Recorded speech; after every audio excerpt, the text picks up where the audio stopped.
has an organized system, a protocol for dealing with disused items, let's say scrap metal now, and the appropriate dealers. So maybe you may need to lead us through again how the Nigerian Railway deals with scrap metal. Okay.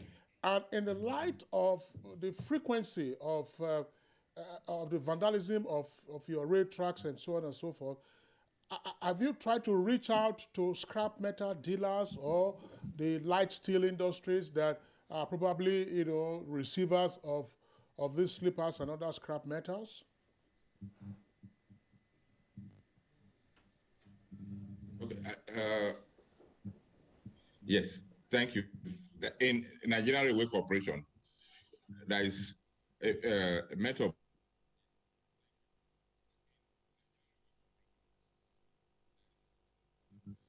All right. Again, that's the challenge of some of this. Yeah, well, Zoom connections. Professor Alemika, if you're okay via Zoom, maybe you want to continue from where you left off. I was asking whether we are now at the mercy of these vandals, who are tearing up our national assets and infrastructure, and what can be done so that the state truly exercises its power. Thank you. I think Frank Umbad, the PPRO, had actually gone in some the direction I was going to suggest. First, like I said, what can we do in terms of value? Why would somebody who says there is no government presence in his or her area attack the little one that is available?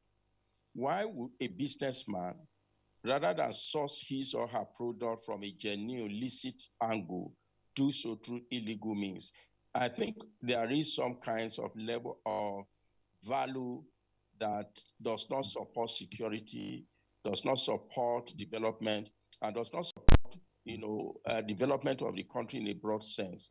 What can we do when we have this disconnect at the level of values? I think there are a number of agencies that exist, like national orientation agencies, because there are people who are aware that these things are happening, but because they are partially ignorant, they just think it's some waste there that some clever people are taking advantage of, and they really don't feel connected to it. So I think a lot of people, when they are aware of the consequences of this, what we are calling vandalism, will probably become local police officer in quote in policing some of these facilities. So we can do a lot in terms of sensitizing citizens again, find mechanism for reconnecting them, and of course ensuring that those, when it passes through communities, we find a way of having them own as part of their own local access, not just national asset. That the next train station where they sell banana, where they sell some other melon, that if the train cannot come to those places, they will not sell their melon, they will not sell their maize, they will not sell their other things. So I think a lot can be done in that area. But I think in the long run, we still would need a mechanism where we can prevent, and I think part of what Frank was talking about is also to be able to prevent through law, creating a legal norm. But I think we can also ensure that even the infrastructure themselves have within them some kinds of technology for surveillance. And I think that's the way most countries are going. You find a rail line, there must be somewhere some technology that allows to monitor, just like pipeline, that we're able to monitor that there is a tampering going on. There is the loop of transportation of the rail track is being affected at some point, and then have special forces or special agencies that can immediately respond. So I think there is a lot to do in terms of even having a plan for defending our critical assets. I think that is what is currently the policy for developing our critical national assets beyond tidbits across security agencies. I think in the light of what is happening, we need a much more robust, a much more rigorously defined national asset prevention, threat prevention and control. So we also, I think we cannot overemphasize technology, not just on for security agencies, but implanted in those infrastructures themselves. And I think that's not area we're not doing now. So I think it's a whole thing we can do. To your question whether we are helpless, I'm afraid we are helpless for now until we develop the capacity to be able to prevent, until we develop capacity to be able to appropriately engage in surveillance, intelligence, and then a response. Until then, I think we'll be going around what we call a criminology displacement. You drive them from Abuja, Kaduna Road. Of course, they move to Kaduna, Kano. You drive them there, they go to Kano, Maduguri. And I think that is part of the problem we are seeing, both in terms of market, I mean, the types of crime that are being committed and where they are being committed.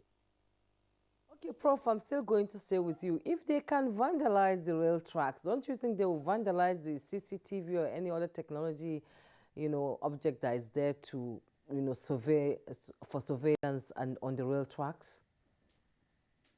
Yes, they will at the initial stage. I think our problem is we also give up very quickly. Abuja is supposed to be covered by CCTV. I'm told it didn't work well. Some corruption associated with it, and we just hands off. I say we shouldn't continue in plugging those problems that we have seen. These problems are global, as I think CP Umba said, though not at the scale that we have it. They solve it because there is continuity, there is consistency in pursuing it, but we get discouraged. I always say in Nigeria, we have very short attention span. We try something, it doesn't work, immediately we give up. An agency is inefficient. Rather than fix the agency, we create another one and then split resources, which was not enough for the previous one, among multiple agencies. So yes, it will happen at the initial stage, but when those are able, when it is efficient, able to do something about 2 or 3 times, other people will look around and say, oh, maybe this thing is even around that I don't see it. So at the initial stage, yes, there'll be a problem. But if we keep going on and persistent at it, it will yield fruit at some point.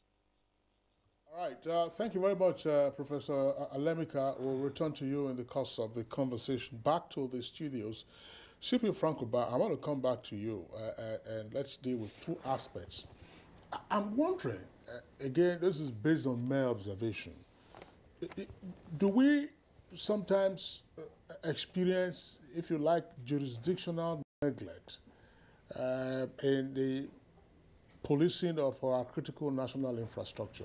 Now it is, by law, the role of the civil defense to protect critical infrastructure. But what would be the attitude of other law enforcement agents? If I were to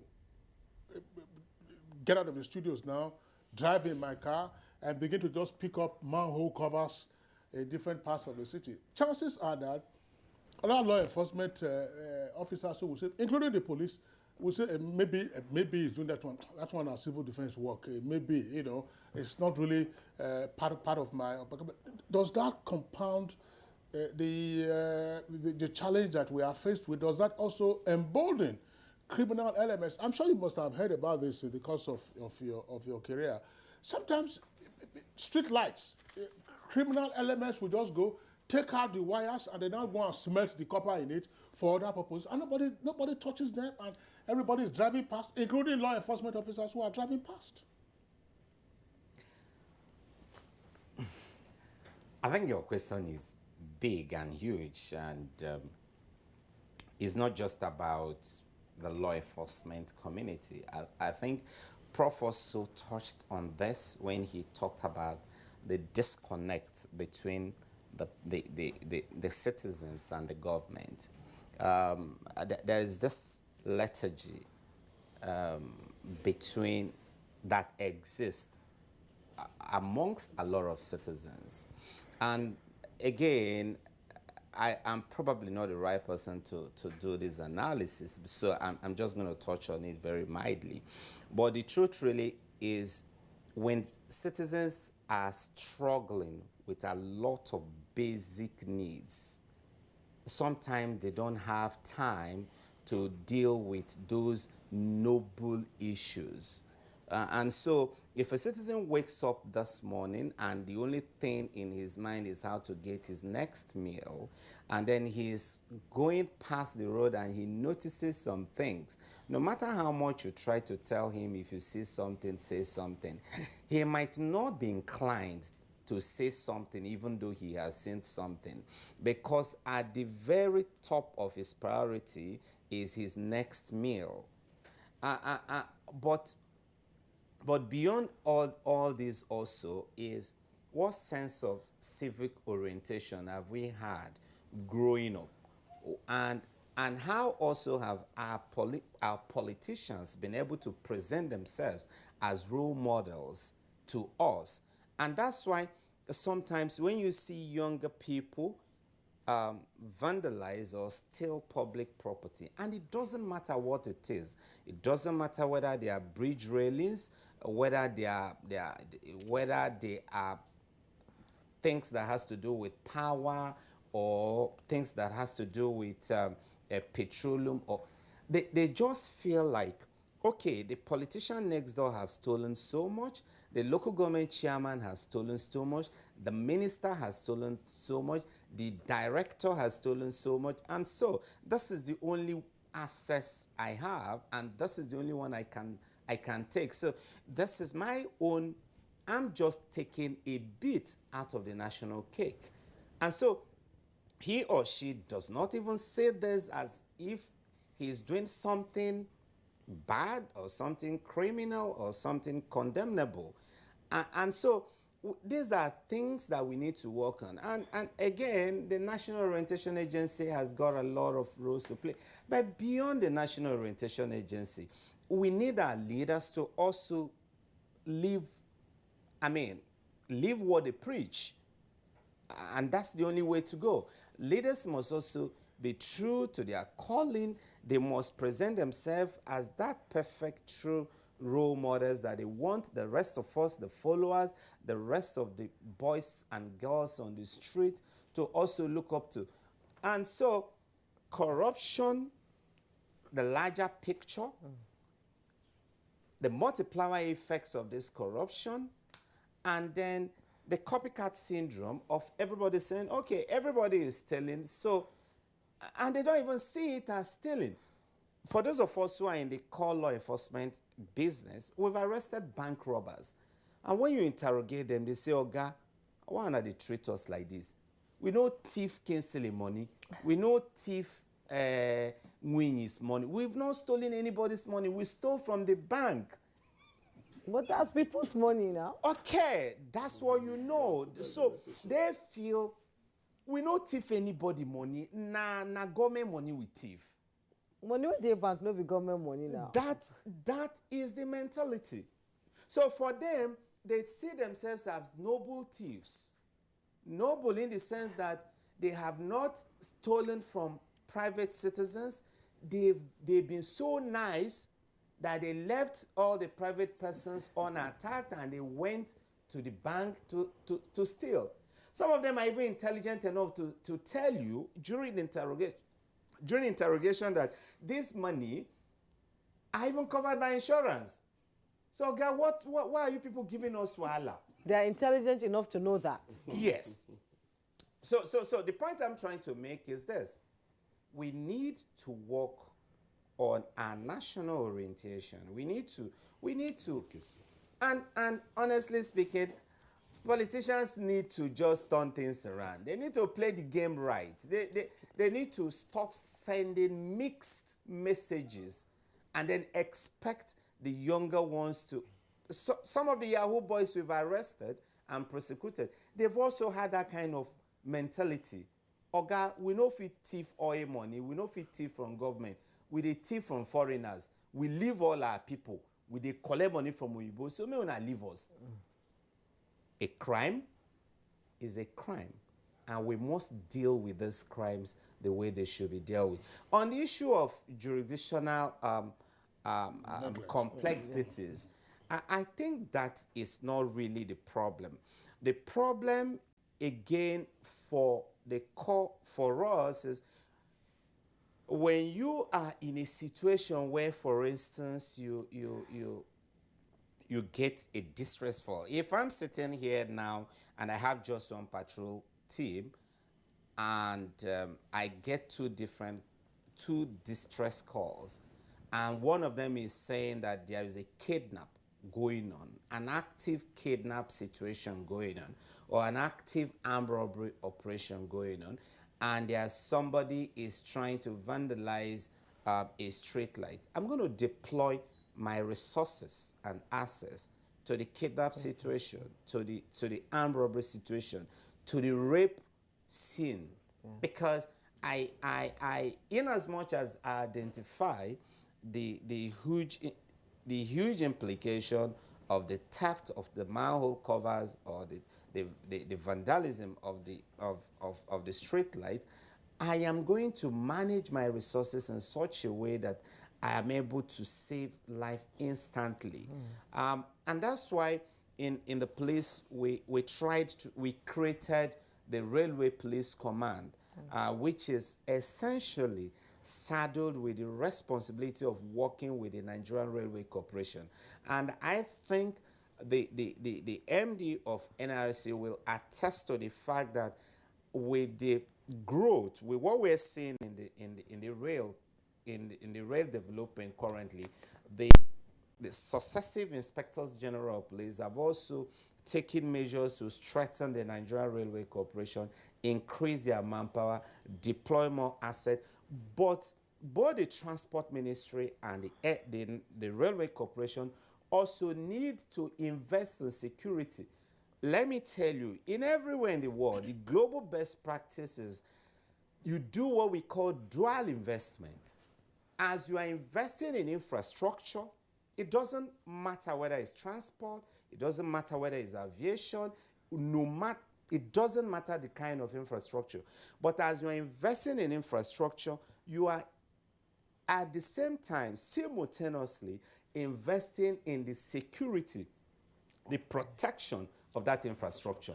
That's one thing we must learn to do. Unfortunately, in this part of the world, we don't ever do it. That's why Kingsley will buy a car of 50 million naira, and Kingsley will find it difficult to take a comprehensive insurance. Kingsley will find it difficult to just put a tracking equipment that is less than 500,000 in the car. That's why you will build a big mansion in Maitama. Jume will build a big mansion in Maitama, and Jume will now go and build one small space and put his security men there. More like putting them in a prison, in a chicken hole. Because Jume do not consider security a big issue. From the point when she was planning the building of the house, he never thought about that. And that's why you have massive estates all around this country. And then at the end of the day, they will have a container as a police post. Yes.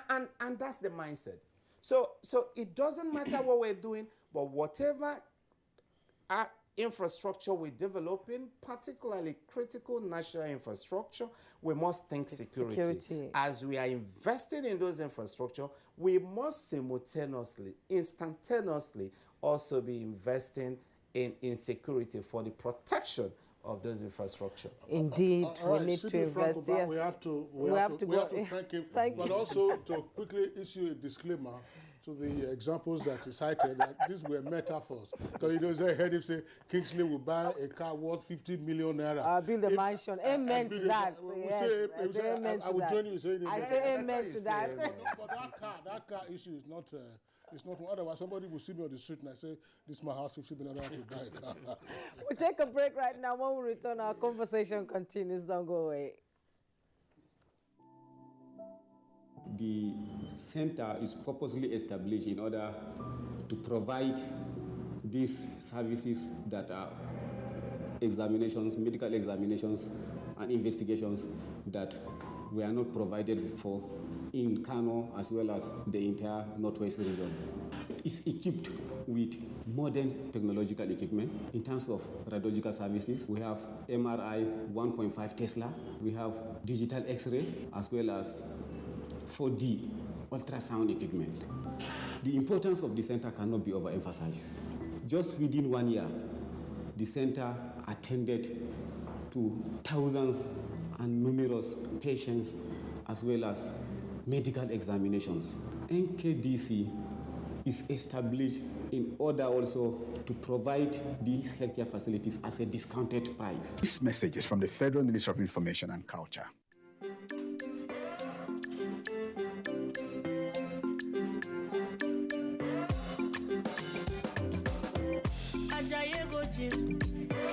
You won't go shake your body. Instead, they make it calm down. Eat the farm, say sabi. You want to grow 6 packs in a day. I beg you, don't do pass your power. You want to show yourself, oh.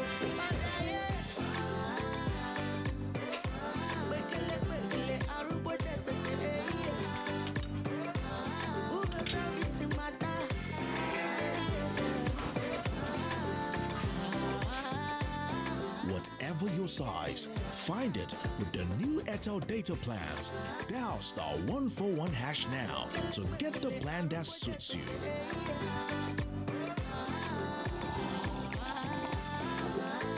Airtel, the smartphone network. Dear compatriots, our country can be as great as we want. Let us all commit ourselves to its greatness. We must be willing to set aside our differences, unite and stay as one. In our expansive landmass, human and material resources, and plurality lies our strength. Let our challenges lead us to rediscover our common ground, and together, let's find solutions. This will take some time, so it requires patience, tolerance, and forgiveness from every one of us. Let all hands come on deck to protect and transform our country. Let us unite and see each other not as adversaries, but as brothers and sisters. Together, we can build a better Nigeria for ourselves and for the next generations. This message is brought to you by the National Orientation Agency, NOA, with support from Nigerian Television Authority, NTA.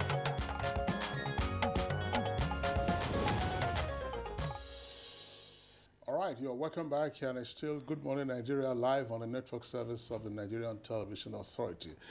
Let's see if we can get back Fide Tuhiria, the engineer, who is, of course, the managing director of Nigerian Railway Corporation. Engineer Fide, I don't know, we've not had great joy from your Zoom connection today, but let's hear from you now. What can be done? What is your relationship with scrap metal dealers? What is your relationship with law enforcement agencies? What is your relationship with just seeking to boost the security of your rail infrastructure? Yeah, thank you. I think because of the rain, the communication is getting so bad. Quickly, we have a very good relationship with the Nigerian police and the Nigerian Security and Civil Defense Corps. And not only that, a team was set up with, I think, the General Security for Rail Protection, and we're a member of that team. We talk about enabling law, enabling that, but human beings are the people to implement the laws.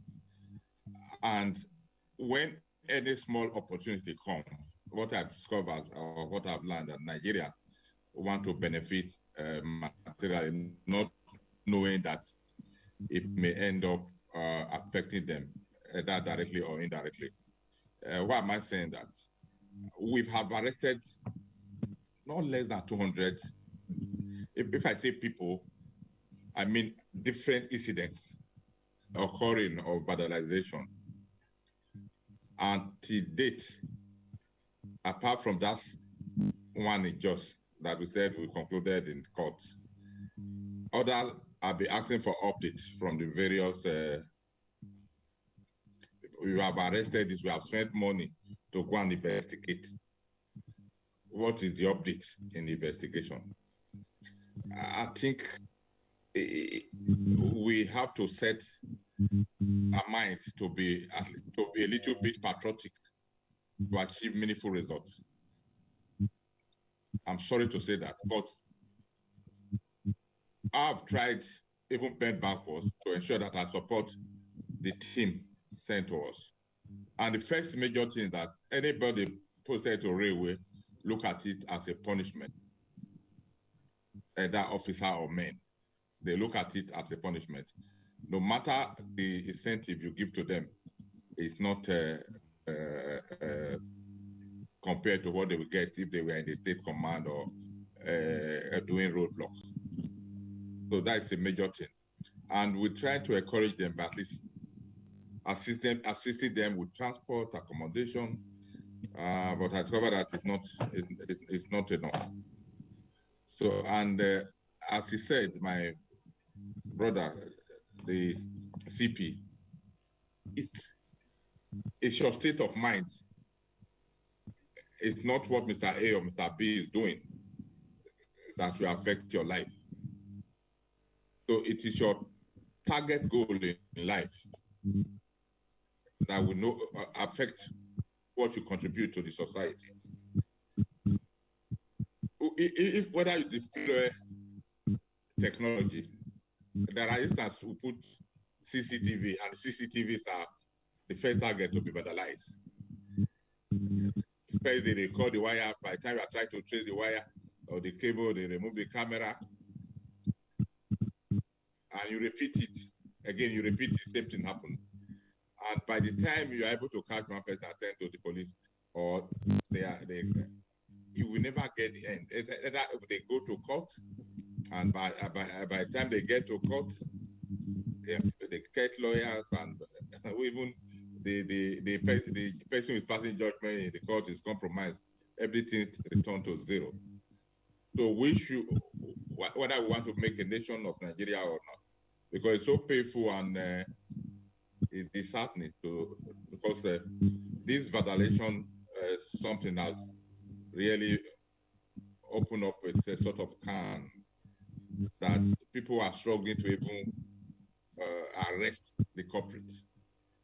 Not that because they want to solve the problem, it's about because they want to benefit from the process. So, but we will continue to educate people, because the ray you remove, you don't know whether it's your next of kin that will be on that train, and God forbid, and there is an accident leading to casualty.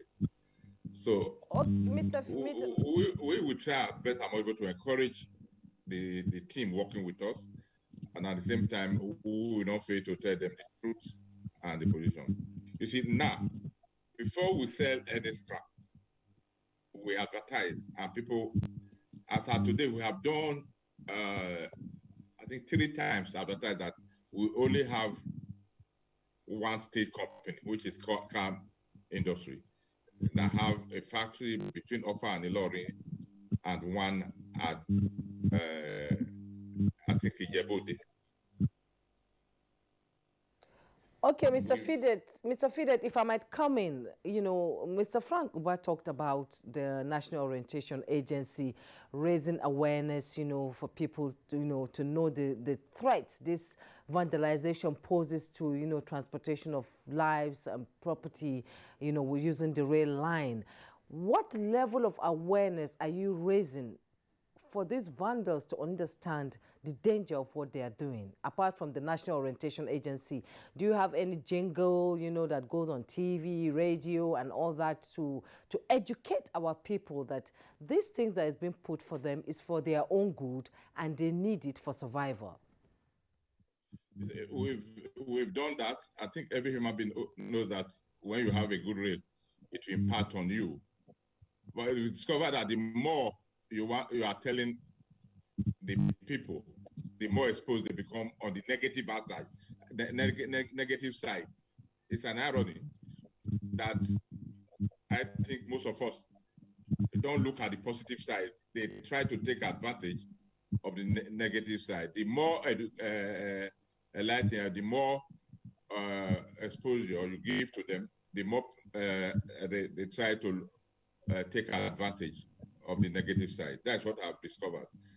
When we were coping this thing within ourselves, immediately we went on air. It became a national business. So it's sort of a confusion situation that when you educate people, this is the right way to go. They now turn around and seems you have brought it to my knowledge, and they always want to find that aspect that will benefit them individually and not the nation. So that is an irony that we see. We need to not just going on air telling people. We have gone as far as engaging community. I think last time I appeared here, I said, even the community we engaged now set themselves as an allocating committee instead of the protecting, that we are giving them incentive to protect the rail that pass through their community. Instead of that, they turn themselves to a committee and say, before you take, and we will tell you where you go and vandalize. We have engaged vigilante, and we are still engaging them. And this thing come at a cost. If like we are talking about now, we are talking about over 4,000 length of track. The old track 3,500. The new one getting close to 1,000 now. So to police the community, and nobody just say, okay, I will come out and do it because I'm interested in Nigeria. Everybody first is like, what is in it for me? By the time you engage them, and at the time it's okay, I think we have gotten there. I don't think your service is required again. You see that the tempo of vandalization will go up.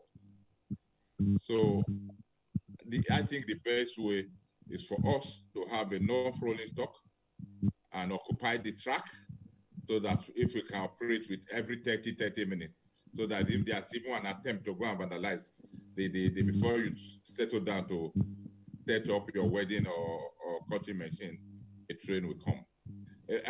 Our staff are not also excused from this thing. They connive and they form a syndicate, and instead of them, because we are supposed to have in every 6 kilometers about 7 railmen patrolling the track.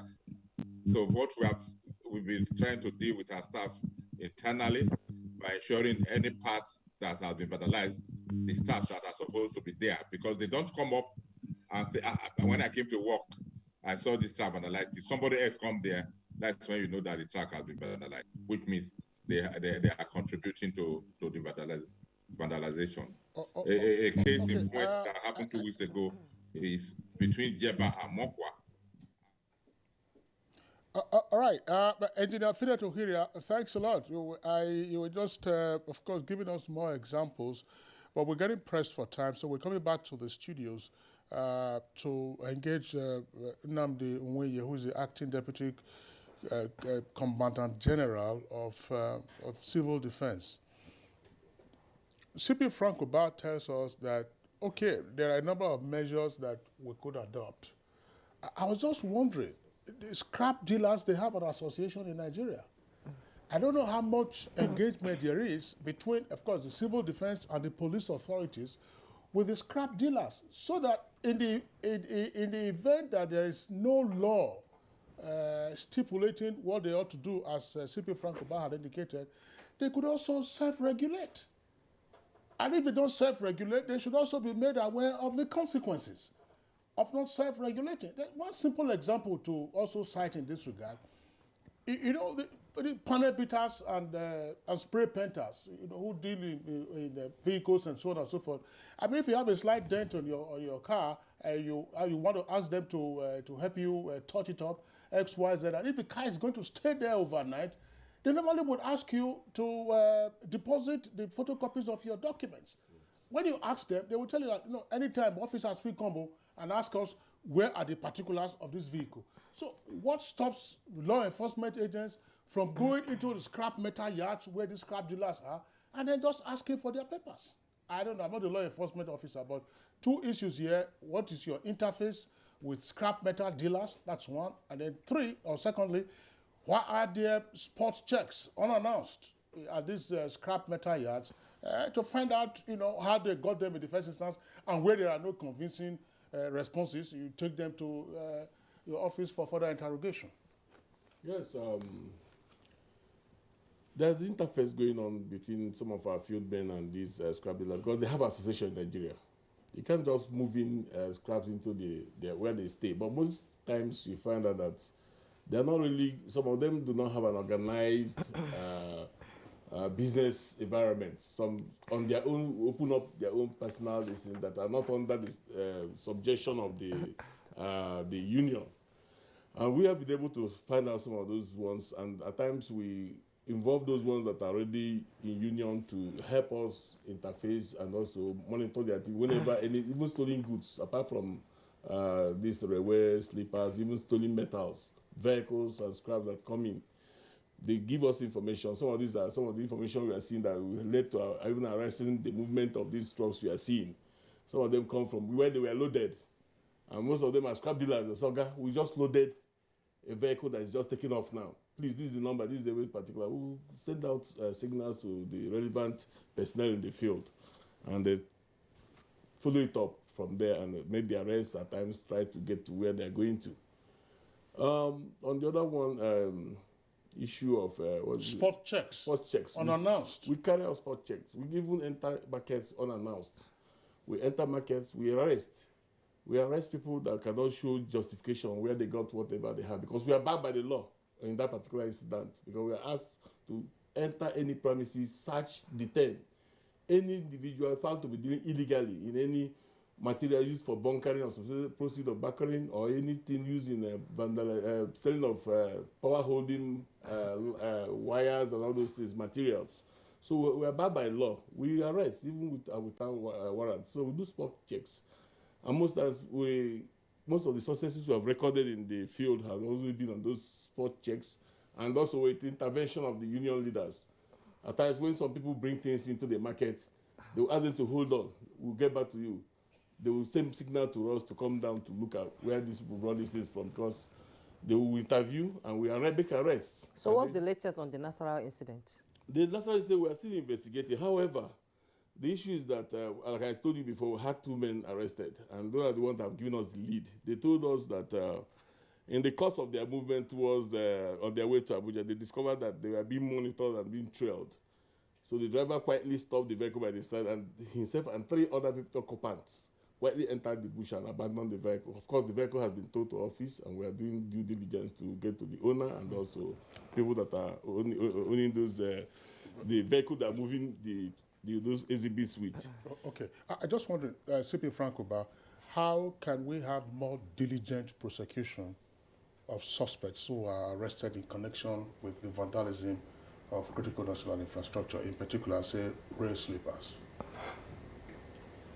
Well, I think what we're doing right now is trying to have a centralized unit for prosecuting all cases that has to do with rail track vandalism.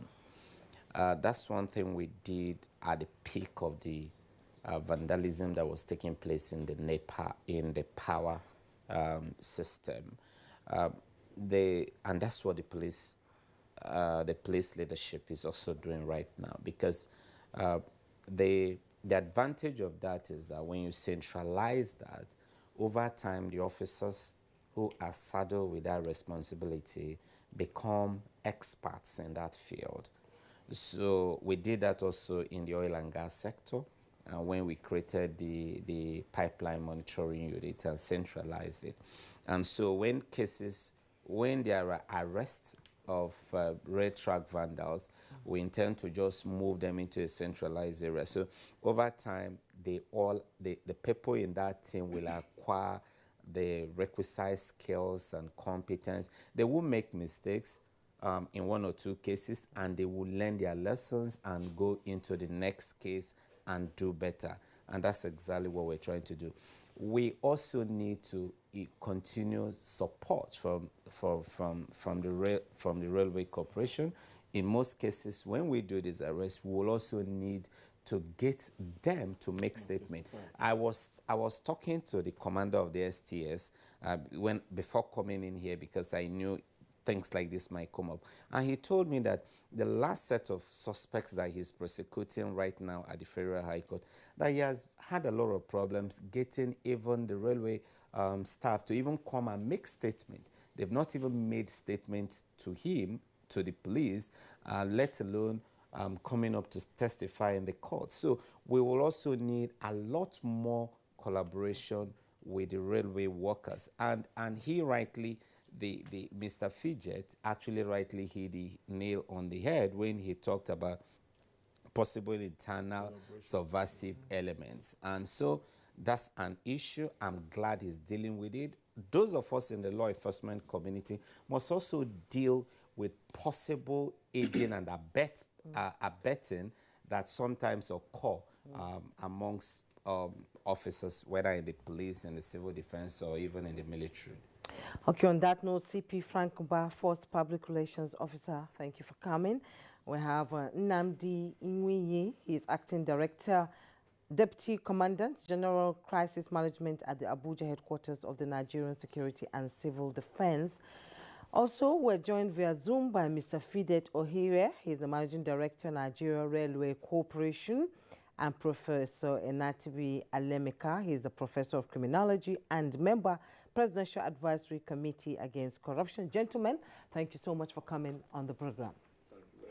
And that's Good Morning Nigeria for today. Join us tomorrow for another edition. I am Jumma Yusuf. And I'm Kingston.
This is the network service of the NTA.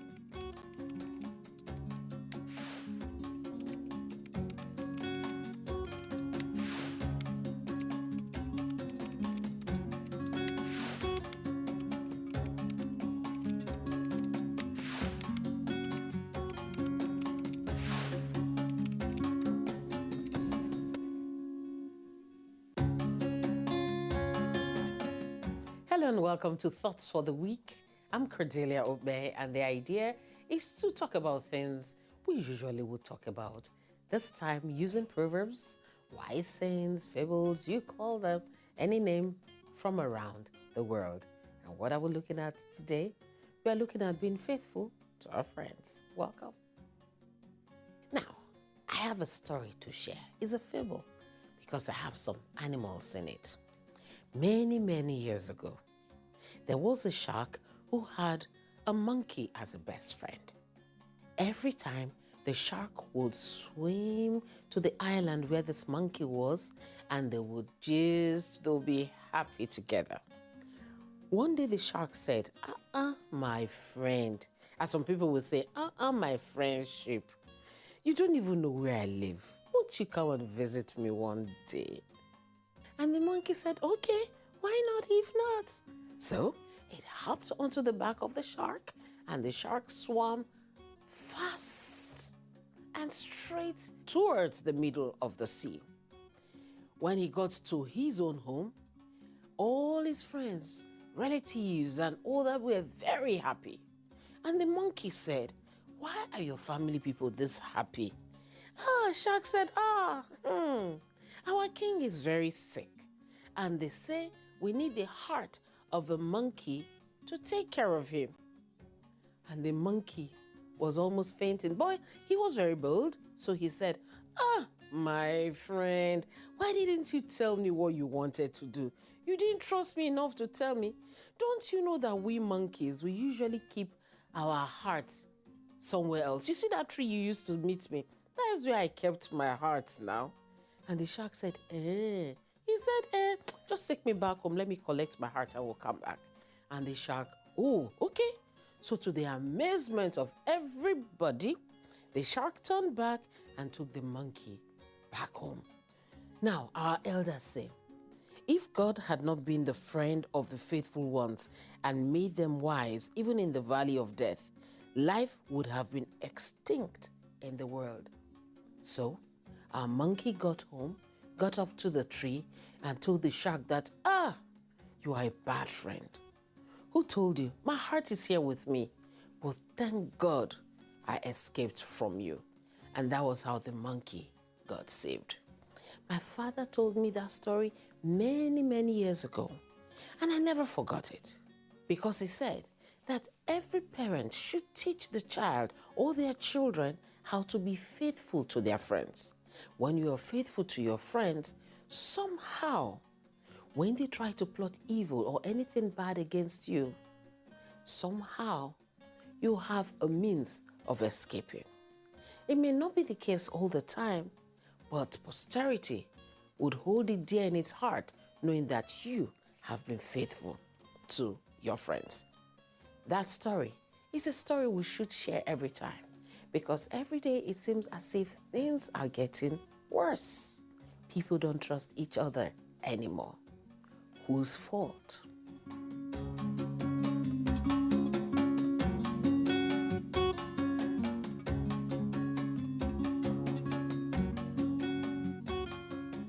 Now, for our thoughts for the week. Are you a good friend?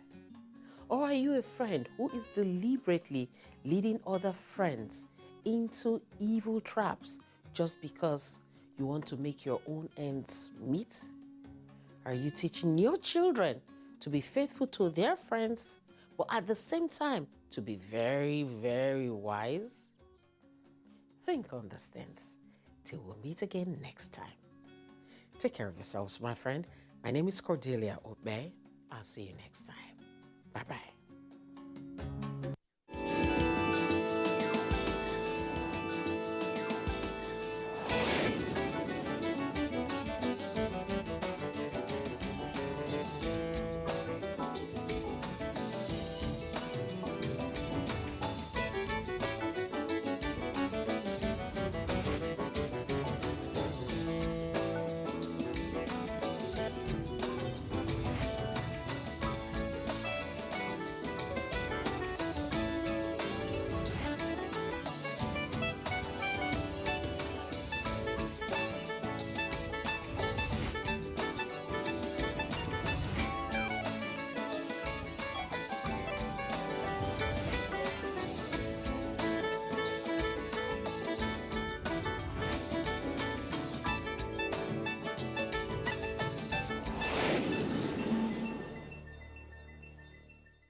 For decades, the fashion world has proven to be an inventive haven, unpacking the imaginative expressions of many of its curators, especially the young.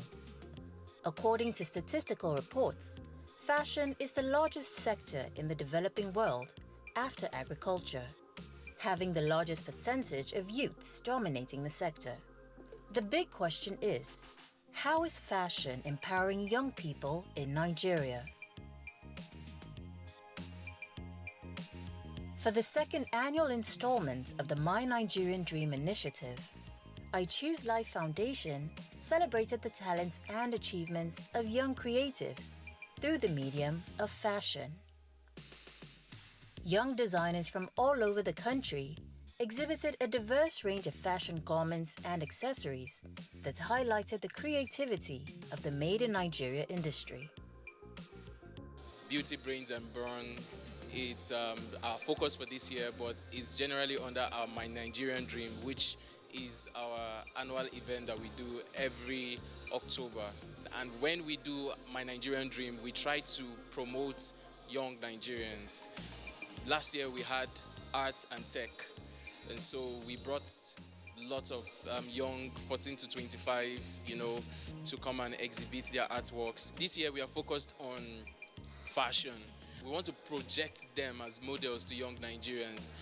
Their stories will be told, and young Nigerians, we hope when they hear it, they will see that they can also become no-excuse leaders, and they can also contribute their quota however they can.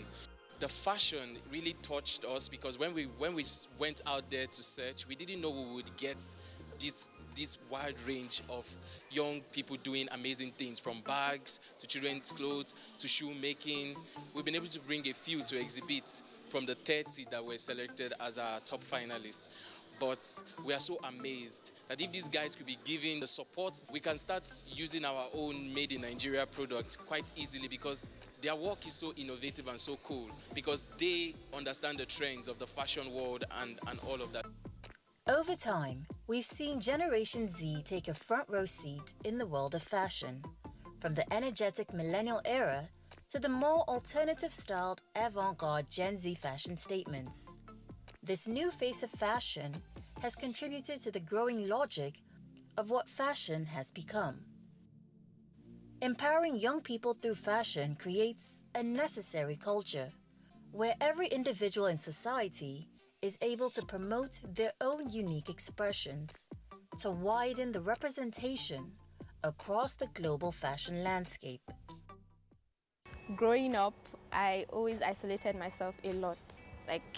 It was a huge problem, and the only good part about it was I was the only girl. So every outfit, every shoes, whatever that had to do with the female aspect, it was all going to me. When I wear an outfit and I look at myself in the mirror and I'm like, okay, I like how this looks on me. From there, I started thinking, oh, this trouser could look this way, this shirt could look this way.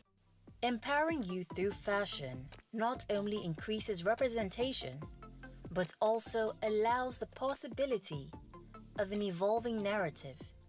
Young people hold the tools to reshape the way Nigeria's fashion industry is perceived within and outside the country. I've always wanted to be a fashion designer, yes. I have a brother who is a fashion designer too. So I grew up looking at him. It was actually what I wanted to do. So I always get fascinated when I see people dress up. I also want to dress up, look good, go for events, model clothes. And so I started my brand as a result of so many disappointments from tailors.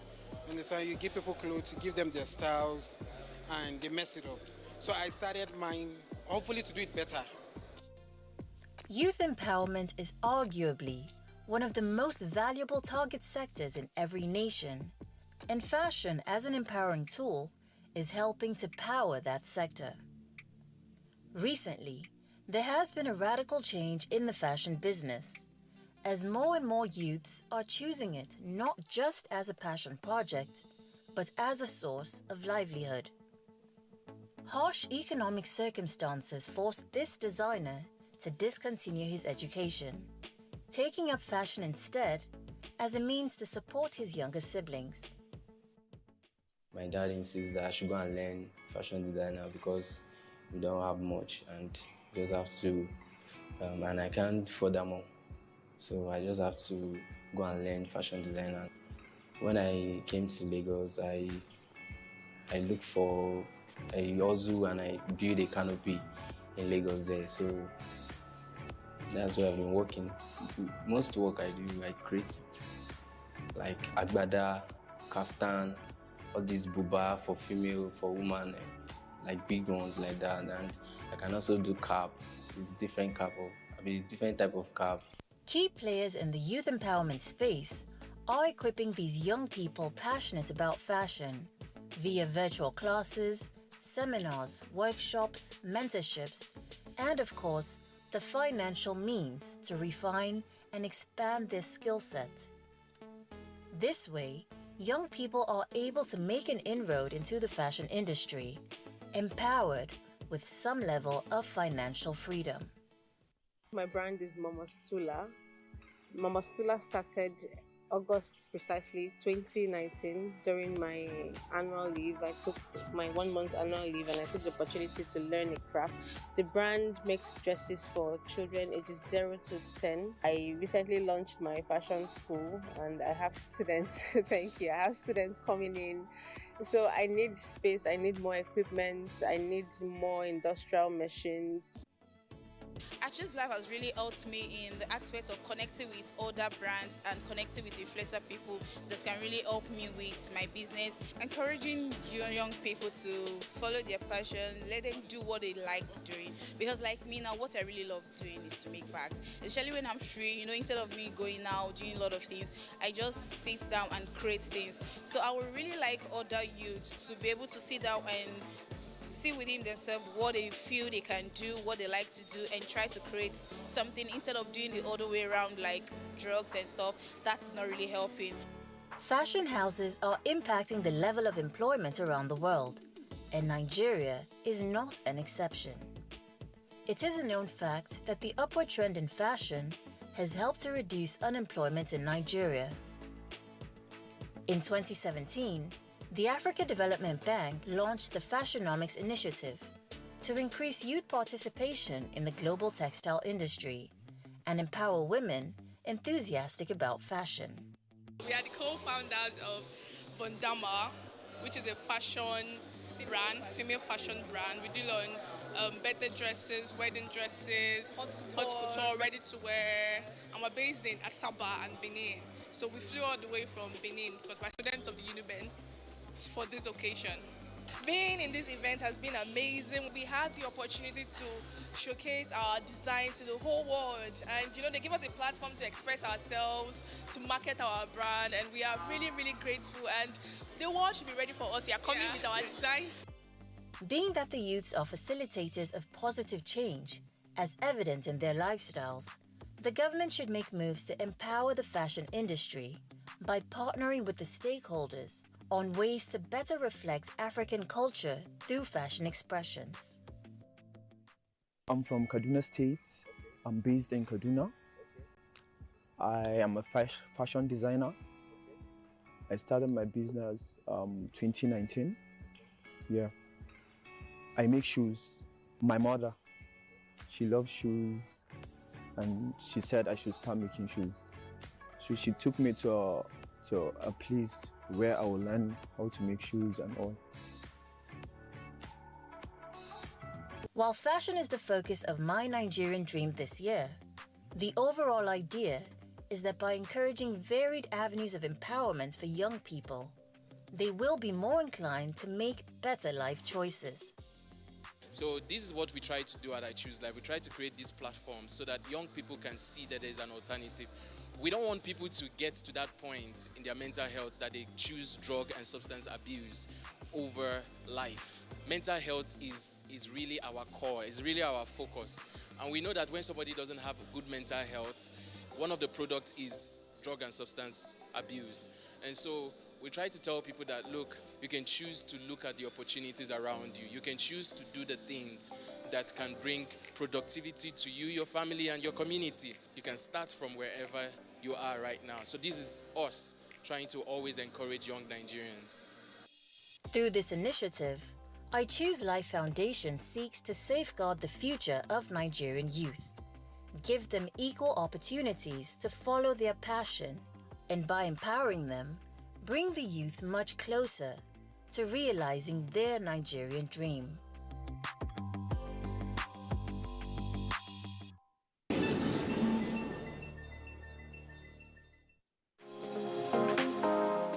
Fidelis Usibe is one of Nigeria's most prolific designers.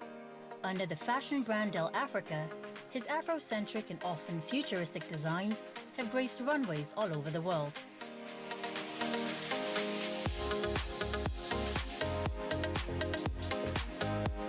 It started from just learning from my mom. She's been a tailor all her life, and I made up my mind to go into this full time. I had to start doing self-training online. I had to start doing a lot of training online. Then I had to go for fashion training also professionally.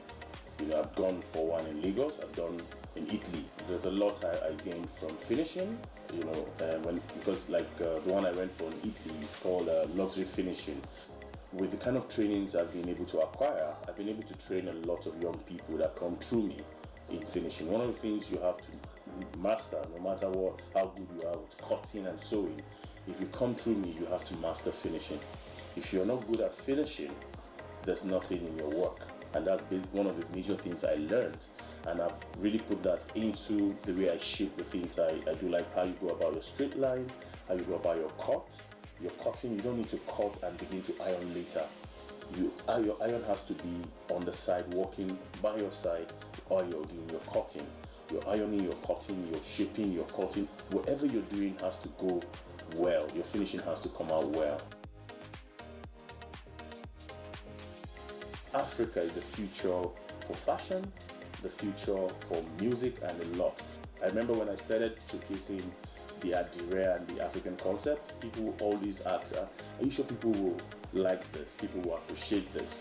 But if you look at some of the new collections we had, even after the pandemic, we've had collections being printed in African prints in big platforms. In London, in New York Fashion Week, I've seen that already, where even suits were made in our own prints. I wasn't just looking at Nigeria when I started, I was looking at Africa. You know, starting from Nigeria and extending to Africa and other parts of the world. Mind you, it will always be made in Nigeria. Even on the label, it's a Nigerian thing, a proud of Nigerian product. But the whole concept is not just about us here in Nigeria. The idea is to sell what we have from here, to show people how creative we are and the things we do. What do we really have here in Nigeria that is our own thing? And one of the things I know we have is Adire. And I started working, I learned how to do tie and dye. It got to a point that I was doing tie and dye, my fingers were black. I came back and I had to make designs from those Adire, and I showcased them in Seychelles. And I was excited about the way they welcomed the designs. And imagine wearing a suit made in Adire. There's so much pride in that. I've showcased my brand in London, I've showcased in Italy, I've showcased in Germany, I've showcased in most parts of Africa, Namibia and Tanzania. There are lots of places I've showcased, and for me the pride is taking what I do here in Nigeria, taking them outside with so much pride, and walking on runways where I never imagined in my life.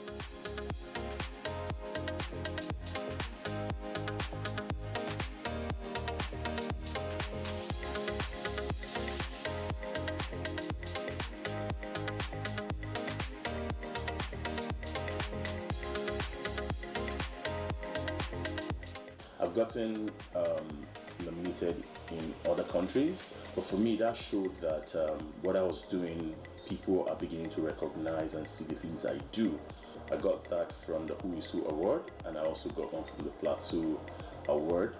My people here appreciate what I do, and that is a thing of pride for me. I'm working in collaboration with other brands this year, because I found out that whatever you do, you can only get to a certain level. But when you have a team, you go all out.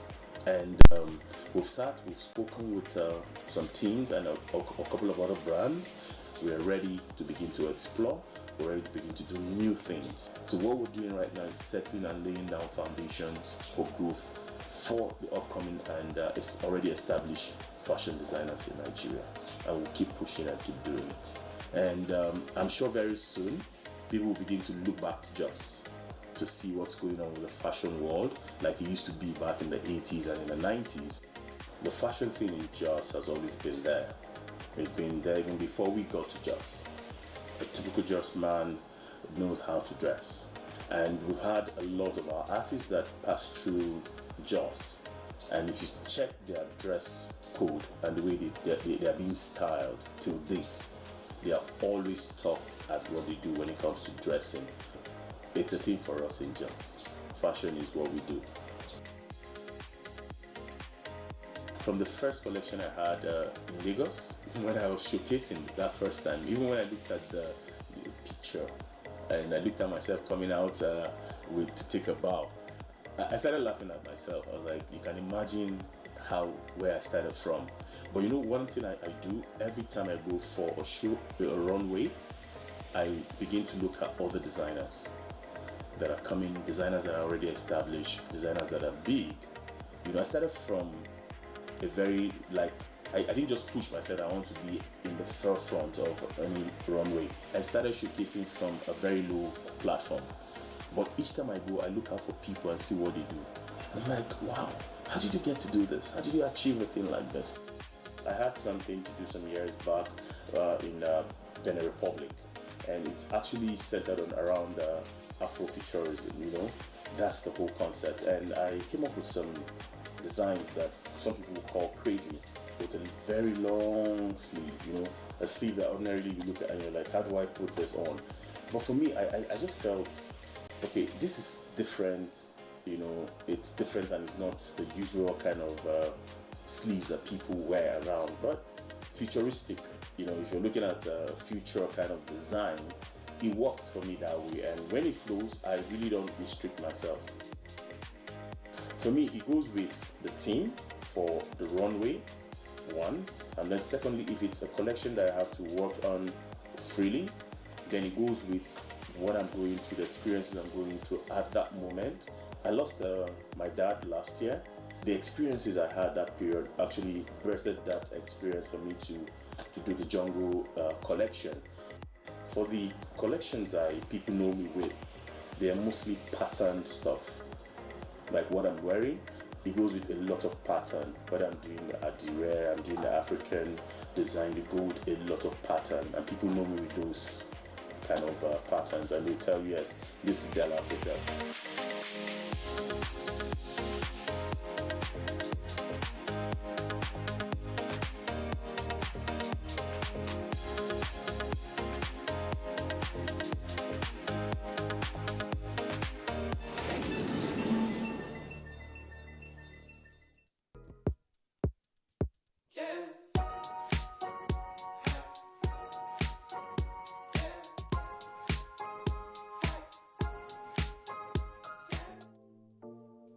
Say goodbye to focusing on either your eyeshadow or your lipstick. The trend for bold monochromatic makeup is back. In case you're unfamiliar, monochrome makeup is the art of matching the shades you wear on your eyes and lips, and can sometimes mean wearing the same color blush as well. It is particularly popular on the red carpet, when celebrities want their makeup to complement their gowns. Matching makeup trends have come and gone in many variations. There's matching your lipstick to your nail polish, coordinating your eyeshadow or lip color to your outfit, and most on trend right now, monochromatic makeup. The best part is that it's easy to pull off. Normally rooted in beige, brown, pink, or red, it can be accomplished easily by picking a shade that looks good on your skin tone and keeping all the other products within that color family. Not sure where to start? Simply dump out all your makeup on a flat surface and make pairs or trios. This is a great time to break into the many eye palettes you rarely use, or neutral lip colors you're not sure how to wear. Today, Emma is playing up her best features with subtle monochromatic shades of warm rose gold. Here's how to get the look. Step 1. Start with a clean base, and before you reach for any eyeshadow or liquid makeup products, you should always apply a makeup primer. A makeup primer helps to create a smooth base for your makeup. It also helps your makeup lay evenly for a long-lasting look. Lay down a flawless base and be sure to apply your foundation with a blender using dabbing motions for seamless coverage. Don't forget to blend your neck, conceal dark spots, and define the points of your face, your temples, cheekbones, and jawline. Step 2.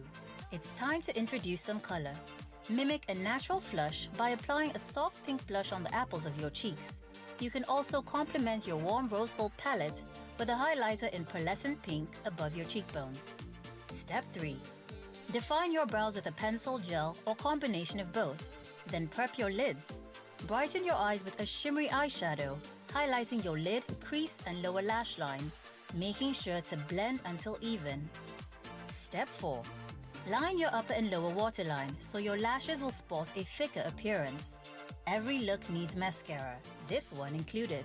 Brush a few coats of mascara onto your lashes for effortless volume. Step 5.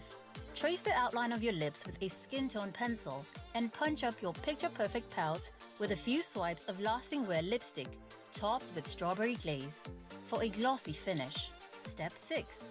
Last but certainly not least, don't forget to lock your look in place. A few spritzes of setting spray and you're good to go. The increase in the popularity of the monochromatic look is a result of demand for multitasking products, as everyone searches for easier and quicker makeup application to fit in with their busy lives. And while in the past we've been advised to define just our eyes or lips, this trend allows you to do both. Whether that's subtle or bold is up to you. When it comes to achieving monochromatic makeup, follow one main piece of advice. Play with texture. Use a mix of matte, metallic, frost or glitter finishes to create more interest and dimension to your look. However you choose to embrace the monochromatic trend, make sure to experiment with an array of products in similar shades and finishes.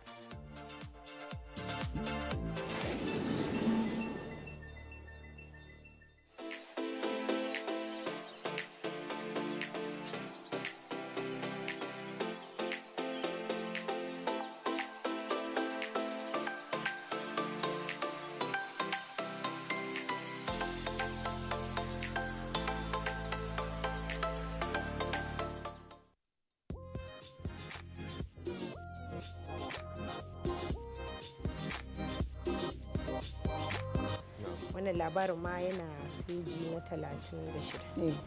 Ita kuma babban labarin wannan jarida shine ainihin labarin da ke gaban jarida shine ta bayyana cewa ọkwa ojii kenga eziokwu nwanne m nwoke Ikechukwu Ndukwe Igbo mam iji wee mee ka ụbọchị na-aga n'anya ya ọjọ́ yewutelu unu. Nation fún ti òwúrọ̀ yìí ibẹ̀ náà ti sọ pé àwọn ìgbìmọ̀ aláṣẹ ìpínlẹ̀ Benue pàṣẹ wípé. ní gbogbo àwọn ẹ̀ka ní ẹ̀ka ètò ẹ̀kọ́ ní ẹ̀ka ètò ìlera ní ẹ̀ka ètò ààbò.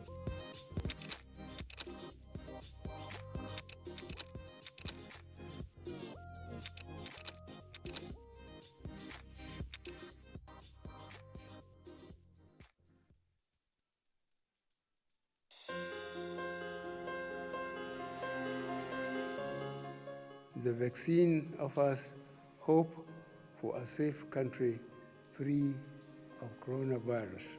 I urge all state governments, traditional and religious leaders to take the lead in the mobilization effort within their environment and spheres of influence. I similarly urge all eligible Nigerians to present themselves and be vaccinated in accordance with the order of priority already mapped out at the various authorized designated centers only.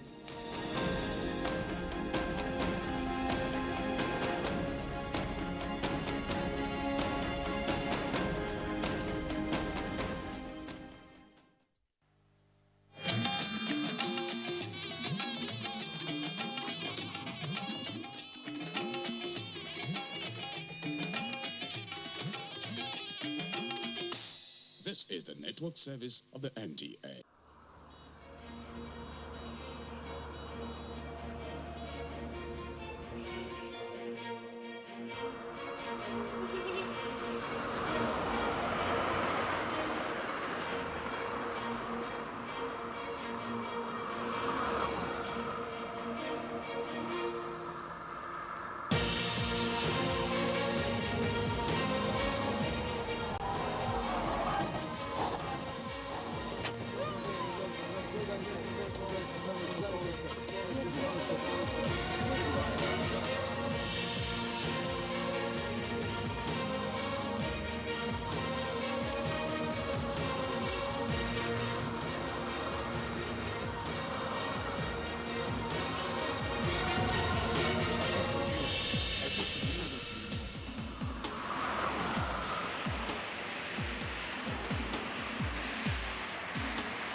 Driving takes more than just owning a car or a few private lessons. It requires responsibility. Every time you get behind the wheel of a car, you have a big decision to make. You have a choice to be a responsible driver by paying attention on the road, or be irresponsible by driving recklessly. The choice is yours, but the effect is on a lot of people. Welcome to Road Matters. I am Fatima Omar. On the episode of the program today, we'll be looking at reckless driving and its consequences. A couple of states will be on focus, starting with Kano, the center of commerce.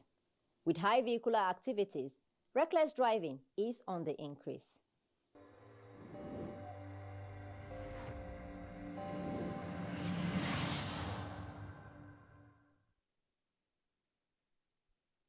People of wisdom says, only the living celebrates. Driving on highway and city main roads call for serious attention to road usage regulation in order to have safe and sound driving attitude. Reckless driving is a serious traffic offense by which a vehicle driver disregards rules guiding road usage, driving very dangerously, causing accident, damages, and eventually death sometimes. Here is an experience of some road users. Most of our drivers, they lack patience, and it causes a lot of accidents in the country. They tend to drive anyhow as if they own the life. And we that are in the vehicle, maybe we have a lot of people dependent on us, and maybe he doesn't even have anybody, so he tends to do whatever, drive anyhow the way he wants. You're supposed to overtake from the left hand, but the guy will just mix about 4 buses and overtake them from the right hand. When we are driving, when accident will come, when you are speed, accident will come. It will be easy. The Nigerian Road Safety Corps is established to ensure the safety of road users. Zubair Matu is a sector commander of Kano Road Safety Corps. Mentions some punishable acts by some bad road users. Any driver that found or we apprehend is bound to face either prosecution in law courts or issue him a ticket whereby we charge him for a dangerous driving, which attract stiffer penalty of fines of 50,000. Or you will also, if we prosecute him in the capital court of jurisdiction, he can go to prison for a term sentence of 6 months or 1 year. This phenomenon has greatly contributed in obstructing free flow of vehicular movement, especially motorists that could be on emergency transit. In spite of penalties on the offenders, still the attitude keeps going by the day. The road users are always advised to respect rules and regulation governing road usage. Once people obey the traffic rules and regulations, definitely the rate of crashes, the rate of fatality definitely reduce. Our target is 0 fatality, and we continue with the public enlightenment, we continue with the enforcement of all the critical offenses. We are meant to safeguard lives and properties in order to reduce casualties on Nigerian roads.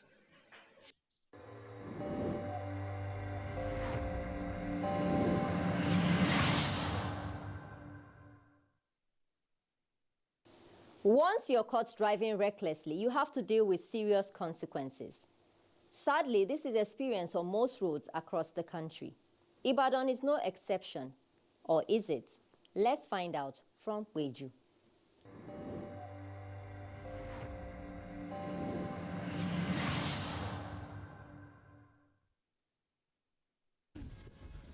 Reckless driving is avoidable if motorists intend to.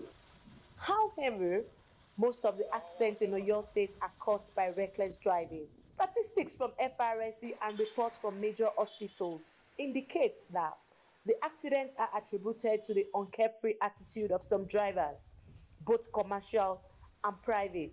Investigation further revealed that the major cause is overspeeding. In some cases, it is because of drunkenness.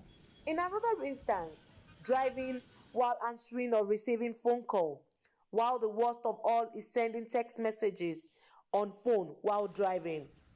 Worrisome is the innocent victims that pay for their recklessness. Some die, get injured, remain paralyzed, or lose parts of the body. It's unfortunate that a lot of our people, for many reasons, you see people driving reckless, especially now when we are talking about drug abuse. One of the factors is this drug abuse we're talking about. Most of these drivers, especially the articulated trucks, their drivers, because of the stress and the nature of their job, some of them tend to take hard drugs so that they can be able to work extra. And by the time they take these hard drugs, it makes them to misbehave. And then you see reckless driving. Also, unnecessary haste. People want to meet up time, and they do not want to consider those on the roads. You see them also driving recklessly. Then you talk about the underage, who are not supposed to even be behind the wheel. When I say underage, those below age 18. And you see them picking their father's vehicles, because of the youthful exuberance, you see them driving and all that. Then you talk about people who are also insane. So all these factors contribute to the situations you see, and you see somebody driving recklessly. To stakeholders, reckless driving can be controlled, but only motorists can assist in the reduction of accidents. All these drivers, most especially the commercial drivers, so they are the people causing it. The drivers also offer suggestions and reasons behind their action. Most of the drivers don't regard law. They don't obey the normal rules. And what I think can be done is, I think the law has to be more strict on drivers. Most of them don't even have driver license. So especially all these commercial drivers. When you go against the rules, there are fines you're supposed to pay. I think they need to be punished for that. So. Governments can also assist by making roads motorable, because dodging of potholes or bad portion of road causes reckless driving. Stakeholders enjoin motorists to avoid reckless driving.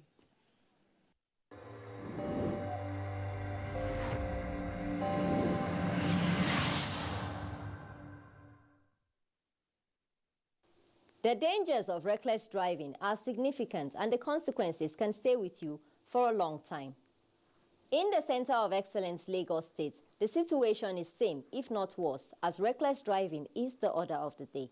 Ene Hassan will be our guide.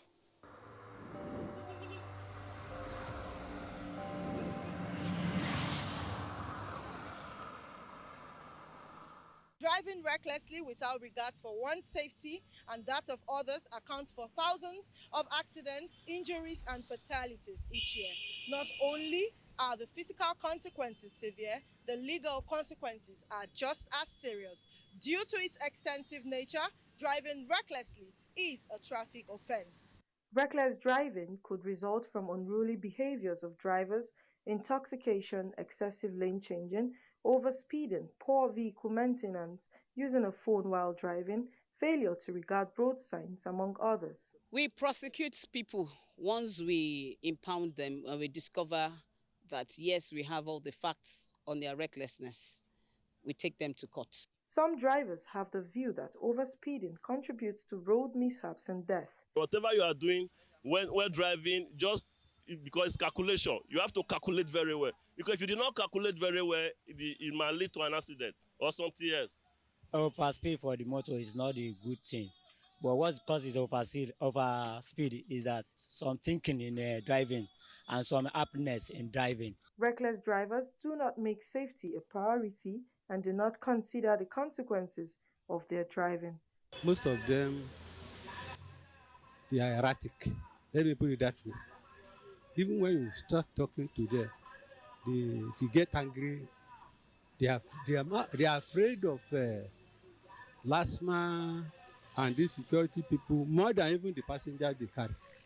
So, the one I joined this morning up to Yaba, he was just abusing everybody. This is supposed to be so.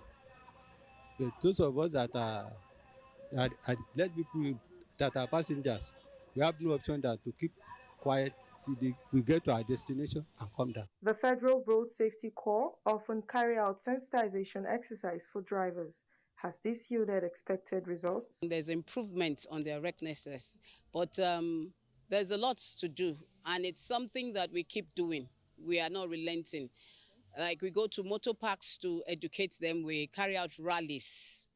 We also sensitize them, and we have also gone to the point of encouraging the public that when they see or notice any form of recklessness, they should call 122.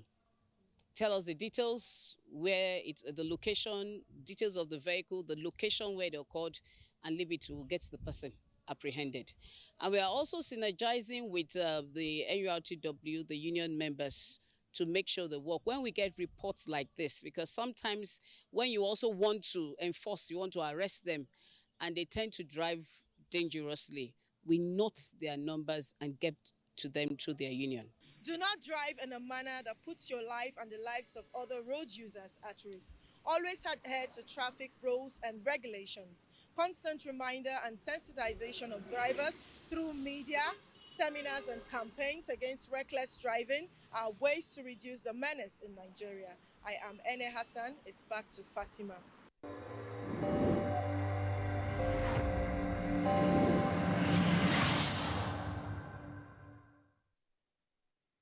Reckless driving is one act that needs to be curbed.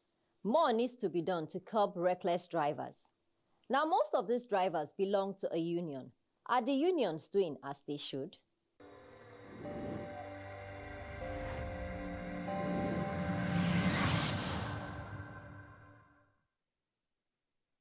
Reckless driving, to a very large extent, drivers that load heavy-duty products, petroleum product or dry cargo, to a very large extent they are very careful because they are carrying a lot of weight. Of course, there are some of them that drive recklessly when they are empty. But in recent times, we've had lots of encounters with them, even involving the Road Safety Commission to sensitize them about the effect of such dangerous acts. And to a very large extent, there has been some remarkable progress. So many of them have been, again, sensitized to be careful, drive slowly, so that it will not have any negative effect. Usually we sensitize our drivers before they embark on the journey they are going to. At the same time, if they, for example, if you are talking about trucks that load petroleum products, before they leave their garages, they will be informed by the safety officers. By the time they load, of course, they will be informed similarly by our guys over there. That's what we call journey management plan. In that journey management plan, you'll be informed the developments of the road, potholes, accidents, and whatever that happened yesterday, day before yesterday, so that you be careful. The journey management plan, if a truck loads, for example, yesterday and comes out from Lagos, supposed to come to the north, you will be informed of the developments on the road in the last 24, 48 hours, so that you be careful. You will probably be informed, okay, yesterday, day before yesterday, there is an accident, there is a truck that is on the way, you have to be careful. There is a new development, potholes and whatever. So all these things, you need to be informed ahead of time, so that when you come, you know what to expect. We have improved on the safety of our operations. Before a truck leaves your garage, you have to ensure it is safe to load. Before it reaches the loading point, you have to ensure it is safe to load. When it is loaded, before it leaves from the loading point to the destination, you will have to confirm that it is safe for the journey. So all these things are part of the safety tips that should be in place before we commence. And that has helped to a very large extent in reducing some of this menace. So the drivers, they should be careful, they should not drive in the night, they should not drive beyond the requisite limit of 60 kilometers per hour, and they should try as much as possible to ensure their vehicles are safe.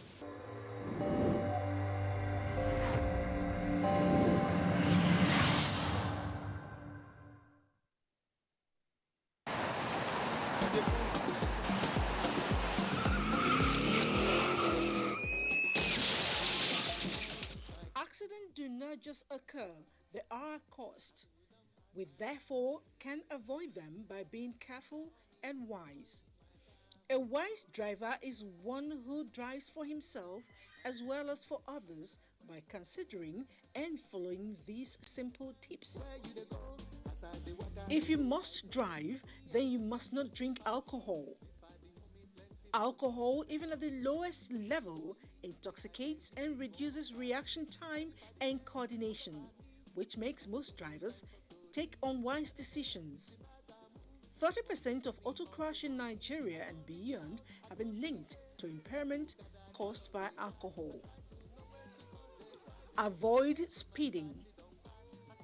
Speeding is one of the most prevalent factors contributing to traffic crashes. Speed reduces control in an emergency. A safety-conscious driver leaves early so as to maintain a minimum acceptable speed. Speed kills. Avoid distraction. If you drive and make calls, stop it. If you drive and send text messages, desist from it. Avoid watching television while driving. Avoid applying makeup, fiddling with electronic devices, eating or feeding children while driving. Keep your eyes on the road always. Do not drive while drowsy.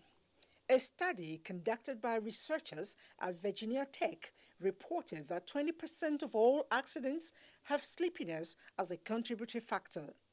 If you are on a long trip and feel sleepy, please park off the road and take a nap, even if it's just for a few minutes. A safety-conscious driver always insists on a good night's rest. Keeping a company can help ward off sleep. Always wear your seatbelt. When worn properly, seatbelts can prevent drivers and passengers from being thrown around the car or on the windshield in the event of an accident. Even a low-speed crash can send unbelted persons crashing into the dashboard or side windows, resulting in severe head injuries, broken bones, or even death. Always mind the weather. Driving needs extra caution during the rain as the roads get slippery and visibility is poor. A careful driver will slow down, keep a good distance, and even park and wait it out if the weather gets really bad. Mind the bummers. Safe driving guidelines or traffic rules insist on a safe distance in between the cars. This helps drivers react well if the car in front suddenly turns or stops. At night, it is even advisable to double the distance. Watch out for the other guy. Knowing and going by all the rules does not guarantee safety. A good rule of the thumb to use is assume everyone else on the road is mad, so you are the controller. Do not wait to claim rights. A little wait won't hurt. Always give way to the traffic on your left.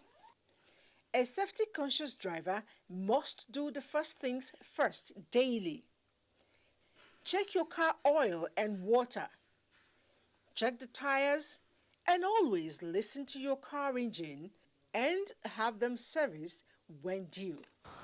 Finally, a safety-conscious driver must never drive when he or she is emotionally unbalanced or uncoordinated. Be safety-conscious. Drive with care. Life has no duplicate.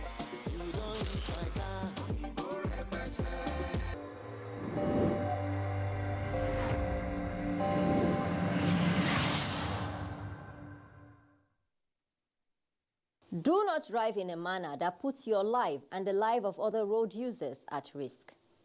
This is where we conclude the episode this week. You can stay in touch with the program on the social media handle on Twitter at RoadMattersNTA or send a mail to roadmatters@nta.ng.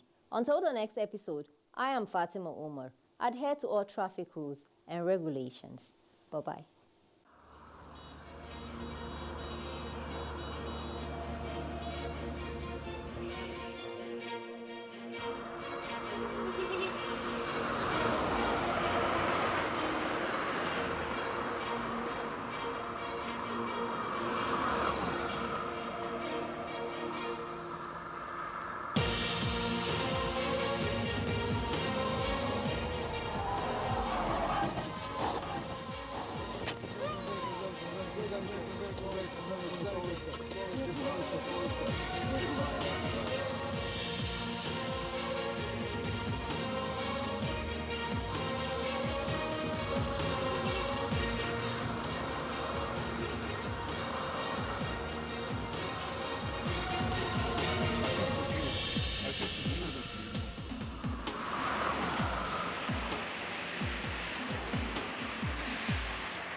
NTA, you can't beat the rich. People always try to protect themselves from danger. When one sees a car coming towards his or her direction in speed, one runs away from such danger in order to be safe. Safety is the responsibility of every person. At home, safety precaution is key, as most fire incidents are caused by careless usage of home appliances like electric cookers, pressing irons, gas cookers, to mention just a few. There are various means of cooking like using stove, electric cookers, firewoods, charcoal, and gas cookers. I use stove for cooking. The challenges I have, I don't know for other people, is kerosene. But when you use it wisely, you will enjoy the stove, just like other people enjoy using gas. I love using gas because it's faster. So and since ever I've started using it, I've not encountered any trouble or any accident.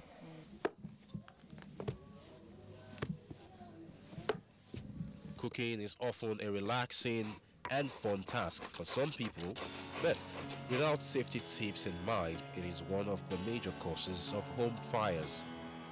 Today, it seems more people use gas cookers to cook. It is said to be a fast and efficient way to cook, and they come in different sizes. Generally, gas is, we call it, the full meaning is liquefied petroleum gas. It is a byproduct of natural gas processing and petroleum refining. It is also a mixture of hydrocarbon gases made up of hydrogen and carbon. We have two varieties of gas, what we call propane and butane. Propane is normally used in cold areas of Europe and America, while butane is used in Nigeria. But that butane that is used in Nigeria, there is a proportion of mixture of propane also, because propane is highly inflammable. So you add 20% to make it to burn fine. In this busy world, everyone wants faster means of doing things, but the issue is how many people are mindful of safety precautions in using liquefied gas to cook. We know gas, basically it's leakages. Depending on the particular gas you're using, the size of cylinder at which you're using. You know, you have like they have the direct burners, which are like the 3 kg, the 5 kg, and the 6 kg. They're the direct burners. If you can avoid leakages, it's okay. Very much okay, yeah. It's safer, especially if the house is your own, it is safer to keep it outside and run a hose. There's what we call gas reticulation, whereby you can use copper wire to run your connections in the house. It is also very, very safe. It is good that you give, but we have two types of cylinder. We have composite and steel cylinder. Composite will never explode, so you can keep that one comfortably in your house. If there's any event of fire, it will just melt. That one is like a rubber, it's a fiber. Today, it seems more people use gas cookers to cook. It is said to be a fast and efficient way to cook, and they come in different sizes. Using gas is faster, but my husband does not like gas. Why? for so many reasons, getting house bond and every other thing, and you having a child going towards the gas. But when you are, maybe that person has a grown-up children, is allowed to use gas. So I prefer the two. Many people, they are afraid of using gas because they said it burns house, at least it's easy to catch light. I didn't believe so.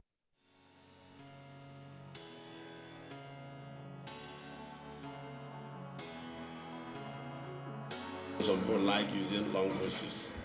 Some people like using long hoses. It is not allowed. You use a very short hose that is feasible and secured without joints. You don't join hose, because if you join hose, there will be incidents of leaks here and there. Also, these hoses are not allowed to overstay. At least if you use a hose 6 months or 1 year, you change. Whether it has leak or not, you have to change because it's weak already. Cooking can be fun, but kitchen safety is priority. Think safety. Be extra careful while cooking.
This vaccine is safe, and it has been certified safe and usable by NAFTA.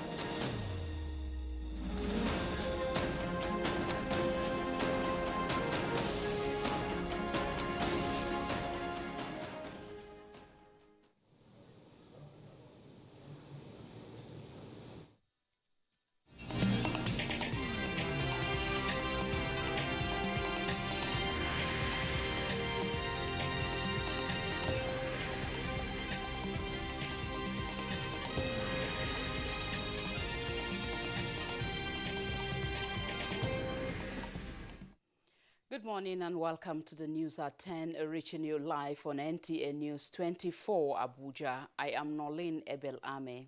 Here are the headlines. In this case, there is no victim and there is no punishment. All of us have won. APC conducts state congress elections.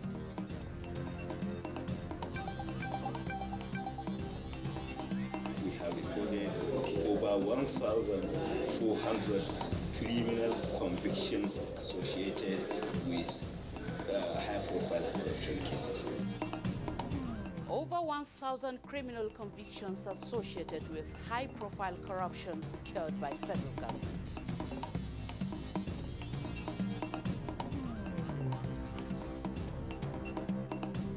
Nigerian Air Force condemns fake news alleged paid 20 million naira to armed bandits.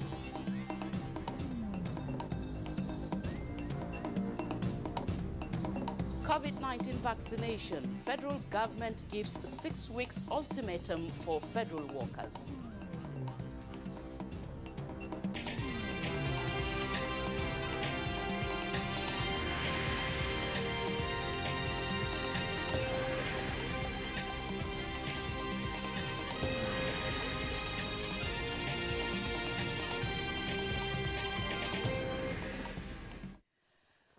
Progressives Congress in Kebbi State has conducted its state congress in a smooth manner with the former acting caretaker chairman Abubakar Muhammad Kana and other 35 party executive members being elected through consensus. Usman Abdullahi Shehu reports. The national body of the party approved consensus in electing new leaders as confirmed by the chairman monitoring committee, Dr. Osita Ukechukwu, during the affirmation of the new party state executives in Kebbi State. Abubakar Muhammad Kana, the new state chairman of the party, and 35 other members were affirmed by the delegates and other party members at Haliru Abdu Stadium, Birnin Kebbi. The party executive, please, we're handing over to you to protect the interests of the APC. Congratulations. Governor Abubakar Atiku Bagudu and the Minister of Justice Abubakar Malemi, SAN, graced the occasion. Electoral processes are not without rancor, are not without bad feeling. So I, whom you have bestowed the leadership of the state, and as the party leader in the state, I apologize to anybody who feels wronged. The overall conduct of the exercise was smooth, as the APC members joyfully celebrated their new leaders that will run the affairs of the party in Kebbi State in the coming 4 years. Usman Abdullahi Shehu, NTA News. We have continued to receive the outcome of APC congresses across the country. Correspondent Salwa Khalil Ibrahim brings us details from some states. Results from APC state congresses shows that in Katsina State, Sani Aliyu Ahmad has emerged new APC chairman. The new executive members of the party emerged through consensus as the party's congress held at Muhammad Dukku Stadium, as reported by Dauda Muhammad. From Yola comes a report that delegates for the election without any hitch were 1,323 delegates elected 36 officials, and the APC in Kogi State has returned unopposed the incumbent state executive officers of the party. The 3 zonal chairmen of the party were, however, dropped during the rancor-free exercise. And in Jigawa State, Awal Muhammad Kazauri reports that Aminu Sani Gumel has emerged as the new state APC chairman in a consensus method adopted by members of the party. From Nasarawa State, Aliyu Tijani Muhammad reports that most of the state caretaker working committee members have been returned to run the affairs of the party in the state. Meanwhile, Bauchi State chapter of the All Progressives Congress has conducted its state congress through consensus by way of allocating all the state offices among all the 20 local government areas of the state. Chairman of the State Congress Committee, Jibrin Sam, announced that local government stakeholders are to submit names of persons of their choice to occupy the position, as reported by Awal Abdullahi. And Sheikh Muhammad Datti from Sokoto State report that APC elected its state executives peacefully through consensus at the Congress Hall of the party secretariat. The Congress was conducted under the supervision of officials from the party's national secretariat and the Independent National Electoral Commission. In this case, there is no victor and there is no winner. All of us have won. As leaders of the party, we shall partner, we shall synergize with our elected representatives to make sure that the policies of APC as enshrined in the APC Constitution are implemented right to the grassroots. Salwa Khalil Ibrahim, NTA News. And here is another compilation of APC congresses from various zones in the south with different outcome. Colonel David Imuse has emerged state chairman of the All Progressives Congress in Edo State. Block N90 reports that the relatively peaceful exercise was monitored by the Alhaji Tijani Labaran Edo State APC State Congress Committee. To accommodate ourselves and put the party first before any personal interest. A team that is ready, willing, and fully prepared to play the role of credible opposition. I decided to put my interests aside and embrace the decision of the state caucus. I will do extremely well in the new job that they've given to me. We are going to unite strongly to take Edo State to the next level. We have given them the confidence they need, and the party leaders have done that. James Okpara Okocha reports that two factional state chairmen have emerged in the just concluded All Progressives Congress held in Enugu State. They are Ugochukwu Agbala and Adolphus Chidubem. Prince Sunday Fagbemi from Kwara South Senatorial District emerged as chairman of the All Progressives Congress APC in Kwara State.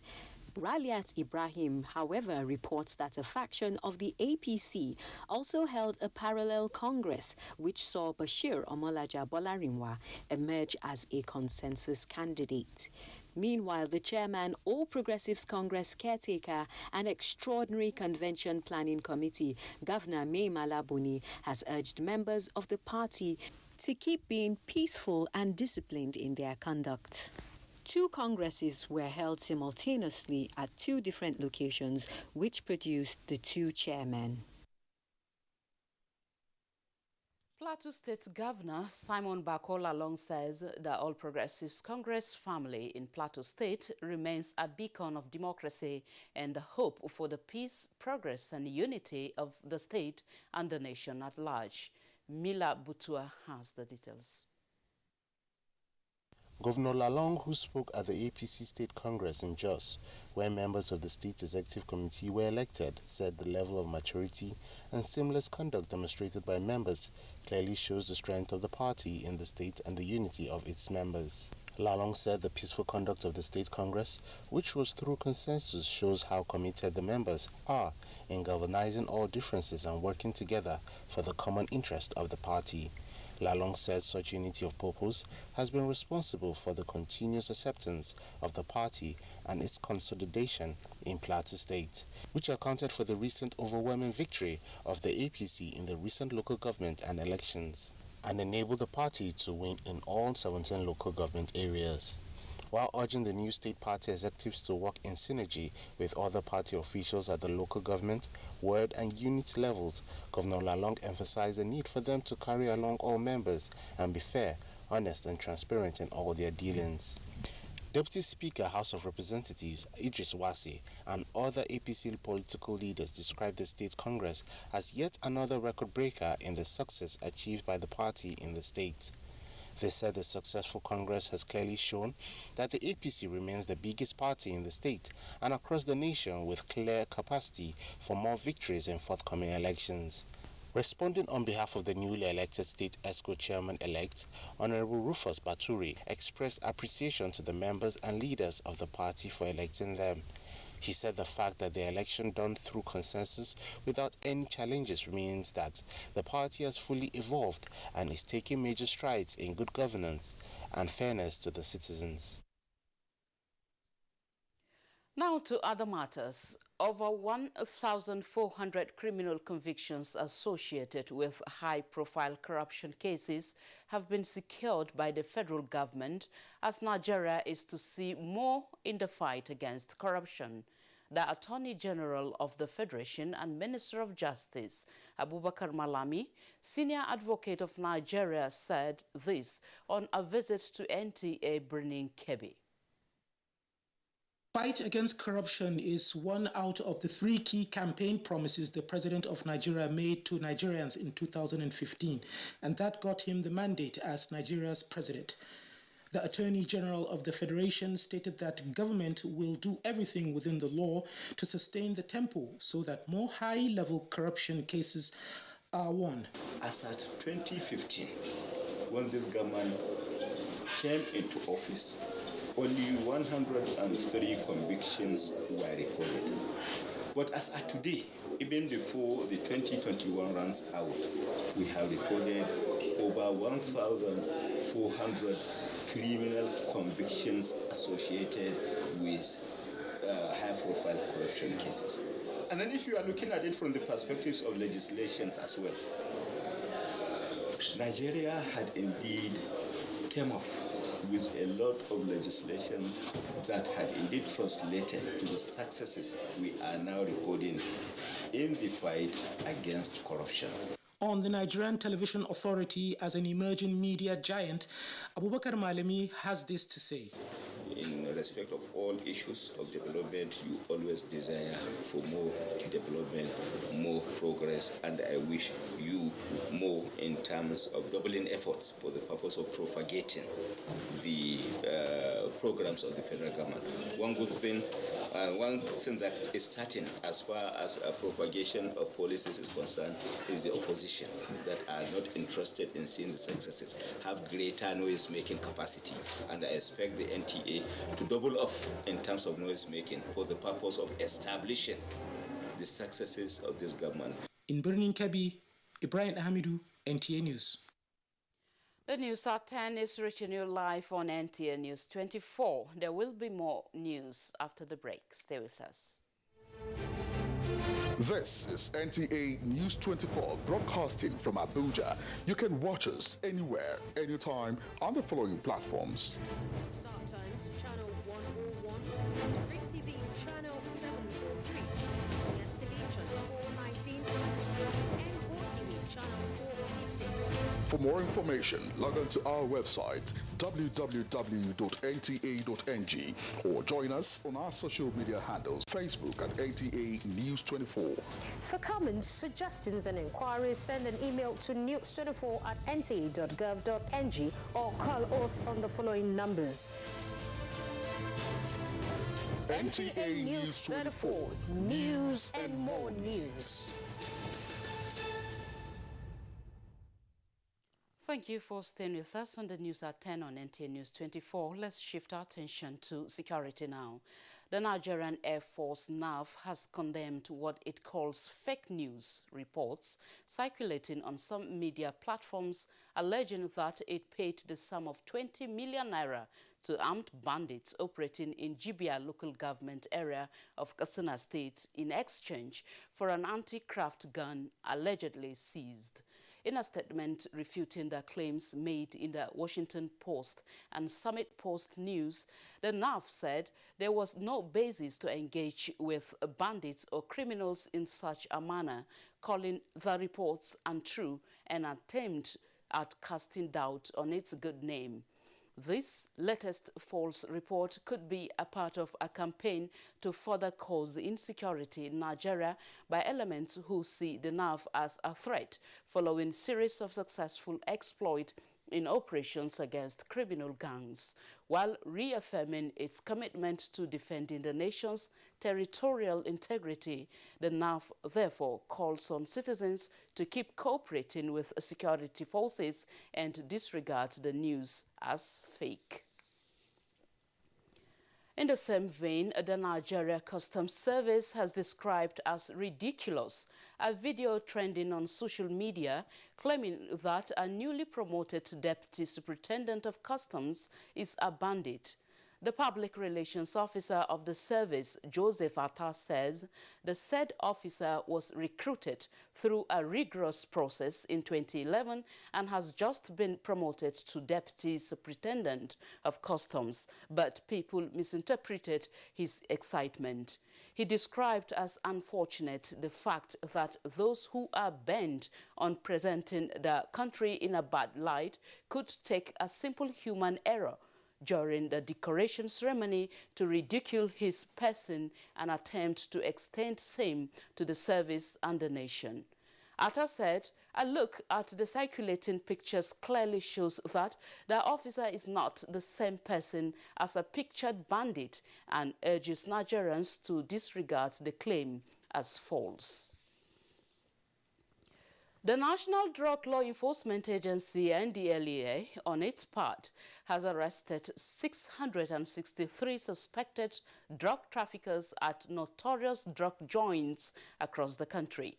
Among the suspects arrested is a fake police officer, a fake soldier, as well as a youth corps member. The raid uncovered assorted illicit drugs weighing over 153,256.8 kilograms. The substances include cocaine, heroin, tramadol, rofinol, and cannabis sativa. The federal government is to build a national orthopedic and accident hospital in Benin, Edo State. Minister of Health Dr. Osagi Hanire gave this information after undertaking an assessment tour of the facilities damaged by a rainstorm at the Federal Neuropsychiatric Hospital, Uselu, Benin City. Ugochikuka Ona reports. The rainstorm wreaked havoc in parts of Benin Tuesday evening, including the corporate office of the NTA. The administrative block, crèche, school, and the multipurpose cooperative building of the hospital are among the areas affected. At the time of this visit, some interim repairs are already on to ensure that services are not stalled in the hospital as a result of the damage. I'm pleased to see that remedial action is already being taken to protect the resources and assets inside from further damage. The damage has been considerable. There are several buildings involved. We are very grateful and we are extremely impressed with the response from the government through the minister. That shows that we have a government that listens, and he has seen things for himself, and we are hopeful that very soon we'll have the kind of financial help that we require to bring things back to the way it used to be. The minister also inspected other facilities in the X-ray room, EEG, and laboratory, and outlined the achievements of government in the health sector. The federal government is also to upgrade facilities at the University of Benin Teaching Hospital and other tertiary health institutions in the country. In Benin, Ogochkuka Ona, NTA News. I'm still talking health. Inclusive risk communication strategy and improving access to information have proven to be effective in the control of COVID-19 transmission in Nigeria. This were the opinion of some key players during a presentation of Date 4 COVID-19 Africa Challenge, a documentation of the Nigeria Center for Disease Control (NCDC) in Abuja. Olisheya Debo has details. Over 18 months since the emergence of COVID-19, governments of countries across the world have had to make tough decisions to sustain response to the pandemic. And in Nigeria, the federal government have continued to institute measures to ensure a balance between preserving lives and livelihoods while addressing the socio-economic disruptions caused by the outbreak. Data for COVID-19 Africa Challenge is a project of the NCDC and its partners to provide scientific evidence to aid public health action for Nigeria's response to the coronavirus pandemic. Data for COVID-19 Africa Challenge also details level of compliance of Nigerians to government directives during the phases of the pandemic. We will continue the engagement over the next few weeks and years that will enable us and decision makers at different levels to think about the data, use the data, and bring it into the decision making. We want to present to policymakers and all other stakeholders findings from the Data for COVID-19 Africa Challenge Nigerian project, and to communicate these findings in a way that everyone understands, including the lay public. And at this, the same nation meeting, health partners discuss on how the findings can enable relevant authorities navigate the COVID-19 response and improve on them. The Nigeria's National Public Health Institute NCDC says it will also utilize the recommendations from the project to strengthen health security for the future. In Abuja, Olusheye Adiagbo, NTA News. Meanwhile, federal government workers who are yet to receive COVID-19 vaccination still have 6 weeks to receive their jabs or risk being shut out from their offices across the country. Correspondent Mitare Ikpen reports that the decision to enforce compulsory vaccination in the country, beginning with federal government workers, was conveyed by the chairman, Presidential Steering Committee on COVID-19 and Secretary to the Government of the Federation, Boss Mustafa, after an emergency meeting of the committee in Abuja. 2021. All federal government employees shall be required, all without exception, shall be required to show proof of COVID-19 vaccination or present a negative COVID-19 PCR test result done within 72 hours to gain access to their places of work in all locations within Nigeria and in our missions. An appropriate service-wide advisory / circular will be issued to guide the process. And talking business now, Nigerian Export Promotion Council has evolved strategies to ensure women inclusion and effective participation in the non-oil export. Details with Comfort Amodu on Business News.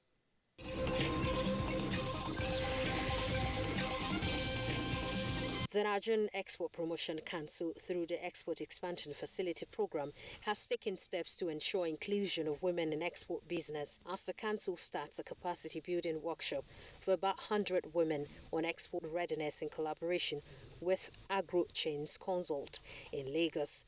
They make a lot of products that are very, very unique. And because their products are unique, the Nigerian Export Promotion Council considered it very necessary to carve out a division for them, solely for them, dedicated to them, to make sure that we build them up gradually, their capacity through trainings and retrainings. Nigeria is looking at increasing its export basket.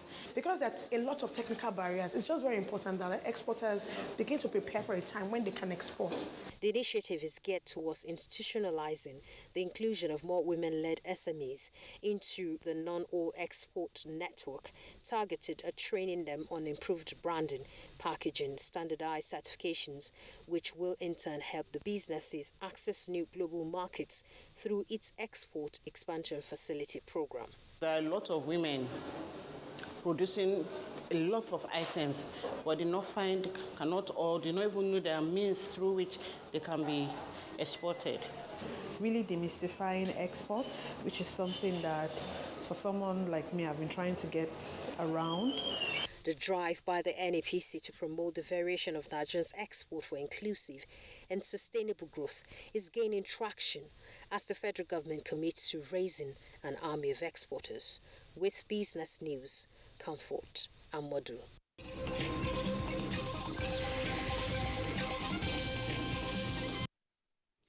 Constantly changing weather patterns is just one of the many indicators of climate change.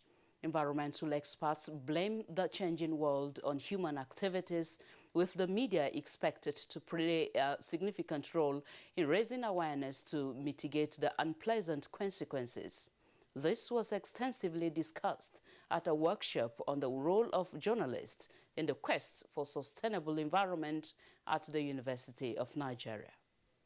Deforestation, burning fossil fuels, and the rapid expansion of farming, development, and industrial activities are releasing carbon dioxide into the atmosphere and changing the balance of the climate system. In Nigeria, increase in temperature, variable rainfall, rise in sea level and flooding, drought and desertification are some of the consequences of climate change. Prompted by the Environment for Development, EFD Nigeria, selected journalists converged on the University of Nigeria, Nsukka, to deliberate on the role of journalists in the quest for sustainable environment. They were promptly reminded of the kind of thoughts that lead to human destruction of the environment by the Vice-Chancellor, Professor Charles Igwe. Environmental issues are often neglected, especially in the third world. You know, it got a time where if you build a house and you plant trees and ornamental, people will say you're a bushman. Similar worries were expressed by the resource persons, but they want journalists to rise to the challenge through well-informed and lucid reportage. A lot of people will be sensitized about the problem, about policies of government, and about different things, which we as a center is promoting. The role of the media is to make that message very clear, simple, relevant, so that people can understand what they're saying and be able to adapt to the changes required to keep the environment sustainable. Victor Boneku has been reporting the environment for 4 years, but the role of the media in mitigating climate change has never been this clear. Like he, Vivian Emoni has also become a climate change advocate. Gas is very expensive today, but when you cut the tree, make sure you replace it and then maintain your environment by trimming the trees.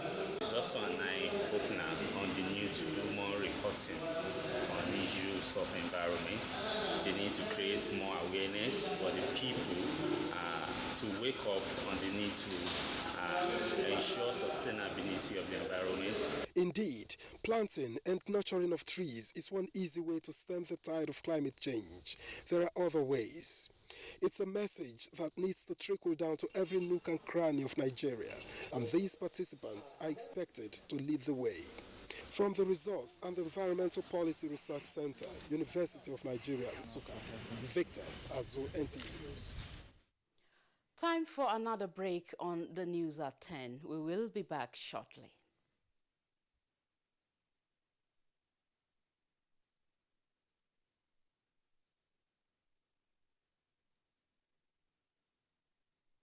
Through regular hygienic and sanitary practices, as well as social distancing.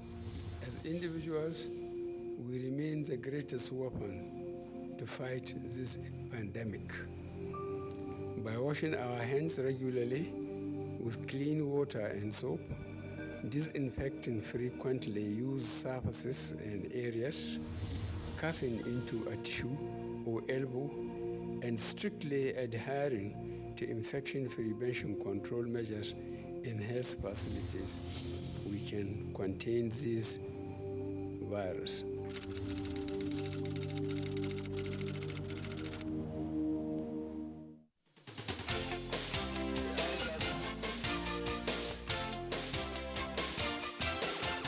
NTA Parliament is a dedicated 24-hour channel that broadcasts the activities of the Nigerian Senate, Federal House of Representatives, and all the 36 state houses of assembly. NTA Parliament, strengthening Nigeria's democracy.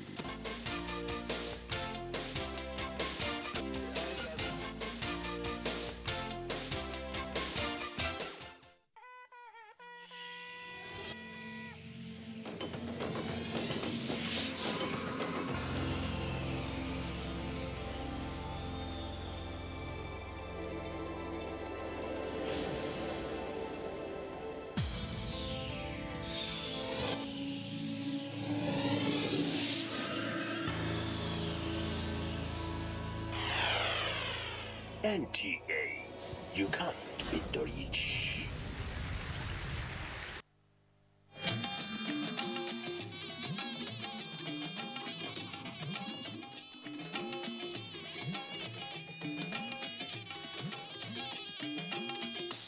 This is the network service of the NTA.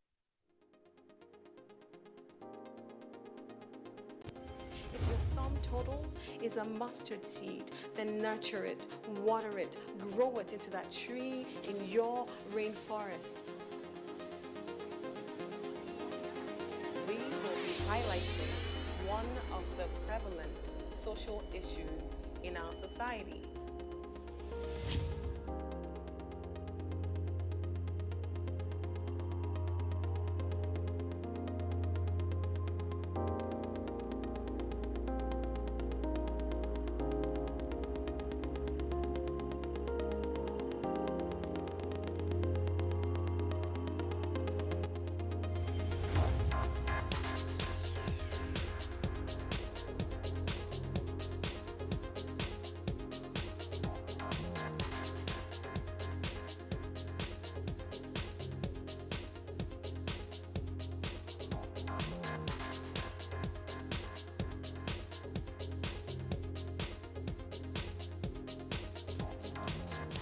That we love and trust, and by people that are strangers.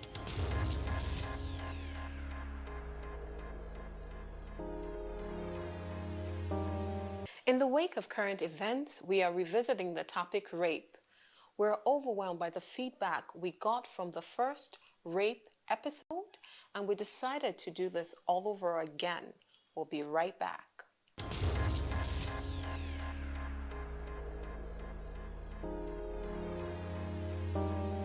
She knew him. He was the one. he was home, home where he cooked for her, listened to every word she ever uttered, listened to the things she did not say, remembered the random things she liked, remembered her passions, her apprehensions. He looked at her and discovered her soul. But it was complicated. He was complicated, not sure she was complicated. So here they are apart, with people who do not quite remember the random things, who choose to forget their passions because the day he forced himself on her, in her, she died just before he became dead to her.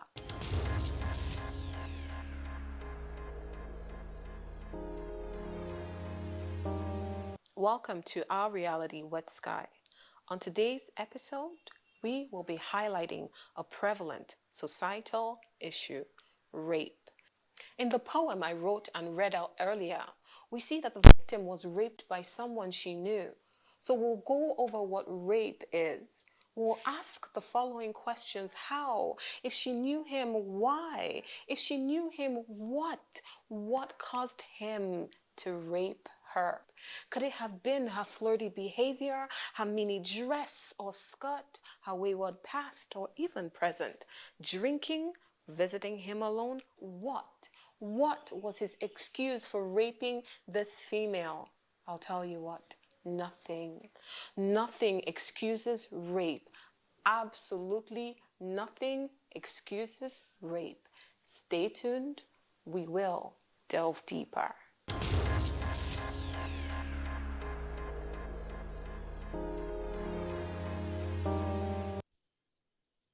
If you ever wonder what story could be compelling enough to knock off a global pandemic health crisis off the front page of every major media outlet in the country, it is the rising case of rape and sexual assault. Over the past 2 months, Nigerians have woken up to different shocking, tragic, and violent real stories of rape against vulnerable persons. Of the recent and touching is the Uwavera Omozua, a 22-year-old student of Uniben who was raped and brutally murdered when she was at her church studying. Also, a teenager Barakat Bello, a student of Department of Science Laboratory Technology, was found in a home, raped and killed. In Lagos State, 4 masked men gained entry into the home of a 12-year-old girl where she was gang raped. This recent escalating trend of rape and sexual assault has sparked nationwide outrage, which has led to street protests led by the civil society and human rights organizations in Nigeria, calling for stiffer punishment and its implementation.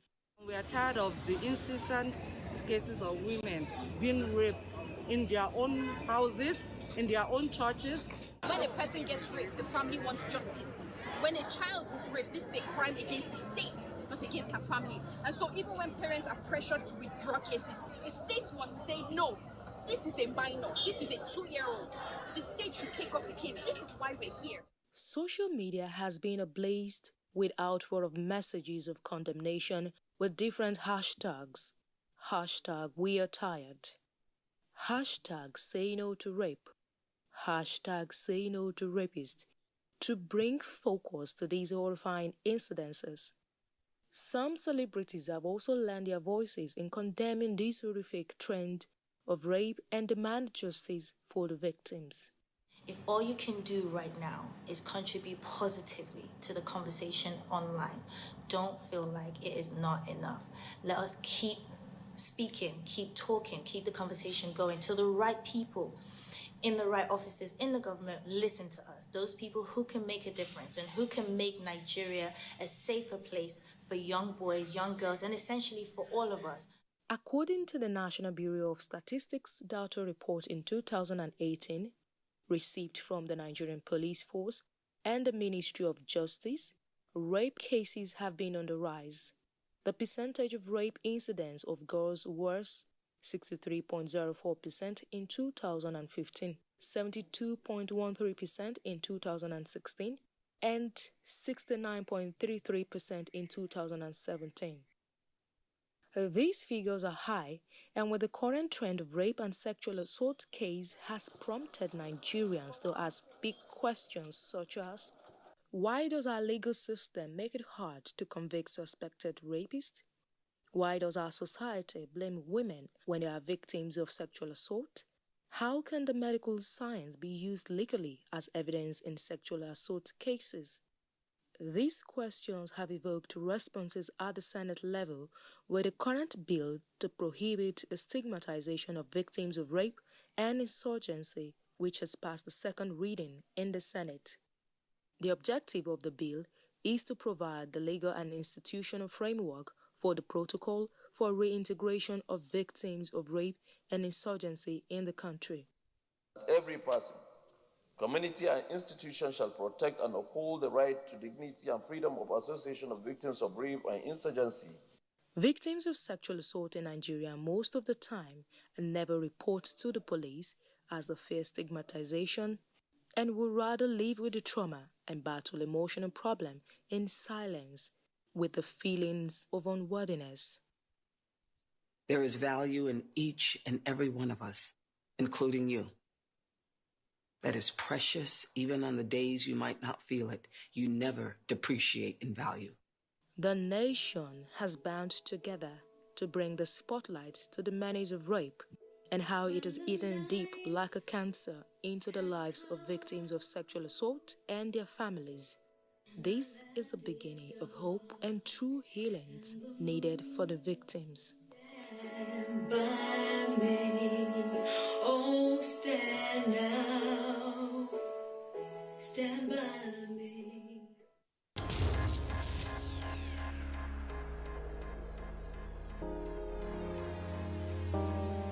Let us define rape and go over details in the event that it is unclear. Rape is sexual assault, typically with intercourse. It is forced penetration. It is essentially non-consensual sexual intercourse. There is hardly any woman who has not encountered near rape. I mean, to the point where there is unwanted sexual advances. Further, many females, adults, children suffer sexual abuse and rape. We're here to draw the line when it comes to sexual activity.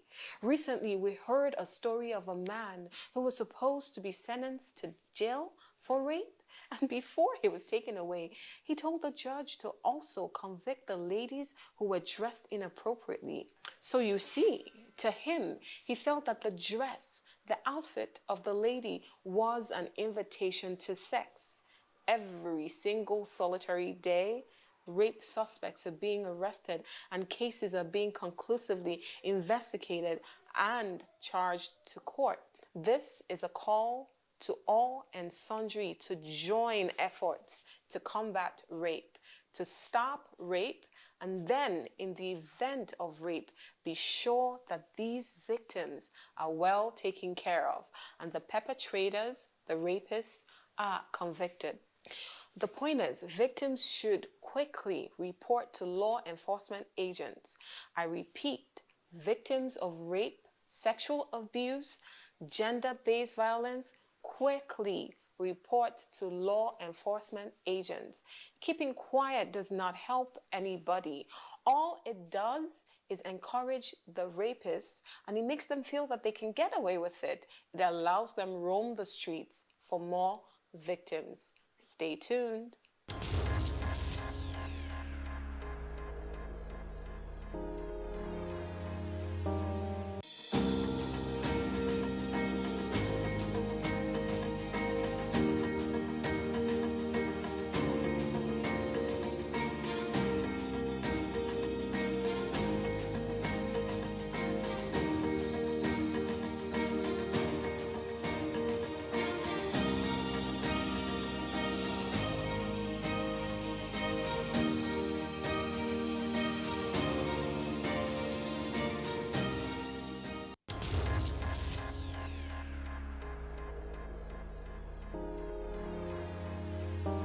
Rape is wicked. There is no reason for somebody to rape or defile another person. Now, I will tell you something called rape and beg. A man once told me that in his circle, they were discussing that if a female was not being cooperative sexually, that he could rape her. Let me clarify. If one of the guys in his circle had a girlfriend that was being uncooperative regarding intimacy, they were advising him to force himself on her. And then, after the act was completed, he was to beg. This is ludicrous, and I found it unbelievable. He told me, matter of fact, that this is a thing, that to get it by any means necessary was the aim. I would like to state that this is horrifying. Rape and beg is wicked. It is wrong. It is malicious. And if you don't have consent to sexual activity, then don't do it. No means no. I don't know means no. Stop means no. I'm not sure means no. Anything other than yes means no.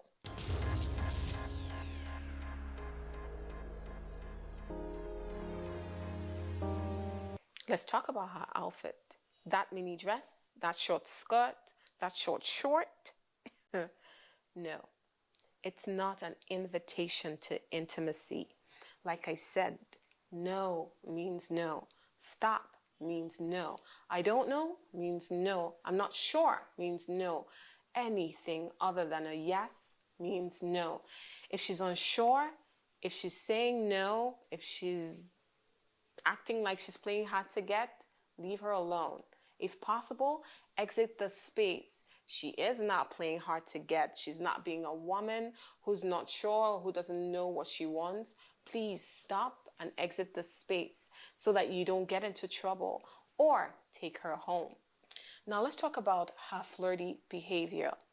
Flirting means acting as though you are attracted to someone romantically. If she's flirting with you and has not expressed the desire for intimacy, then this is not an invitation to sexual relations or intimacy. Please do not force yourself on a woman just because you think she's being flirtatious. Even if the whole world thinks she's being flirtatious, it is not an invitation to sex. Whether she's flirting directly or in a subtle way or via text messages or via WhatsApp, social media, if she has not consented to intimacy, then intimacy should not transpire. Her wayward past. Also, do not rape a woman because of how she has been in the past. Rumors of promiscuity or actual wayward behavior in the past does not excuse a rapist. Do not say because she's been intimate with a number of people, you would like your share. How? No, not done.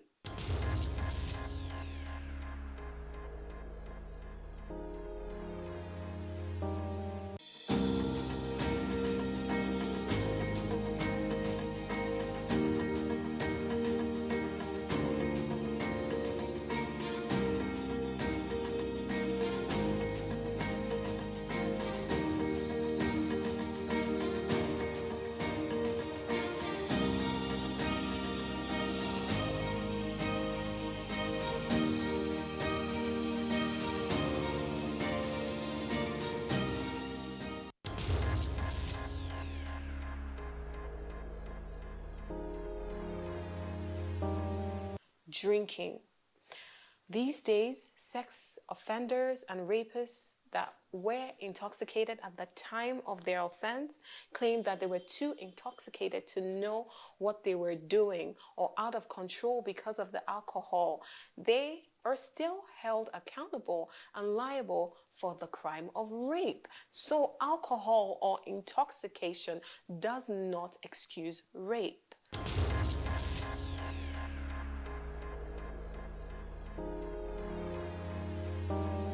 Visiting him alone. The fact that you go to a man's house alone does not allow him, does not permit him to rape you. It doesn't matter what you're wearing. It doesn't matter what time of day it is. It doesn't matter if you visit him alone or in a company of someone and you go with him to a private section of the house. Nothing excuses rape.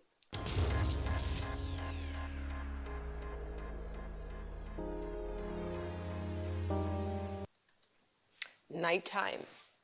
No matter what time of the day it is, if a woman is walking the streets alone, it is not an invitation to rape. So seeing a woman at night or in a secluded area or in an alleyway, in a hidden corner, wherever, is not an invitation to have her. Please let our children and our women be safe anywhere, anytime. Let our girls be comfortable to walk the streets at any given time.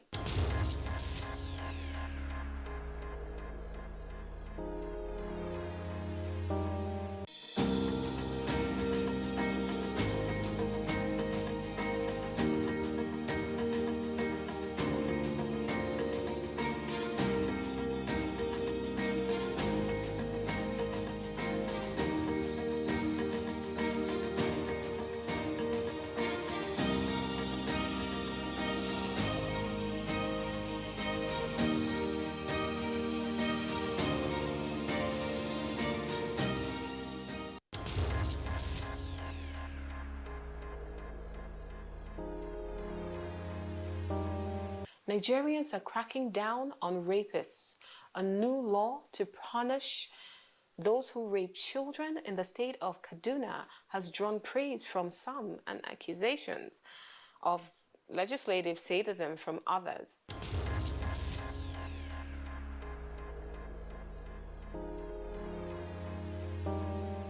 This new law punishing child rapists with castration and death has come into force in the Nigerian state of Kaduna. Men convicted of raping children under the age of 14 will have their testicles surgically removed before being executed. Under legislation in the same state, the governor signed it recently, and he also said that their fallopian tubes of women will be cut out in the event that women are caught molesting children. I await your feedback, viewers. What are your thoughts? Too harsh? Harsh enough? Lenient? What? Let me know.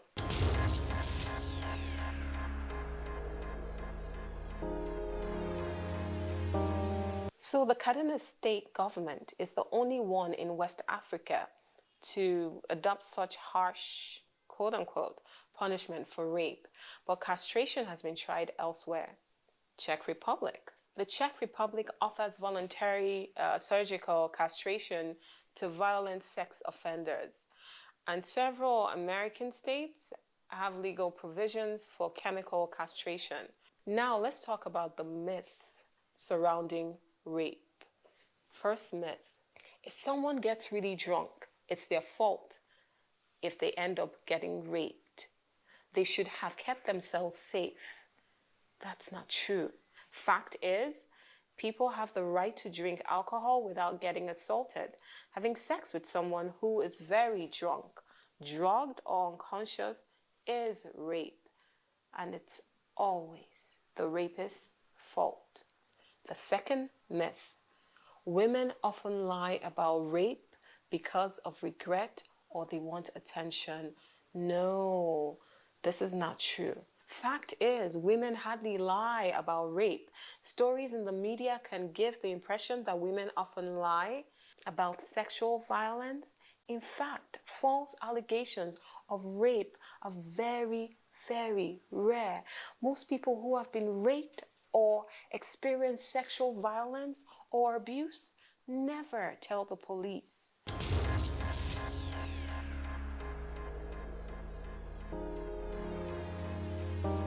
The third myth: if someone didn't scream or try to fight off their attacker, then it wasn't rape. No, that is such a myth. Fact is, there are many reasons why someone might not scream or even struggle. Shock is one of such reasons. Fear, if they've been threatened, a lot of reasons. Myth 4. If you're in a relationship with someone, it's always okay to have sex with them. We discussed this in the previous rape topic, and we said no. Fact is, your body is yours, even in marriage.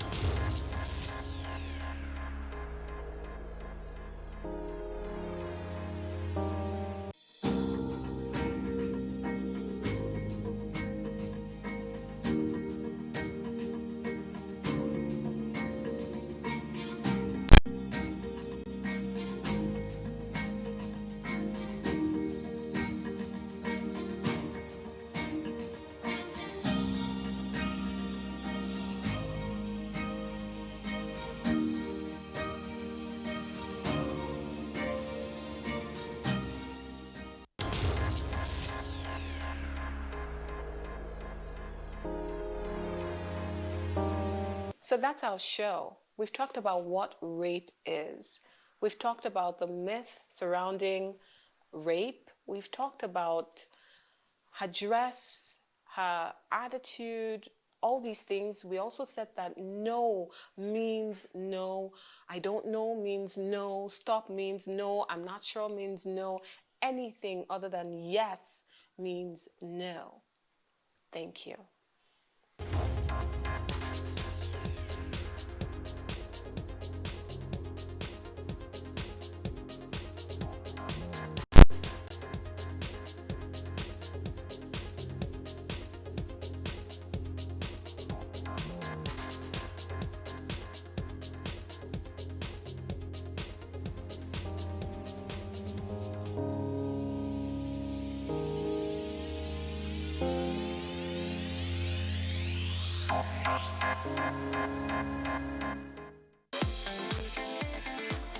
From dusk to dawn, 24 hours a day, NTA International is with you in your living room, office, everywhere and anywhere. We provide the company you desire in terms of balanced and up-to-date news, programs and the best of entertainment. Tune in to DSTV channel 251, GoTV channel 91, Freeview UK channel 264, or you can download www.visiontv.co.uk. App for iOS or Android. You can also see us on Facebook and YouTube for quality content on the go. NTA International, Africa's window to the world.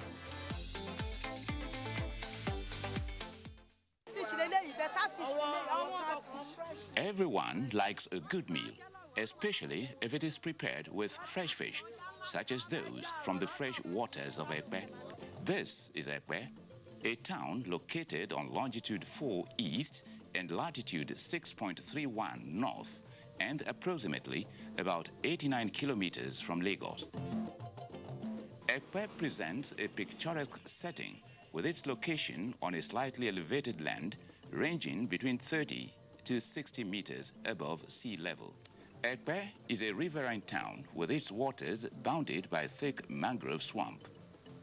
Therefore, the occupations of the people traditionally include fishing, farming, carving, weaving, canoe building, fishnet, and fish trap making. However, like any other riverine community in Nigeria, fishing and fishing activities remain at top of the pack. It has assumed a prime importance and an industry that has become a symbol of civic pride to the people of Ekpe. It is therefore no exaggeration to assert that Ekpe remains the fish empire of Lagos State.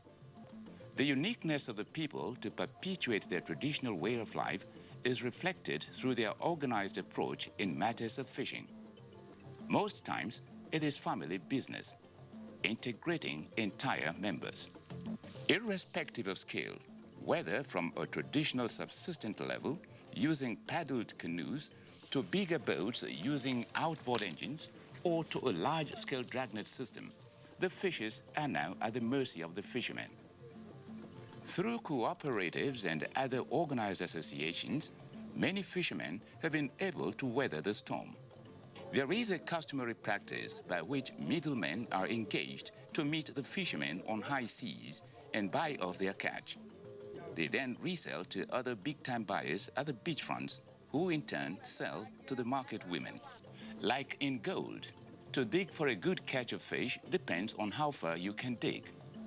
Big fishes do not stay in shallow waters, and the type of fish also depends on the nature of the water. Fish stay according to the size and the water. A small fish will never come to a shallow area, whereby if you want a big fish, you will go deep. You go far to the shore. Using different materials, patterns and methods, various types of fish are caught in Ekpe waters for your delight. From the traditional net throwing system to the bamboo pipe tubes or the multi-hook system, the people's creative ingenuity cannot be underestimated. How impressive that a vegetation such as this is actually a ruse for fish to house themselves. And no sooner would they be hauled into raffia-made fish traps planted strategically round the mound. At a point, however, the seeming good fortune of fishermen have to come to an end. This is the off-season, when there are less fishes in the river. In some parts of the world, when the off-season comes, most fishermen remain idle and have to wait until another fishing season commences. But this is not the case in Ekpe. This is because most fishermen in Ekpe also undertake artificial fish farming through construction of ponds, which are located not too far from the river. Why would most fishermen also own ponds? The time of off-season in lagoon, so this one is certain. That of the river is uncertain. It's under perhaps. But this one, if you got it, you get pond, you introduce stock, you feed. So it will not disappoint you at all. You just need money, you come there, you come and take it. It's just like bank. Fish farming in Ekpe has therefore been on a steady growth. In this serene, quiet and natural setting are many fish ponds which are providing steady source of income for the fishermen.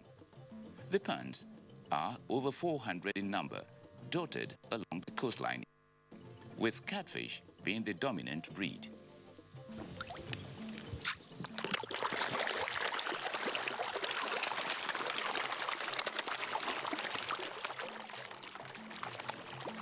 Combined with deep-sea fishing, little wonder that there are fishes at every corner in this market at Ekpe. Next time you visit Ekpe, be at liberty to walk straight to the beach area to have a feast of the rich variety of fish.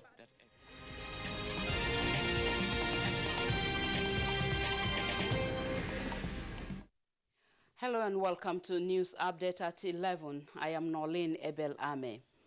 Federal government workers who are yet to receive COVID-19 vaccination still have 6 weeks to receive their jobs or risk being shut out from their offices across the country. Correspondent Mitare Ikpen reports that the decision to enforce compulsory vaccination in the country, beginning with federal government workers, was conveyed by the chairman, Presidential Steering Committee on COVID-19 and Secretary to the Government of the Federation, Boss Mustafa, after an emergency meeting of the committee in Abuja. 21.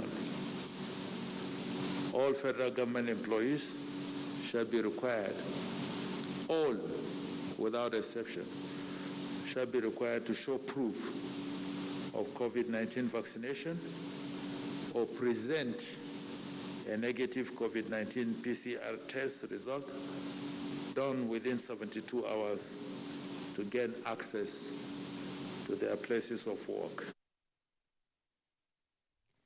The Nigerian Air Force NAF has condemned what it calls fake news reports circulating on some media platforms, alleging that it paid the sum of 20 million naira to armed bandits operating in Jibia local government area of Katsina State in exchange for an anti-craft gun allegedly seized.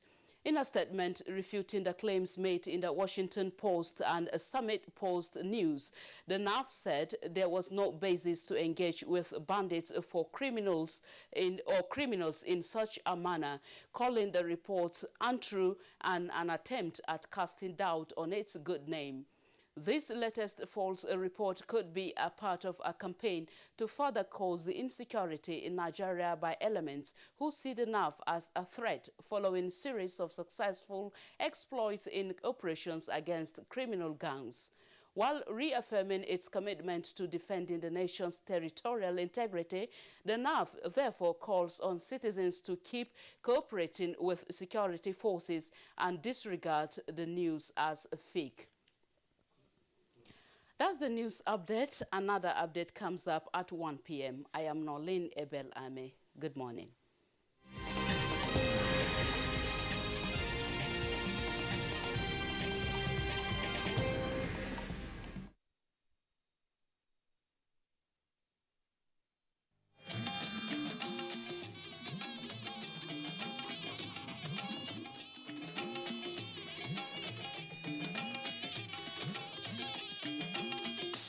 This is the network service of the NTA.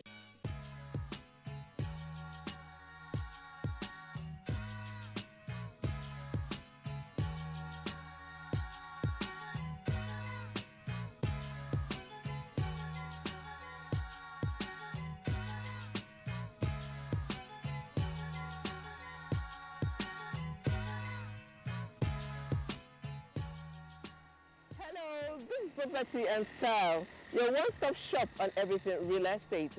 It is coming to you from the network service of the NTA, Africa's biggest television network. Property and Style is a program that is passionate. The Nigerians have decent roof over their heads, and we're also here to give you information of all the happening in the real estate subsector. My name is Patience Eloy Abba. Thank you for joining us.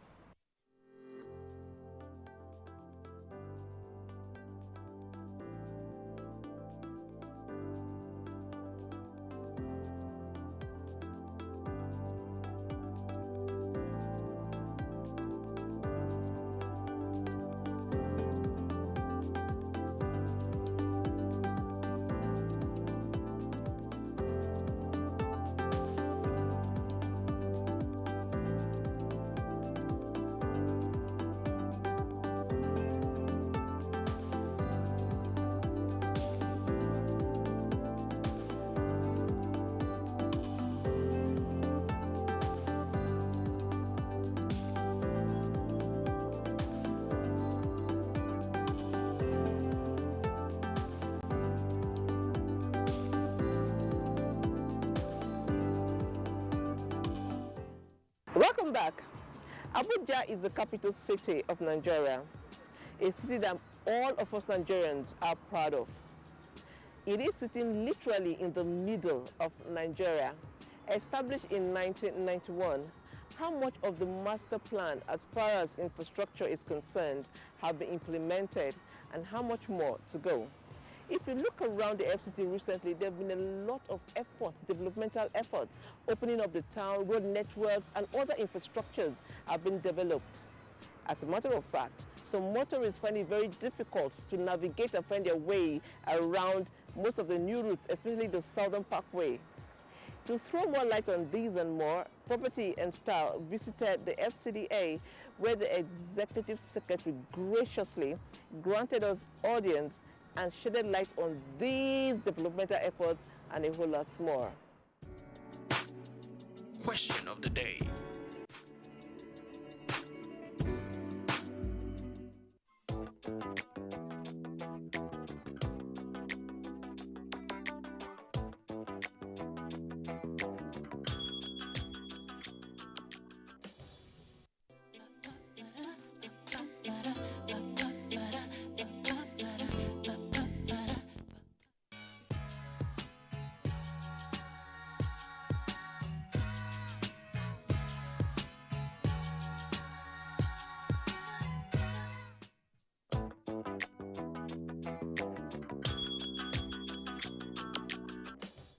We're working on so many roads. And we're just doing what will help to conclude some of the master plan provisions for the entire city regional road and other services that will help ease the movement in the city and for services to be available for residents. We have from last year, even way back from when this administration came on board, tried to concentrate on doing the completion of these existing expressways. But along the line, there are some of them that have to be brought in. So some are at the level of being completed, while others are fitting into the continuation of the ones that are either at completion or at some substantial level. If I take an example, the AYA up to the CBN, the one you call Goodluck Ebele Jonathan, we call it Inner Southern Expressway, ISEX. From when this administration came, the need for the extension from this CBN junction up to the Galadima roundabout became very, very apparent. And we just had to give it out so that the continuity of the movement eventually will be enhanced.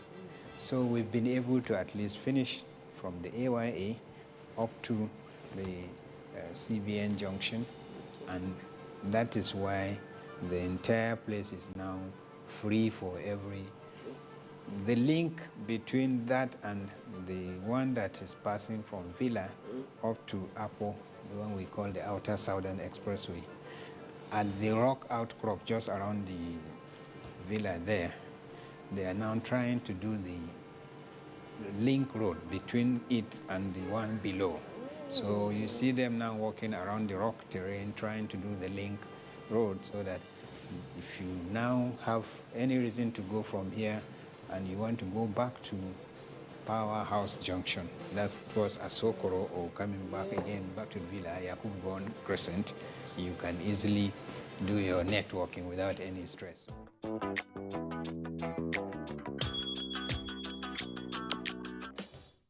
The Southern Parkway is just this road that you have that is going around us, the FCDA and of course your NTA. So we're sharing in the serenity of that place now. We are currently trying to tidy up the walkways. You see them doing a lot of interlock activity around. And then we're putting up the signages that will show you whether you can go straight or you have to do a U-turn at the location that you can do, or if you have to be restricted from doing a turn left or right, they are now placing them in addition to some bigger directional signs that will guide you, like from if you are around the NTA, you want to go to maybe Shagalinku, yes, or even the Infrastructure Concession Regulating Office, ICRC, just around the corner. The big board there will show you how you go around, and it will just be a replica of what you have at the Yaradua Center. Okay. That's exactly, and I think this is even the drawing that I have on the table. Okay.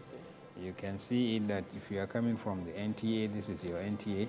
You can go like this. This is the only way it will be. You can see the sign is showing you, and that is, you want to achieve completion to be able to get to Muhammad Buhari, which is up there where you have the bridge. Yes. And then from Muhammad Buhari, you can also come in and then go around. I was talking of ICRC or Shagalinku that are somewhere here. So this is exactly how the movement will be. You will only go in this manner and come like this. If you are coming to my office, assume from NTA, you have to come this way and follow around and come into this place before you enter FCDA. So these signages are the ones I'm just waiting for them to put in place. That will be, from then we'll now get some real enforcement officers to be able to help And then, of course, there will be a lot of sensitization. Maybe we'll use this opportunity to call on people to appreciate the fact that very soon we'll begin to enforce that movement pattern so that at least we'll have a saner place. And all parkings will now have to be done elsewhere, not on this road, because they are high-speed arteries. You don't park at all on them.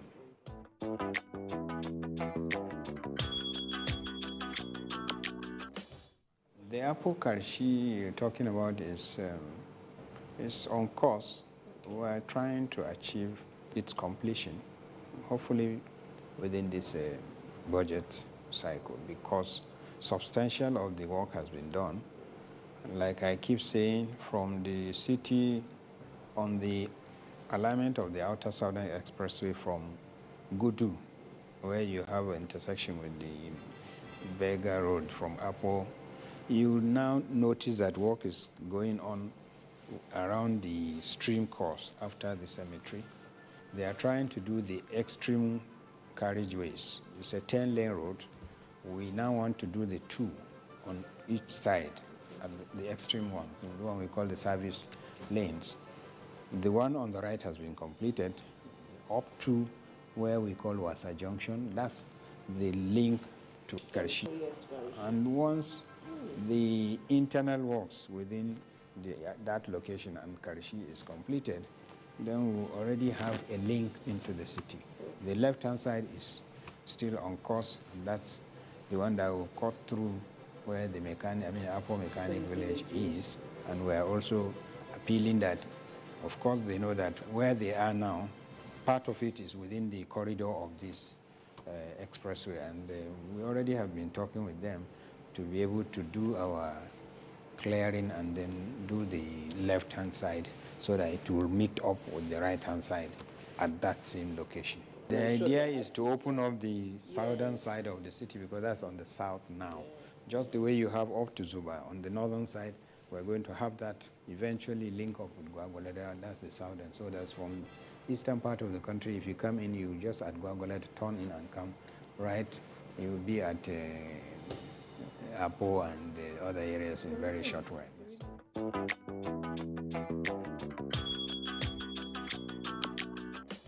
Before the end of the last administration's term, the first term of this honorable minister, a review was done of the entire mass housing policy of the territory to make sure that areas where we have difficulties and challenges in getting developers to complete their construction works and even get off-takers to have the CFOs.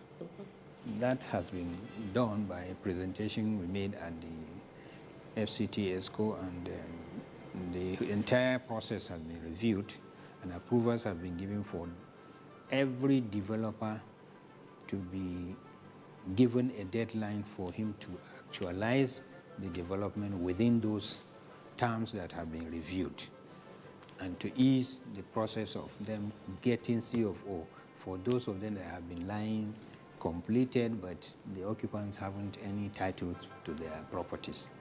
I think for the meantime, I have in the records for almost 15 of these mass housing developers that are now coming up with the issue of getting the CFO for their residents, and those that are occupying the houses haven't been completed. Of course, the little challenges that we have there, we're working on them in terms of how to simplify these processes.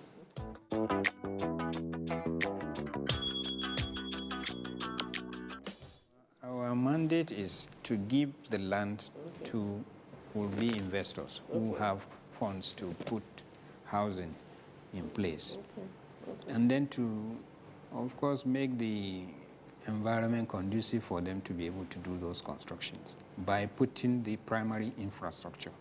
Primary infrastructure meaning the major, like I told you about this expressway that has been done, if it traverses where we have plots for mass housing, it means we have satisfied our own part of the deal. A lot of these roads that we put in place that are providing access. It's not just for every other resident, but they are meant to facilitate the movement into plots where developers will build houses.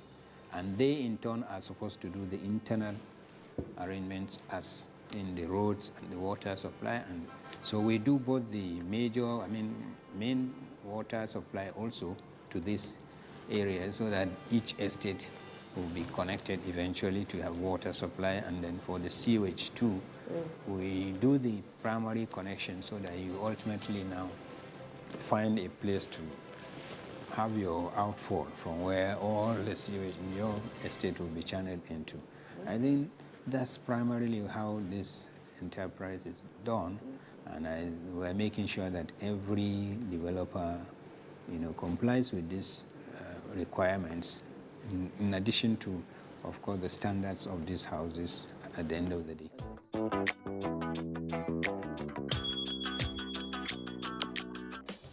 We're already addressing the location at Galadima. That's a very, very critical point.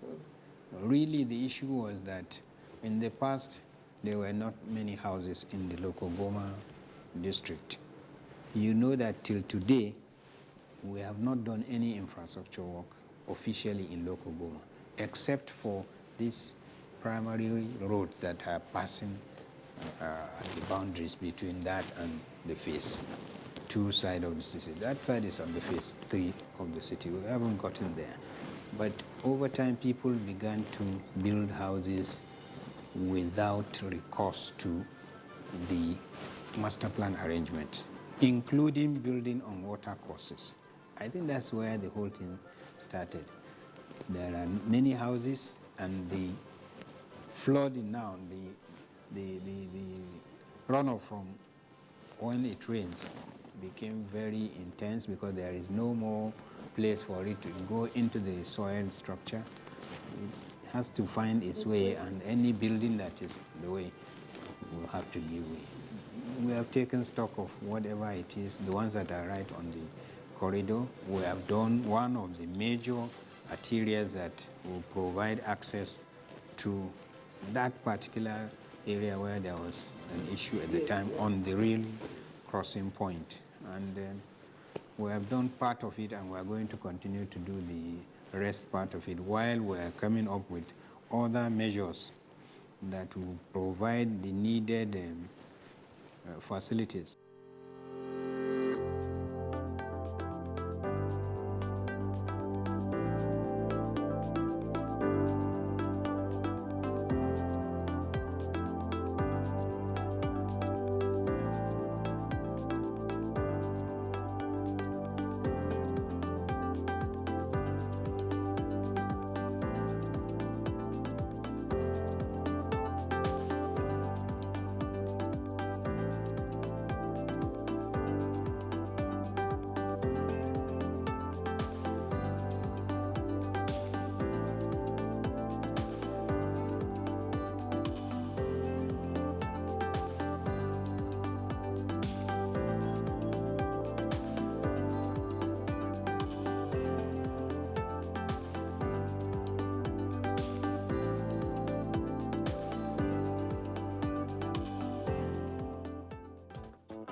For a relatively long time now, at least 3 decades ago, the world has suffered continuously from global warming effects. The world-leading scientists believe that human activities such as mining, deforestation, intensive farming, indiscriminate waste disposal, bush burning are some of the likely causes of global warming since the mid-20th century. Global warming is a phenomenon of climate change characterized by a general increase in average temperatures of the Earth, which modifies the weather balances and ecosystems over a long period. In fact, the average temperature of the planet has increased by 0.8 Celsius compared to the 19th century. This is no doubt having an increasing negative impact on humanity and, of course, the entire ecosystem. However, there are ways of preventing or reducing global warming, and the construction industry can play a key role in achieving this by building eco-friendly houses. An eco-friendly house is an environmentally low-impact home designed and built using materials and technology that reduces its carbon footprint and lowers its energy needs. Fueled by increased demand, a new industry of eco-friendly home building has emerged, and a whole host of technical innovations have created an arsenal of eco-friendly materials and techniques, from wind turbines to solar panels to high-efficiency lighting, water conservation plumbing, recycling, etc. As the effect of climate change are felt across the world, and the construction industry responsible for as much as 40% of man-made carbon emissions, both governments and individuals are beginning to take the task of building eco-friendly houses more seriously.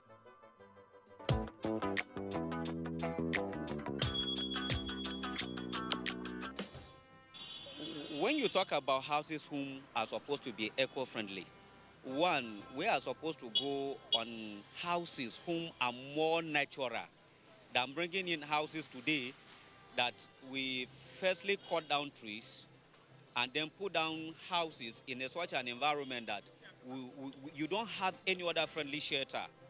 Firstly, you don't have the mother nature close to most of our 75% of the houses we have today. So I'm encouraging people who are going into real estate that by the time you want to map out the plan of any estate you want to put down in the city, you should be able to have trees that will be planted alongside your plan, your walkway, your roads, and some other things like that. That will help protect our environment and bring nature closer to us. And then we talk about bush burning. In Nigeria, we have the National Park Service who are supposed to be on top of their game, protecting most of our reserve. You understand? I've been privileged to visit like the Old Park in Oyo. I've been to Yankari Game Reserve. I've been to Tinapa and Co. And when you go there, you enjoy nature. You don't need AC to be able to I feel at home. I remember far back when we were in the villages, most of these thatch houses you see, those round houses, those thatch ones, I could remember my father would tell you that he doesn't want to sleep in a zinc. Why? Because they found out that most of these houses were eco-friendly and we are more chilling even within the hot period than what we are having today.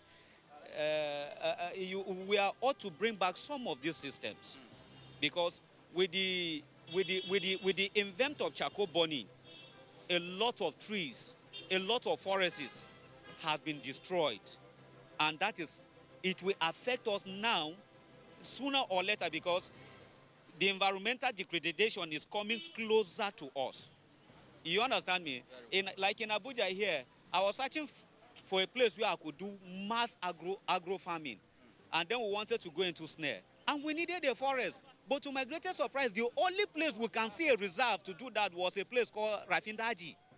Just is a boundary between Niger and Abuja. So that's to tell you that the entire 6 area council in FCT does not have a preserved place where we can tell our children that this is how it was and this is what we are seeing now. So the government needs to step out their game, bring in more policies that will protect our environment.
and the answers.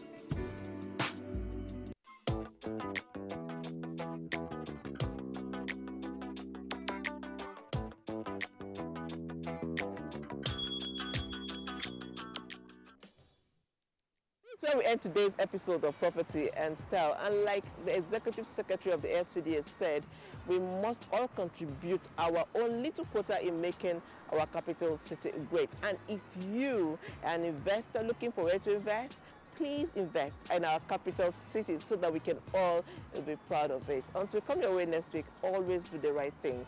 God bless Nigeria.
Hello, it's a warm welcome to Sports Ray, reaching you live on the network service of the Nigerian Television Authority. And give George.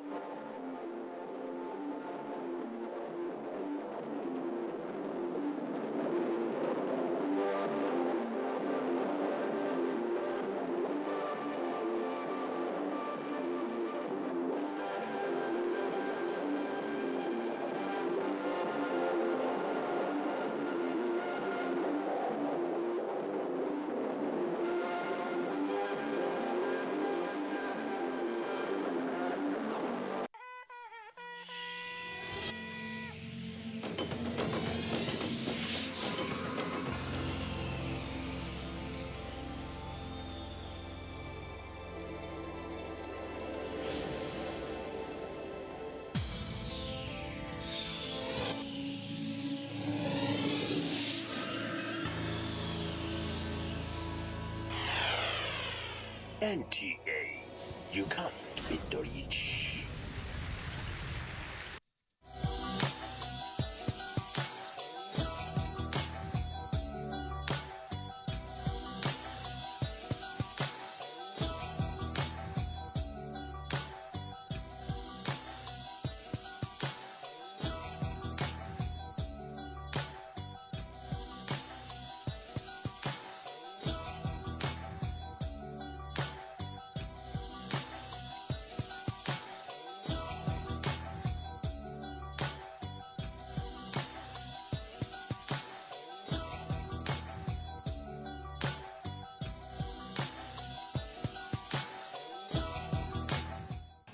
One type of visual art that is natural to integrate with science is photography.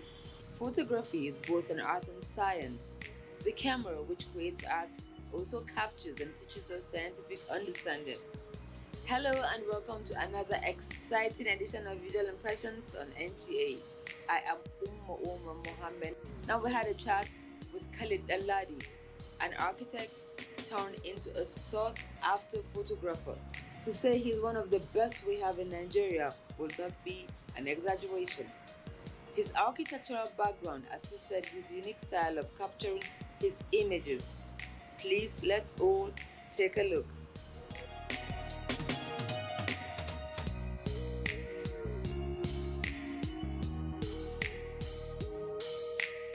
Once you have the three elements of photography, which are light, subject, and composition, you will be sure to have a perfect picture.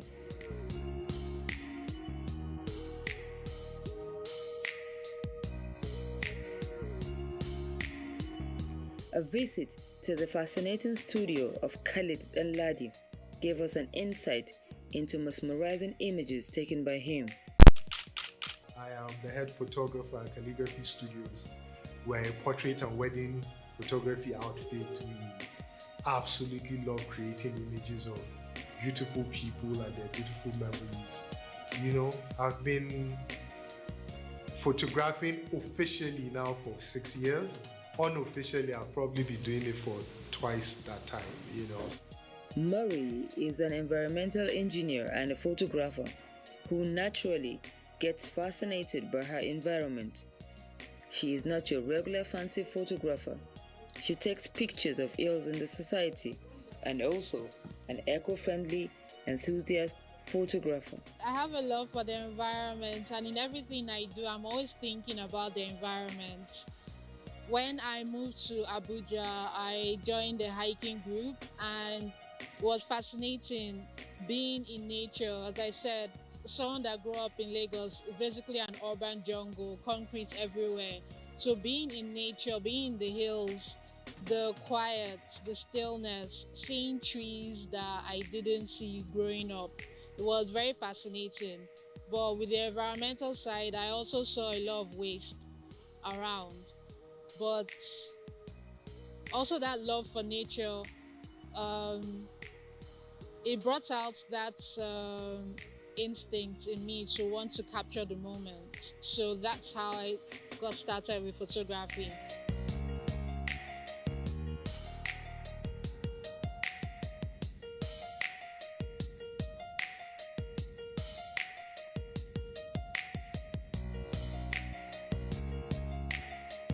Ever since I was a child, I've always done one or two creative things. I mean, you ask a child what they want to be, and you get the popular, I want to be a doctor, I want to be, you know, someone to be police officers or whatnot. I always wanted to be an architect. I never wanted, like, I never wavered. It wasn't like if you met me 3 years down the line, I would say something else. I always only wanted to be an architect. So I went to school, I studied at ABU, Ahmed Bello University Zaria.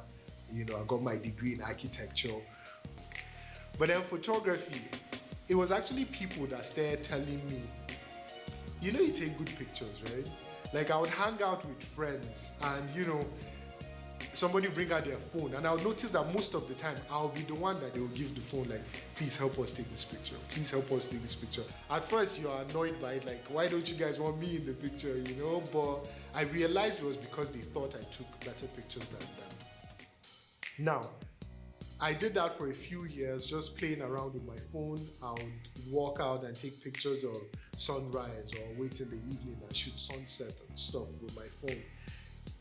The sort of voices that kept saying, you know you should buy a camera, just became too much that at some point I knew there wasn't any turning back from it. You know, I eventually bought a camera.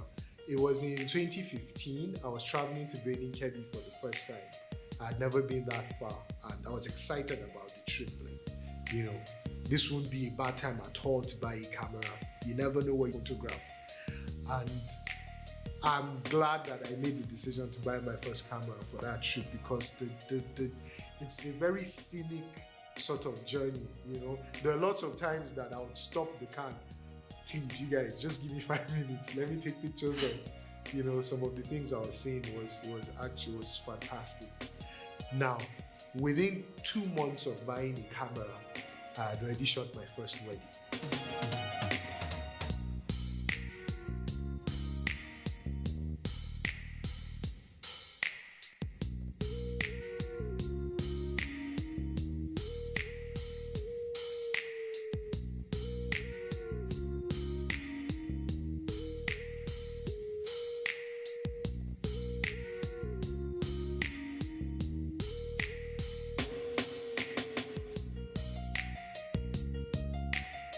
I look out for almost anything any real photographer will tell you.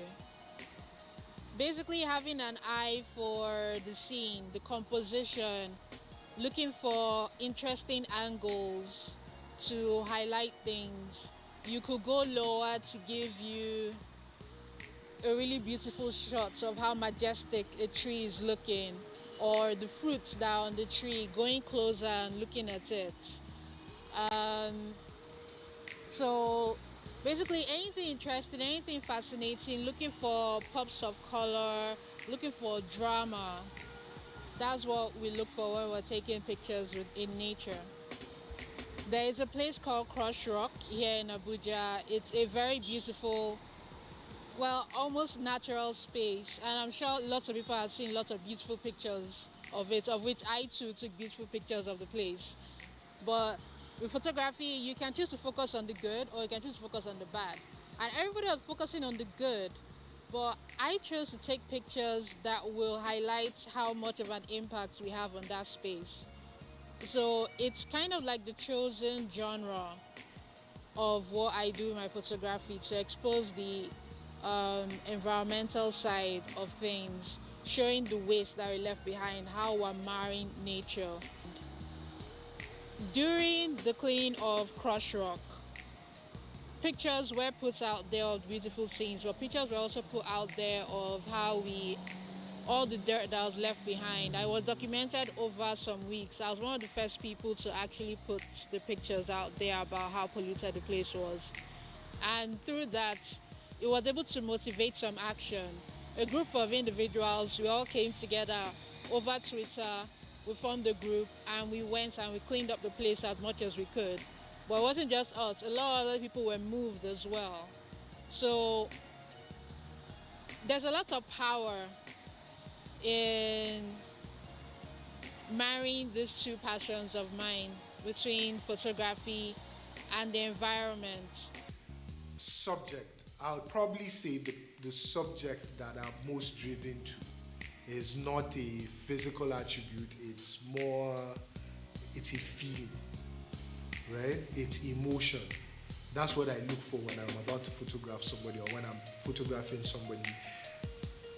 I can't remember who said it, but a photographer once said, do not shoot what it looks like, shoot what it feels like, right? So, and I've tried to mold my career,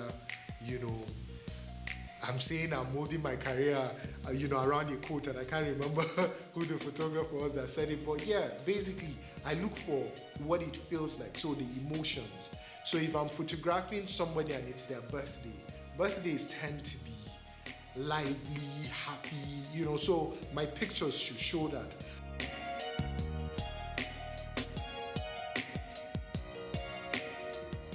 While on assignment all over the country, Khalid has taken some amazing portraits using his unique approach of architectural composition.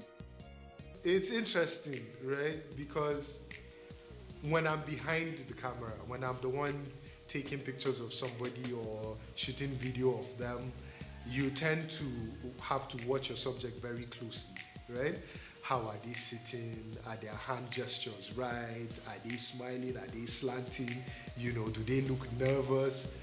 Because, for example, like nerves show in the hands, people tend to do stuff like this when they're nervous, So you're always watching out for some of those things. So whenever the camera turns onto you, you're conscious of what the person behind the camera might be looking out for. So you're trying to make sure that you're not, I don't want to say making those mistakes, but not giving off those signals. So it feels like somebody is, using X-ray vision or something to look through. But so it's a bit uncomfortable, but I'm sure I'll adjust.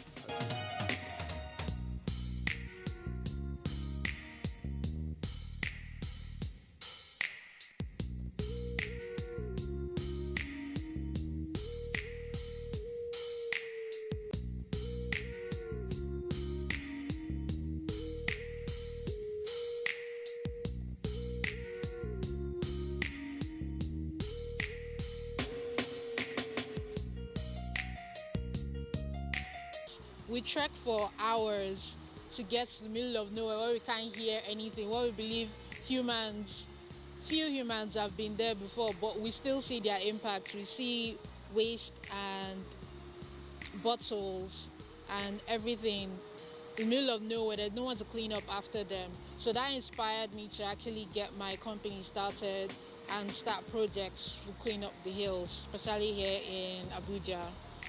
A professional photographer is somebody who has experience, right? Your gear does not make you a professional. A professional photographer must be experienced, must be somebody who has been in all sorts of situations and made mistakes and learned from them, right? A professional photographer has shot under the sun, in the shade, where there are indoors, where there is light, where there is no light, when it's raining, when it's not raining, when they have external lights, when they don't have external lights.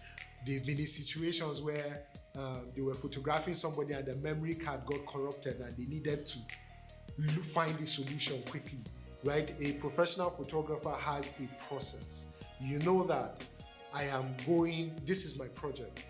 This is the preparation that this project needs. This is how I'm going to execute. This is how I'm going to deliver, right? You have an understanding of process. So there's experience, there's process. Then there is equipment, right? Because they are professional grade equipment. Stop usually more expensive, right? Rightfully so, than your normal everyday stuff, because it's expected that for you to be buying this, you already are in the field. You already make money, hopefully, from what you're doing, so you can afford, these things, the gear that you need, right? Being paid for your work also makes you, it's part of one of the things that makes you a professional, because you can have experience and have process and have gear. If you're not being financially compensated for the work that you do, then I'm not so sure, then you're just an enthusiast.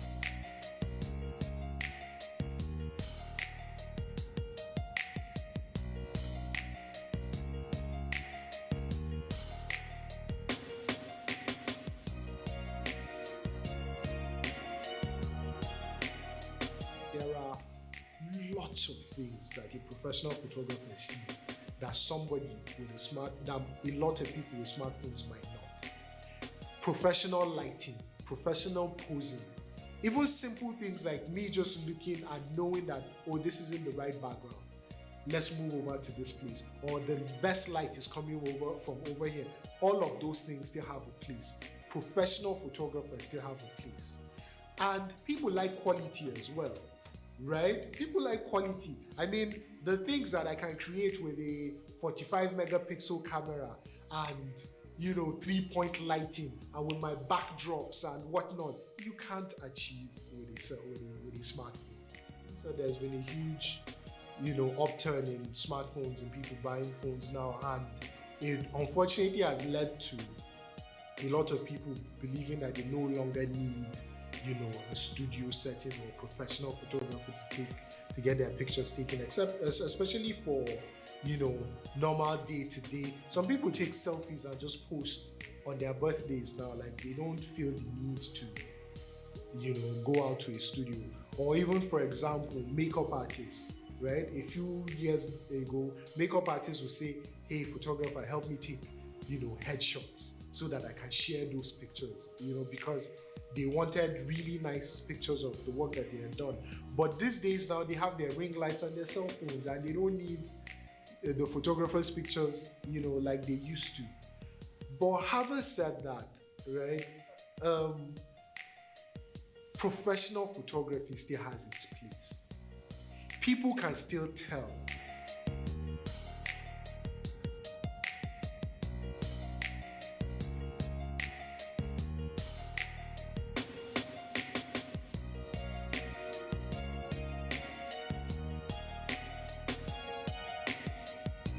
Documenting naming ceremonies or weddings, you still can't do those things yet with smartphones, right? So professional photography still has a place. It's here to stay. And in terms of me being unique and why people come to me in particular, I don't know. I would like to think that I have obviously good work, right?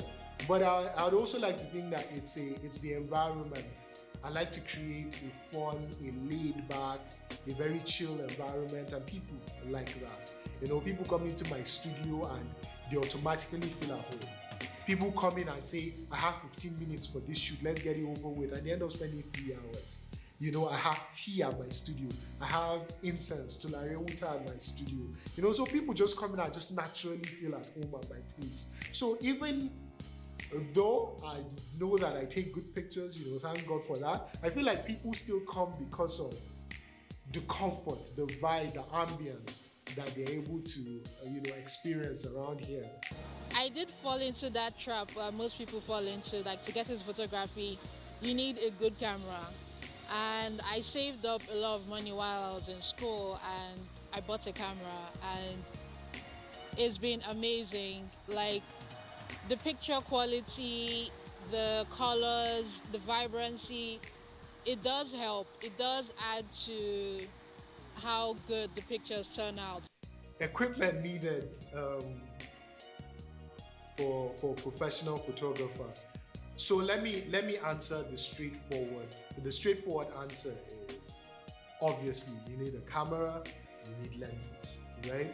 You need what's called the pro bodies, the professional bodies, where you get faster frames per second, so like you can shoot 10 and above frames per second, so that when you have something, so like you're photographing sport, maybe you're at the Olympics or something, and then Usain Bolt is speeding past, you need your camera to be able to keep up, right? That is different from what would be just a normal consumer or beginner body, which is basically just good enough to photograph still subjects. You need something that has long battery life. You need something that is durable, that is weather sealed, so that if it's raining, if it's snowing, whatever, high temperatures, it works, it functions perfectly. You need lenses that have reach, right? The most typical lenses are short, the focal lengths are short. You need something that is long, say from 200 and above. You know, you need options and lenses. I could go on and on about what you need, the lights and the stands and all of that, but in all honesty, the most important thing that you need is your eyes.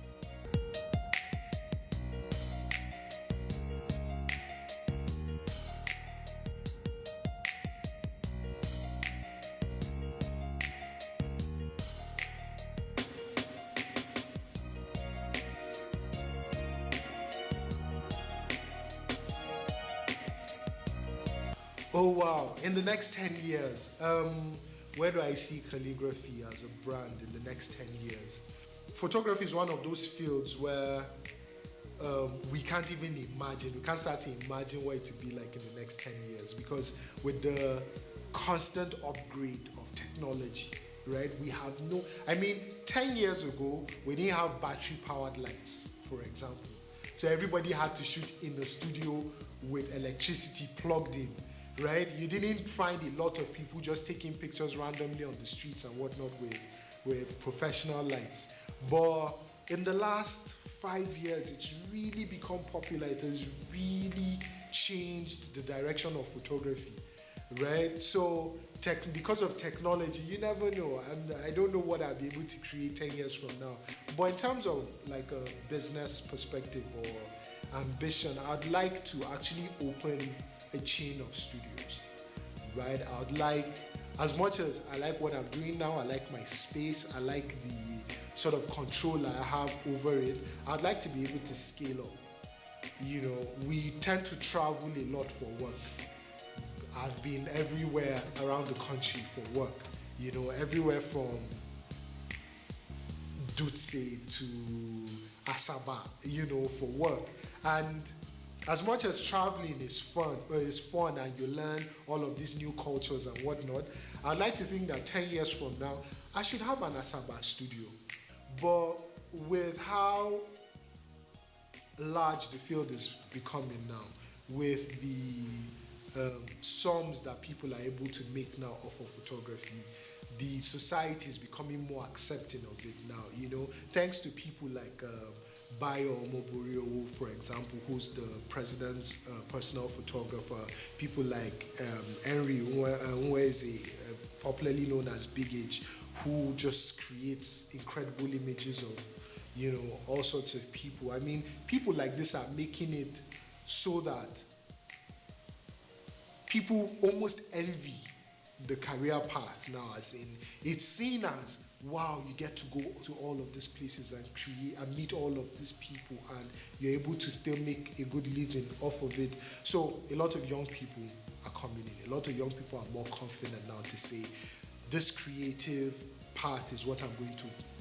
Pictures celebrate humanity's ability to survive and innovate, and showcases through provoking images that call attention to man's impact and inspire man to live sustainably.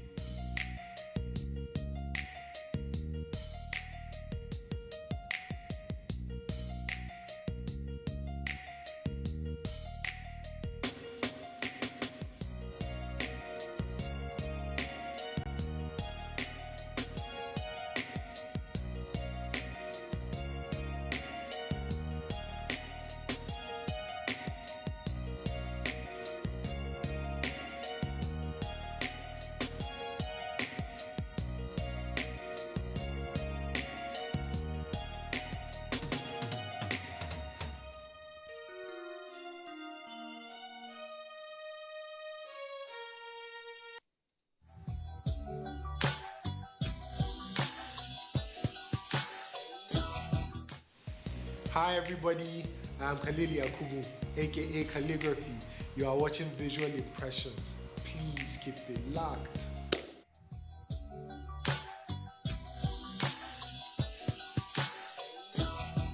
Now let me tell you an interesting fact when it comes to photography. If you think that amazing photos of cats is a phenomenon that started on the internet, then you are definitely wrong, because English photographer Harry Pointer was the first photographer to start taking pictures of cats in amusing and very, very funny and cute positions during the 1870s. It wasn't long before he realized that he had so much success selling photographs of cats in ridiculous poses than making money from taking pictures of humans. Now, more facts are going to emerge your way if you keep a date with us every week on Mondays on Visual Impressions. I hope to see you again next week. I am Omar Mohammed, and you have a lovely week ahead.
Welcome to Abuja, the place that unites Nigeria.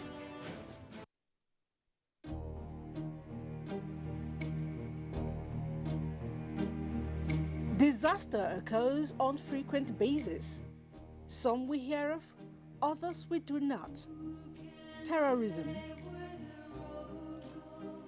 flood, fire, earthquake, car or plane crashes, building collapse, and even armed robbery, each bringing assets and revenue loss, human mortality, and in 90% of survivors, great loss of hope. Flooding is the most common of all environment hazards, and it regularly claims over 20,000 lives per year and adversely affects about 75 million people worldwide. Nigeria has had its fair share. Who can say where the road goes, where the day flows? Only time. And who can say if your love grows as your heart shows? Only time.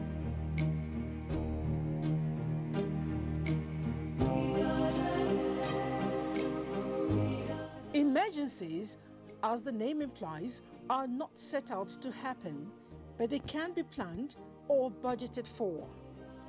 Disaster management may not avert emergency threats, but it will decrease the impact of disaster where well handled. It then brings to the fore the key phases to management of disaster: mitigation, response, recovery, preparedness, and prevention. Every citizen must be well acquainted with all of them. Wishing disaster away does not avert it. Rather, as put in the local parlance, a man of valor is only identified at a time of emergency. Let us always be prepared. I never get this kind of thing, or I hear it. Abuja Intraprojects Agency then called me because we are partner with them. They say we should come. There is a survivor fund that the government wanted to give technicians. They capture everybody, including food seller in my own workshop. When my chairman called me that there is parity something, that I should come and take my cash off, the money now come, and that money helped me a lot. As a widow, where there is no husband. So it's this thing that I used to help myself, and that money helped me and pay some of my children's school fees. You don't reach almost.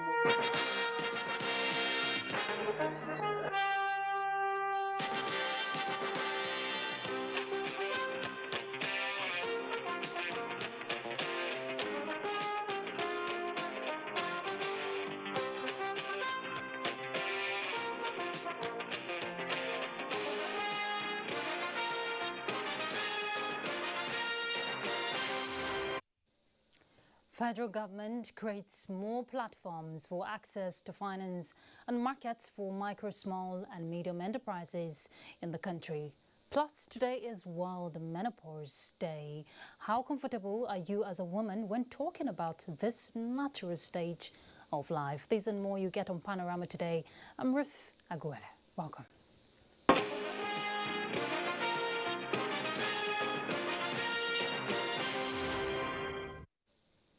The federal government has continued to create platforms for access to finance and markets for micro, small and medium enterprises in the country. The latest is the planned establishment of an MSME's microfinance bank and the development of agro-processing zones across the country. Minister of State for Industry, Trade and Investment, Mariam Katagum, disclosed this at the 2021 Commerce and Industry Correspondents Association of Nigeria Annual Conference in Abuja. Let's hear more from Benny Adams. If you go to the market in the morning, in the evening, the price has changed. And I will be happy if the government will help to give me the loans. Mariam Katagum says this is about to change as the federal government under the Economic Sustainability Plan has continued to create platforms for access to finance to boost production, increase the value and volume of trade, and enhance the business environment with a view to attracting investment. She is also quick to add that the implementation of the 75 billion naira survival fund is on, with 4 out of the 5 tracks already concluded. So far, approximately 58 billion has been disbursed directly to the above beneficiaries. Also in the offing is the planned establishment of an MSME's microfinance bank and establishment of agro-processing zones across the country. In that respect, under the 2021 and 2022 budget, which we're looking forward to, my ministry will roll out the development of these agro-processing zones in each of the geopolitical zones under the first phase of the intervention.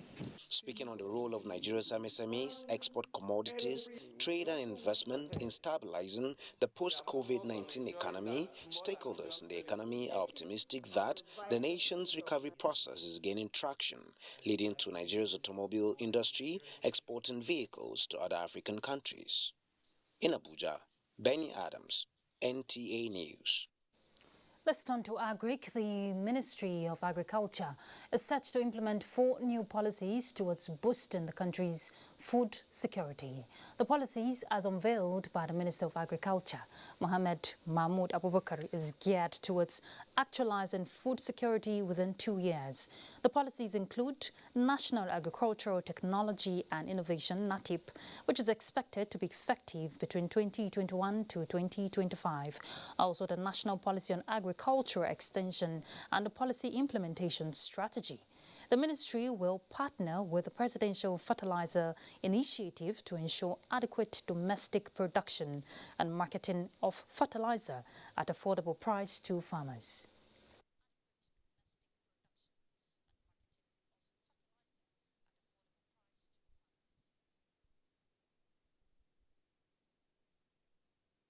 The ATA was built on the principle that agriculture is a serious business. Actually, eating also is a serious business and should be supported. It focused on making Nigeria's agriculture more productive, efficient, and effective, creating jobs, generating foreign exchange, and reduce food importation, while the APP was designed to address 2 main challenges: the inability to meet domestic food requirements and an inability to export at levels required for market success. Like ATA, the APP also centered on food security, food substitution, job creation, and economic diversification.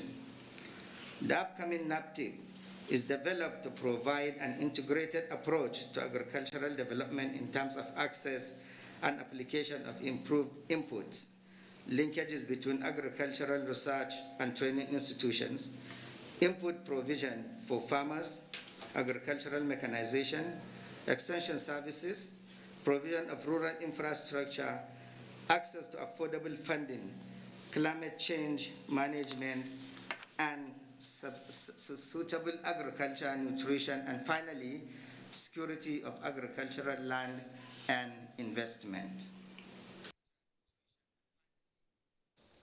The federal government has launched an emergency intervention to fight the ravaging koala birds and other trans-border pests in the northwestern part of the country. Musa Baba Ali reports. Cases of farms infestation by koala birds and other trans-border pests, including locusts, in some farming communities in northern part of the country. The most affected states are Kano, Jigawa, Katsina, and Kebbi. The Office of the Chief Veterinary Officer of the Federation said the pests are migrating from neighboring countries during harvest time. These koala birds are mostly found in water area where they have this typer grass. The team of Federal Ministry of Agric, in collaboration with the state government, mostly used to identify these hiding places. The federal government, through the Federal Ministry of Agriculture, therefore launched an aerial spray to depopulate the birds and pests in the affected areas.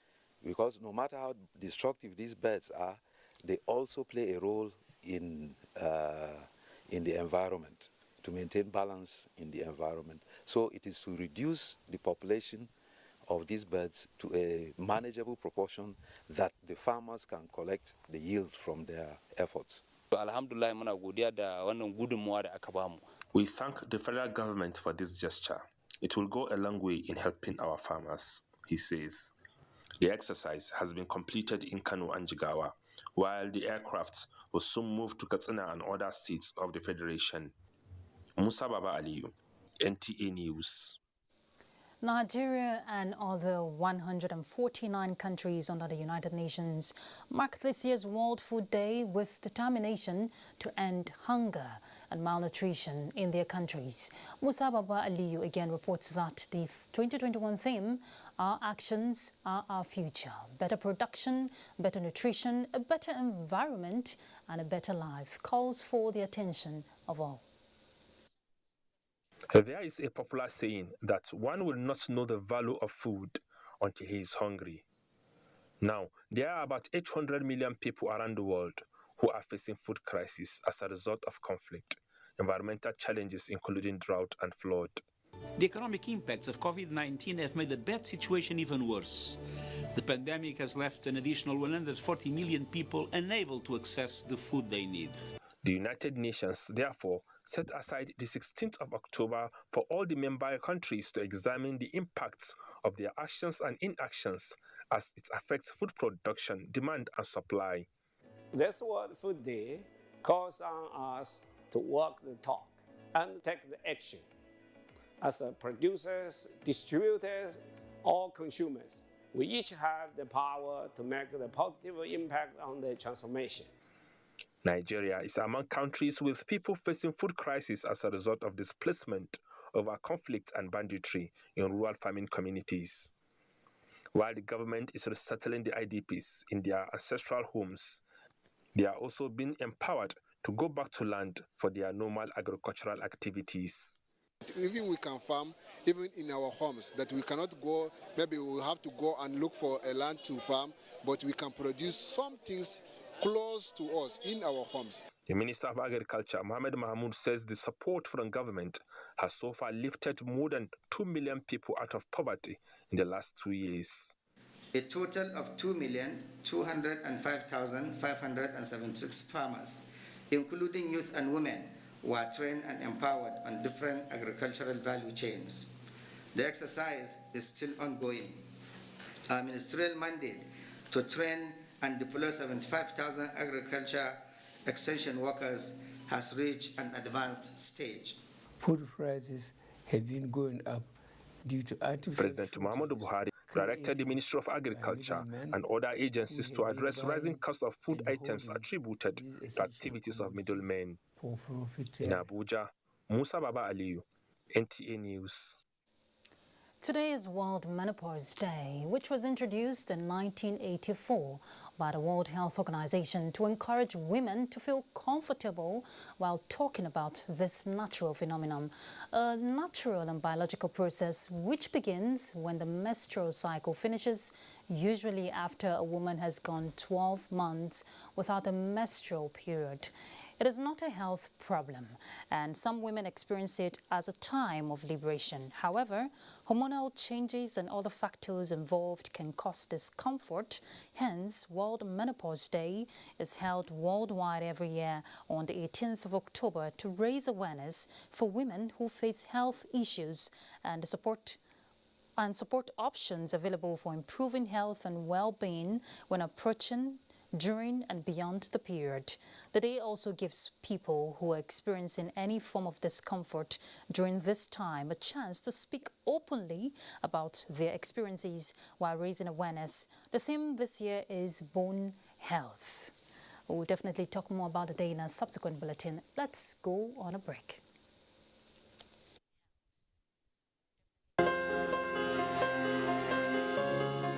The vaccine offers hope for a safe country free of coronavirus. I urge all state governments, traditional and religious leaders to take the lead in the mobilization effort within their environment and spheres of influence. I similarly urge all eligible Nigerians to present themselves and be vaccinated in accordance with the order of priority already mapped out at the various authorized designated centers only.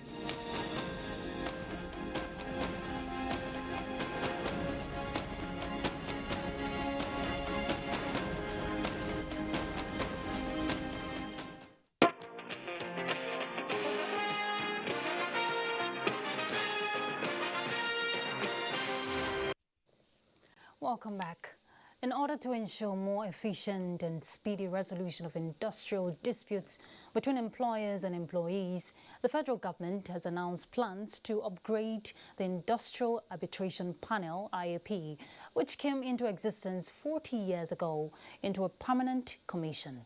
A statement by the Ministry of Labour and Employment says the Minister, Chris Ngige, said as at today, the hierarchy of industrial dispute resolution starts from the ministry. If the people decide to come there to report, a tribunal can be put up or a board of inquiry if a strike has occurred. If the ministry cannot resolve the dispute, IAP will be approached. If they are not satisfied at the IAP, they can go up to the National Industrial Court of Nigeria. So it is the same ladder stepwise formation for the normal disputes. If it is interpersonal, it is State High Court, Federal High Court, the Court of Appeal, and the Supreme Court. The Nigerian Air Force has condemned what it calls fake news reports circulating on some media platforms alleging that it paid the sum of 20 million naira to armed bandits operating in Jibia local government area of Katsina State in exchange for an anti-aircraft gun allegedly seized. In a statement refuting the claims made in the Washington Post and Summit Post News, the NAF said there was no basis to engage with bandits or criminals in such a manner, calling the reports untrue and an attempt at casting doubt on its good name. It says, and I quote, "This latest false report could be a part of a campaign to further cause insecurity in Nigeria by elements who see the NAF as a threat following series of successful exploits in operations against criminal gangs," end of quote. While reaffirming its commitment to defending the nation's territorial integrity, the NAF therefore calls on citizens to keep cooperating with security forces and disregard the news as fake. In a bid to improve the welfare of the internally displaced persons across the country, the National Commission for Refugees, Migrants and Internally Displaced Persons is embarking on the distribution of food and non-food items to the IDPs in Benue State. Moses Ajawu Ode witnessed the exercise and now reports. For over 5 years, the Dauru camp has continued to record high volume of internally displaced persons owing to various conflicts and crises, which have resulted to loss of lives and properties spread across the length and breadth of Guma local government and other parts of Benue State. These unfortunate incidents have continued to draw empathy from well-meaning Nigerians, donor agencies, and the international communities assisting with relief materials. It is in the light of the foregoing that the Commission for Refugees, Migrant and Internally Displaced Persons visited Benue to distribute food and non-food items to displaced persons at the Daudu 1 camp in Guma local government. We no dey get any food to chop unless when I bring this food now we will get chop. We the IDP in Camp 1, we are very happy for the federal government finding us worthy to bring us those items. Titus Modrika, who represented the Federal Commissioner of the Commission, Hajia Imran Suleiman Ibrahim, noted that the Commission is poised towards providing humanitarian services to all people of concern in the country. And with the support of our President, Muhammad Buhari, to ensure that the country is supported, and to support His Excellency, the Governor of Benue State, in all his effort in finding durable solutions to refugees and IDP in the state. I have led a UN team to attain the number of IDPs that are displaced so that we can have a good number to plan with. The development is a positive one. We thank God for this kind of development. 200 households at the internally displaced persons Camp 1 in Daudu and another 200 households at the Ikyogen resettlement in Kwande local government area of the state benefited from the intervention. Text of the Holy Books say, "Teach your children the righteous way and they will not depart from it when they grow up. This was the thrust of charges when dignitaries to parents, as female students from across the FCT converge to recite verses from the Holy Quran to close a 3-day Quran recitation competition held at the National Mosque in Abuja. Ilyasu Onotu Yakubu will tell us more. An ambience in reverence of her display of dexterity in the knowledge of the Holy Quran, which she had exhibited in the last couple of days before judges, scholars and clerics to earn her the pride of place as the overall best reciter in this competition. First of all, I'm very grateful to Allah and to my parents and then to my teachers for helping me to be able to recite very well. Halimatu Sadiya Abubakar competed for 3 days running with a host of other female students from across the FCT to exhibit her understanding of the divine gift of knowledge to mankind from Allah. Let me also congratulate the other participants who compete, but they did not come first. But to me, they are all winners. I advise the parents to support their children to learn the Quran. A handful of women, in the eyes of the organizers, have over time made immense contributions to the growth and development of Islam and therefore are deserving of this award of recognition. We hope and pray that Allah will continue to give us the good health, the wisdom and the strength as we touch life positively. Halima goes home with a host of gifts as star prize to make her eligible to represent the territory in the forthcoming Rabi'a Quran competition in Adamawa State later this year, while other range of rewards went to her co-competitors in the various categories. Ilyasu Onotu Yakubu, NTA.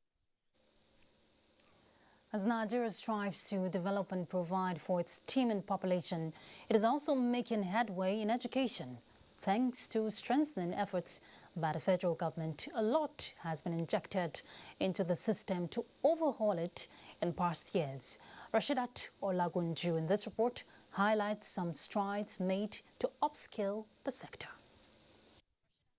Mindful of the role of basic education as bedrock and foundation of quality education, the present administration in the last 6 years has ingested billions of naira in the sector and also introduced initiatives to ensure that Nigerian children of school age are in school and receive quality education. For instance, the takeoff of the Better Education Service Delivery for All BESDA in 17 pilot states has helped in drastically reducing the number of out-of-school children. Another initiative designed to ensure that adolescent girls who are out of school or have never been in school are trained and financially empowered.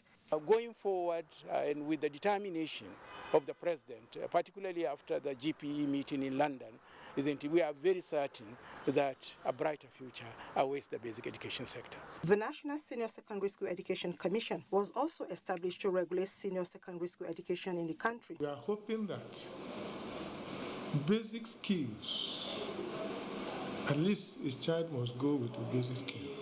On teacher quality and motivation, the present administration has taken measures to motivate teachers by the approval of allowances for teachers in hard-to-reach areas, timely promotion to eliminate stagnation, and prompt payment of salaries, and the review of retirement age of teachers from 60 to 65 years, while years of service have now been moved from 35 to 40 years. As of today, the Nigerian teacher is one of the most coveted around the world. Intervention fund through TED Fund has also been approved for the completion of the National Library and enable all public tertiary education institutions to develop ICT infrastructure and support migration to e-learning, while ICT support intervention has recorded the successful completion of 11 websites, upgrade of projects, and training of thousands of staff in tertiary institutions nationwide.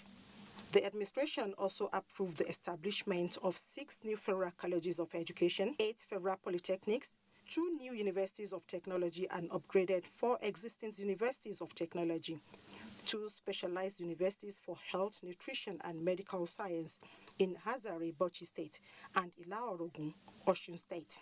Similarly, The sum of 5 billion naira has been approved for the takeoff of 2 new universities of technology and upgrade of the existing 4 universities. To build on this, a total of 1.29 trillion naira has been proposed for the education sector in the 2022 budget. That is 7.9% of the total proposed budget. Key players in the sector are however called on the National Assembly to consider and endorse the proposed amount to scale up development in the sector and enable it attain desired level. Rashidat Mustafa Olagunju, NTA News. All right, sports update is next. After 3 days of the Queen's Baton relay in touring Nigeria and creating awareness of the 2022 Commonwealth Games scheduled for Birmingham, the baton is now set for its next destination, the Gambia. Passing the baton back to the bearer, the Nigeria Olympic Committee President Abu Gomen said accepting the relay baton by Vice President Yemi Osibajo shows the acceptance of the gains by the Nigerian government. Come 2022. I know Nigeria we have already started training, individual training. The real training will start in November, which is next month, and I believe we'll go. You know, Nigeria has been doing well during the Commonwealth game, and I believe while in Birmingham we'll do better and we'll make this country proud. Nigeria striker Vito Osimhen scored an 81st win as Napoli beat Torino 1-0 on Sunday to return to the top of the Serie A table and record their 8th win in 8 league games. Luciano Spalletti's side are top with 24 points to clear of the second place AC Milan. Cameron Norrie battled to defeat Nicolas Basilashvili 3-6, 4-6-1 in the Indian Wells final on Sunday, becoming the first British man to win the Masters 1000 tournament. And Paula Badosa says she never lost belief in a roller coaster year as she celebrated capturing the biggest title of her career with a 7-6 to 6-7-6 victory over Victoria Zerinka at the Indian Wells on Sunday. The 23-year-old has had to overcome injuries and mental health struggles in recent seasons and endured a tough start to 2021 after she became the only Australia Open player to test for the COVID-19 in the lead up to the Grand Slam. With sports updates, I am Omoyeme Unubun. All right, that's Panorama. Thank you for your time. Remember, we're not done in the fight against rape and rapist Ruth Aguele. Bye.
There's just something about speed and simplicity, but that speed and simplicity can be deceiving when you get behind the wheel.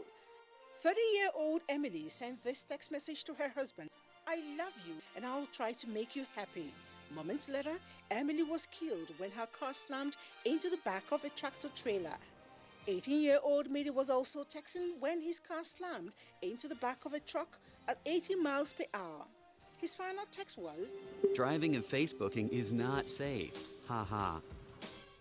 You probably think that this thing can happen to you.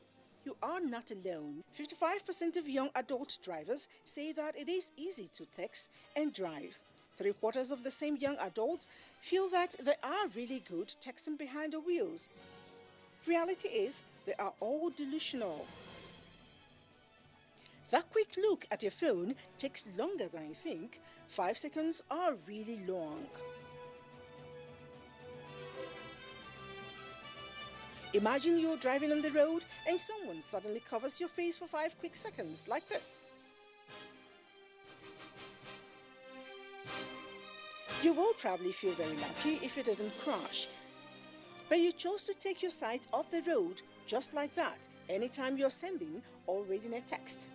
Texting and driving is fast becoming the leading cause of teens' death on the road world over, surpassing even drinking and driving. But if you think dying in a car crash is the worst thing that happened to you, I tell you it is not. You can survive after you've killed someone else. Imagine spending the rest of your life knowing you killed someone just because of a text message. Now imagine going to jail just because of text message. Still think it will never happen to you? Still think you're the special one? There are so many that have been found guilty of texting while driving. But you can make a difference, just like so many young people have vowed not to text and drive. Leave your cell phone alone while driving. If you must send a text message, pull off the road into a parking lot or anywhere that is safe. No text is so important that it should cost your life or the life of someone else. You are not different. You are not special. You're just another accident waiting to happen if you do not desist from texting and driving. So, don't text and drive.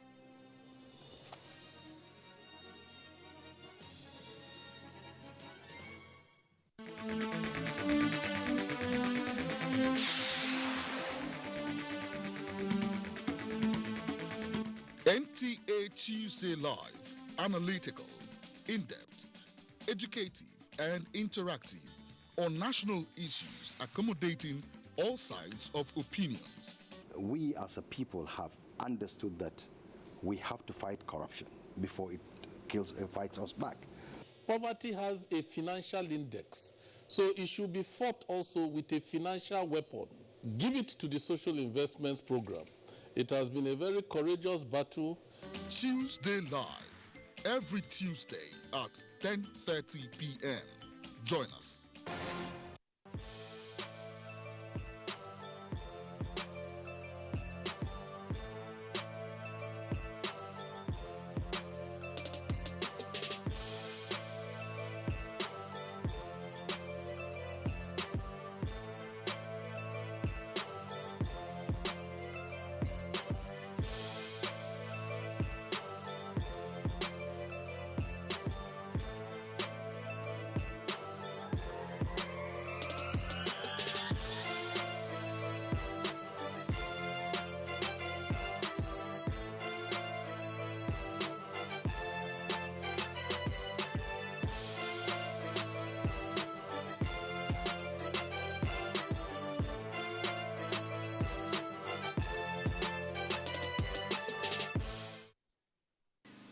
Do you know that God has given every individual an innate ability in life?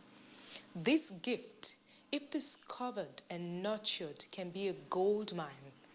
Many bakers who have tapped into this natural endowment have employed it to create wealth for themselves and the society at large. You're watching Baker's World on NTA. I am Funke Oyeyele. Many thanks for watching.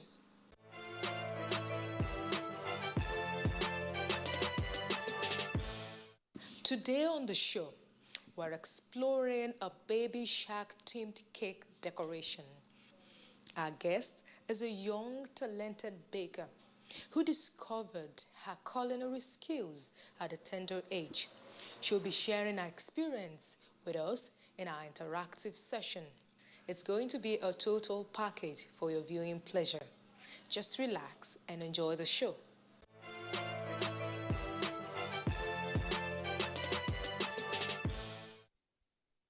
Let's set the ball rolling now as our guest baker, Yemisi, and our assistant will take us through the procedure of making an orange chiffon cake. Ooh, I can't wait to see how my favorite fruit will be used to make a delicious cake. I know you can't wait to see this too. So let's get in our baker now.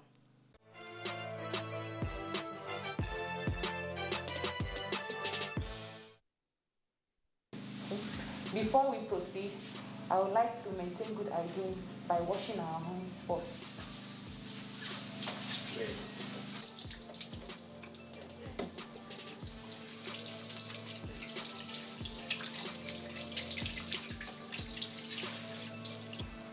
Turning the soup.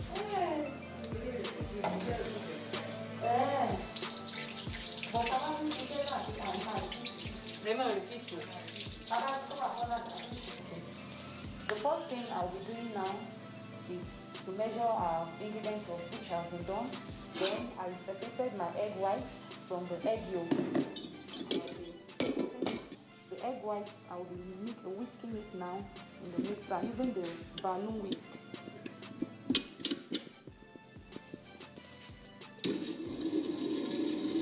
Now to my flour, I'll be adding the sugar. Next is the baking powder and salt. That is for the dry ingredients. Now to the liquid ingredients, I have my egg yolk in the bowl. So I'm adding the orange juice and the olive oil. Next thing now is to add our vinegar to the egg white mixture.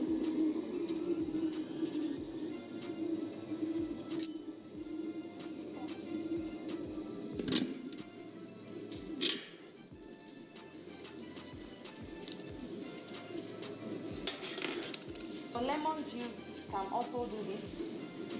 When you don't have your vinegar ready, you can have your lemon juice, just a teaspoon.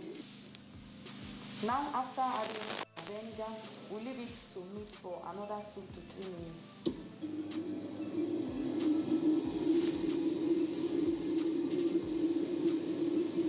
So while it's still mixing, I will bring together my liquid and dry ingredients.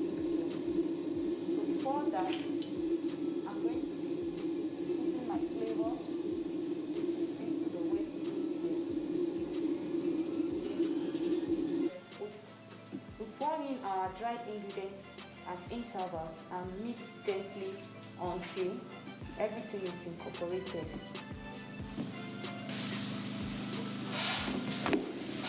This is my last batch now.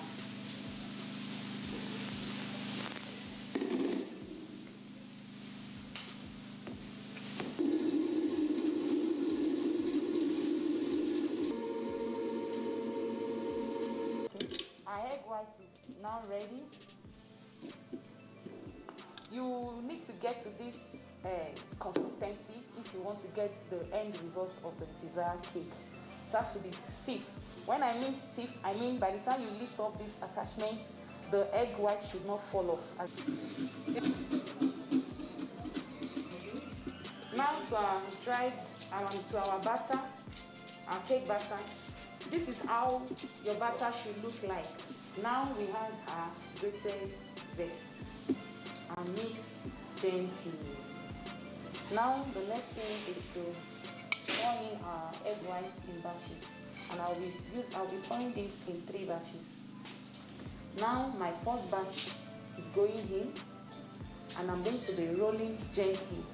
Your egg whites must not mix completely, because that is what is the chiffon about the cake. Now to the second batch of my egg whites.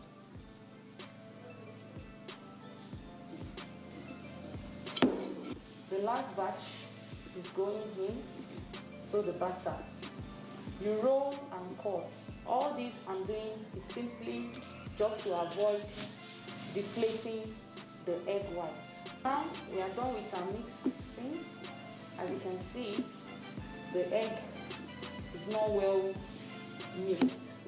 Here I have 2 lined 8-inch pan. So Now, our cake batter are ready for the oven. It's about time to have a chat with our guest baker. That will be after the short break. We'll be right back.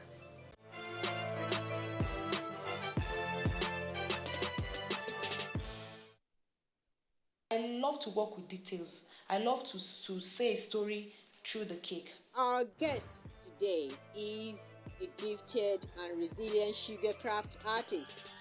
Oluwayemisi Oweye was born in Jos, Plateau State on September 15th. She had her tertiary education at Federal Polytechnic, Nasarawa State, where she bagged an ordinary national diploma as well as higher national diploma in business administration in 2008 and 2011 respectively. This workaholic cake maker discovered her talent at a very tender age. Yemisi nurtured this innate ability throughout her secondary school days, and during her National Youth Service Corps in 2011, she enrolled for some courses in cake making, decoration, and sugar craft. Oluwayemisi Oweye is a sugar craft enthusiast that led the winning team at Abuja International Cake Exploration Society competition in 2019. She is married and blessed with 2 children. Yemisi Oweye is the CEO of Sire Bakes, etc. Join us as we welcome this amazing and resourceful cake maker, Oluwayemisi Oweye. You're welcome back. You're still watching Baker's World on NTA. Today I have with me our guest on the show, a woman of substance, a great and talented baker, Oluwayemisi Oweye. Madam, it's so good to have you on Baker's World. Thank you very much. I learned that you picked up interest in baking as a young child. At what point did you decide to pursue this? You started to go for trainings and decide that yes, this is what I'm going to be doing from now. I would like to say that this baking, it's a calling. I remembered my mommy told me that I was 5 years old, and every Saturday or any holiday, I would always want to go to that cake shop down our streets. And when I got to the secondary school, because of cake, I offered the course Foods and Nutrition. I just want to know more about cake making. But when I had my first daughter, then my husband said, you have to pick one between the white collar job or baking. And I said, no, I'm going to go for my baking. And I'm in it today. You've made so many cakes over the years. I know that there must be some moment that you will say, yes, this is my proudest moment. I have done so well. My proudest moment was when I made a wedding cake for one of the big shots. The cake, I was to make the wedding cake and the dessert at the same time. The wedding cake design was, in fact, it was one design that every baker will want to go and sleep over again. And when I was able to come up with the design, and first of all, people around could interpret, could see that this is the exact design we intend making. Then the client herself was so amazed at the outcome. I told myself, Yemi, I'm proud of you.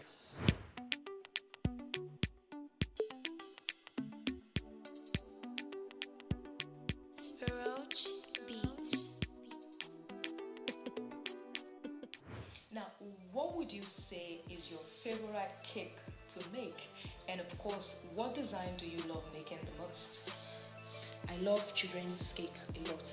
Probably because I started as a child, or because of the colors, or because of the detailing, but I love to make children's cake. Why children's cake? What makes children's cake so attractive for you, and how does this affect your creativity? When you see children's cake, it's full of stories. The colors, the characters must speak about one particular thing. You know, children comes up with a lot of cartoon characters and all that. So me coming down to display my creativity, I really love to do that.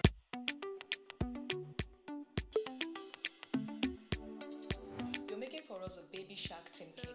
How are you going to incorporate many details, colors, so much color, and interpret the baby shark theme for us today? We have a lot of things to interpret, to place on the cake in order for the child to be able to see it and say, wow, this is baby shark cake. Like I intend making a 3D fish that is dumping into the water with some water splashing around, then the starfish, then the grass, by those grasses that come, then the shells, then the sea sand. I think there's a beautiful story around that baby shark cake that we intend to. Thank you so much. It's really been fun having this conversation with you. So that was our conversation with the CEO of Cereal Bakes, etc. Now, before we get back to the kitchen to decorate our cake, we have Baker's Gist for you.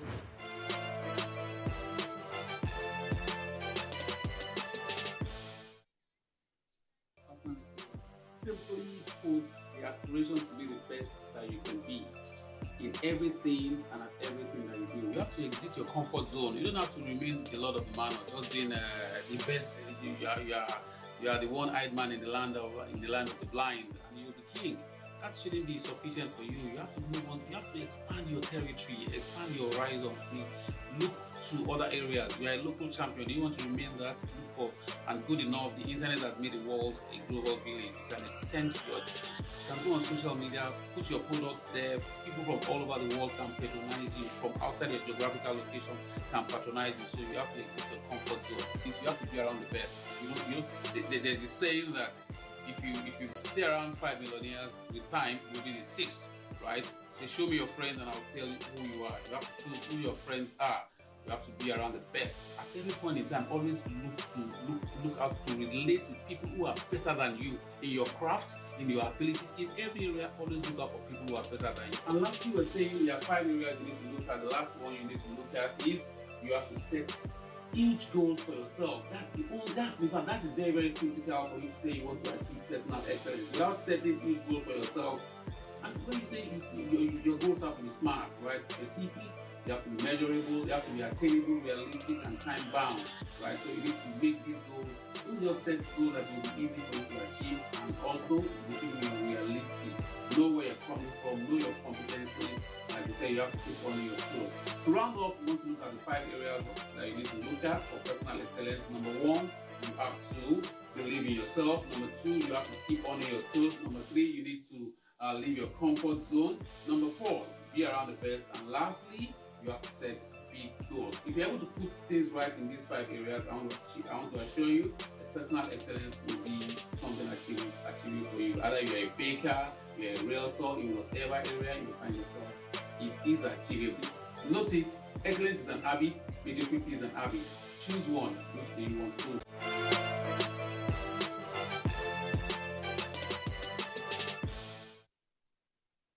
Now our cakes are ready, and we allow them to cool for some hours. Now ready to be decorated.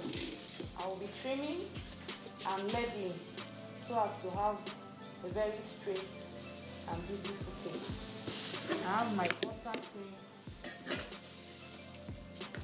that serves as a filling between the cake layers. So now I'm joining the 2 cakes. For us to have a very tall cake, I'll be adding additional 2 layers of the same cake.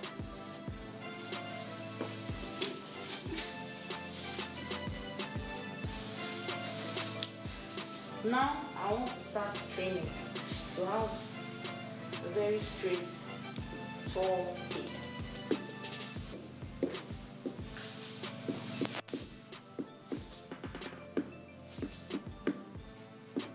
Now we are almost done. The cake is almost set after trimming and getting a leveled sitting cake. It's now ready for butter creaming and covering.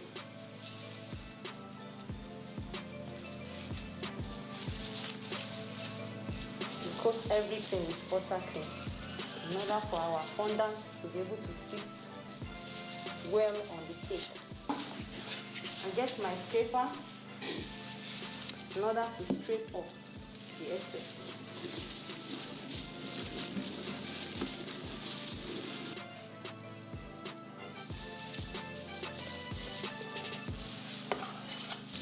this is set for the final covering.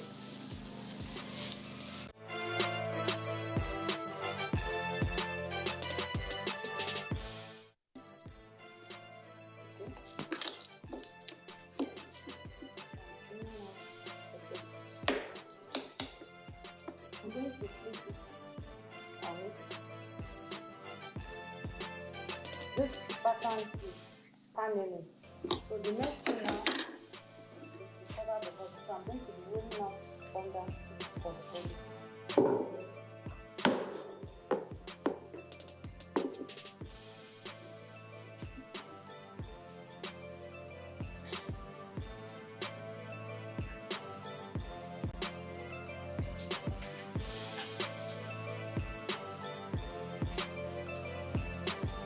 Now I'll flip upside down.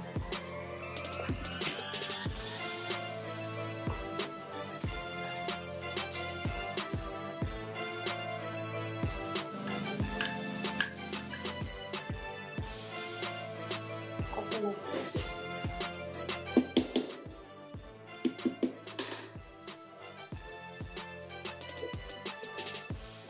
So I'm going to shift the cake aside.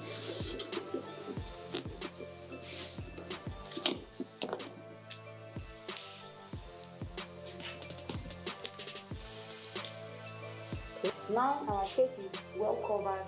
We'll start applying the details, and I will start by adding the waterways border.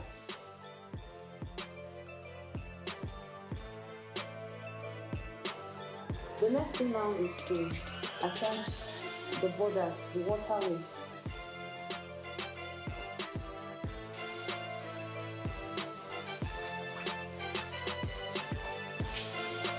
Now we glue the waterways and we move to other details of the cake.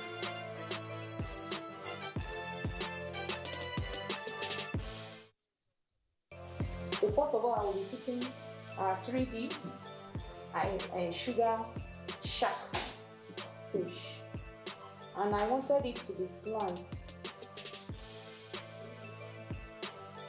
and the head is coming out this way.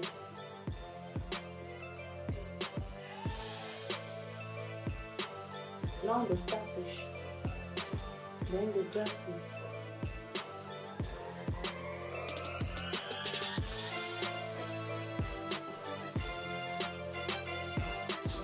Now we have our edible sand made of granulated sugar and just 2 drops of cocoa powder. So just pour your edible sand. I'm using my knife to spread. Just to spread the edible sand. I'm making a water around it.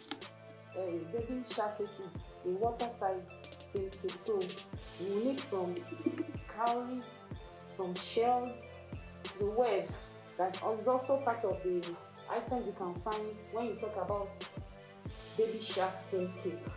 So all these are the details that make a cake, a baby shark cake, a real baby shark cake. Our 3D fish is trying to dive. It's driving, so I'm going to be using royal icing in watercolor to give it that water effect. Same thing, I'm going to repeat it here.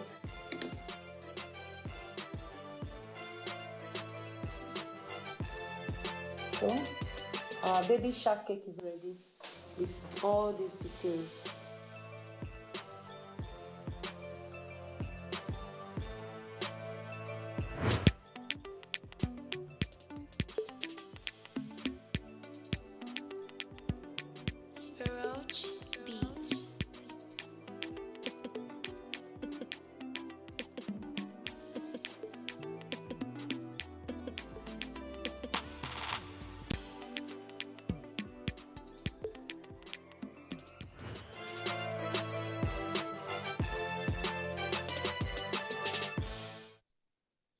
This is so beautiful. It turned out so well. I love it. Don't you agree? So much detail, so much color. I think this cake will excite any kid, at least 5 years downward. And you say it goes for both a boy and a girl. Yes. This is very lovely. And you know, mothers, fathers, if you're looking for a special theme cake decoration for your son or for your daughter, this is one theme decoration that you can always count on. So much excitement for your kid. But you know, there's something that we always do on this show before we go any further. We must taste the cake. We must see if it tastes as good as it looks. So let's have the cake.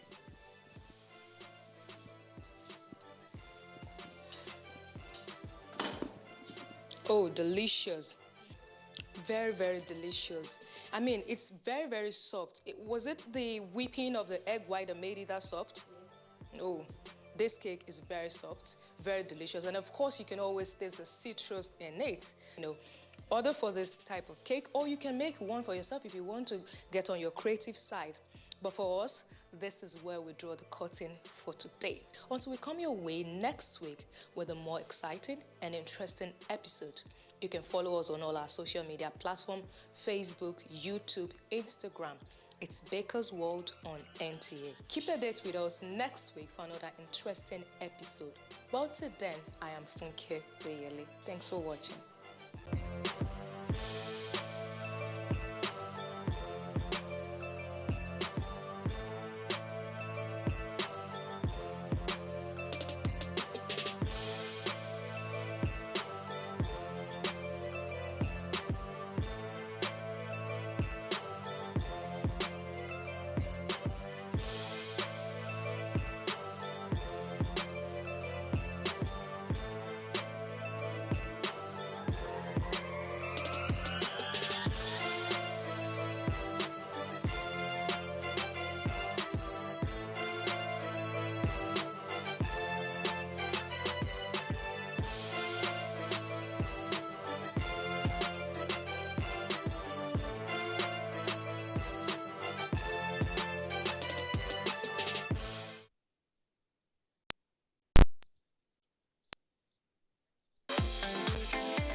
From dusk to dawn, 24 hours a day, NTA International is with you in your living room, office, everywhere and anywhere. We provide the company you desire in terms of balanced and up-to-date news, programs and the best of entertainment. Tune in to DSTV channel 251, GoTV channel 91, Freeview UK channel 264, or you can download www.visiontv.co.uk. App for iOS or Android. You can also see us on Facebook and YouTube for quality content on the go.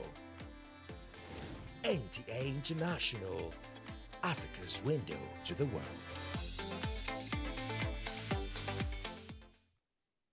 The act of making something more beautiful by adding ornaments to it is also known as decoration. Today, so many men and women hardly do without decorating their events. They choose the colors and the quality of materials befitting such an event. Invited guests and groups that grace the occasion normally come in their numbers with different attires conforming to the recommended colors.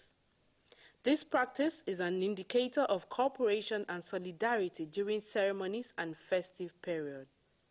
The purpose of wearing the dress can be to serve as self-identification with age mates, relations or friends during social occasions such as weddings, funerals or parties. The word Asho in Yoruba means cloth and Ebi denotes family. So, Ashobi can be described as a family cloth usually worn during parties or family ceremonies or occasions. However, others call it anko, and many adopt the white man model, which is uniform. When it first started, it was just the headgear. All the members wearing the same color. Gradually, today, they have moved down even to the dress and the handbag.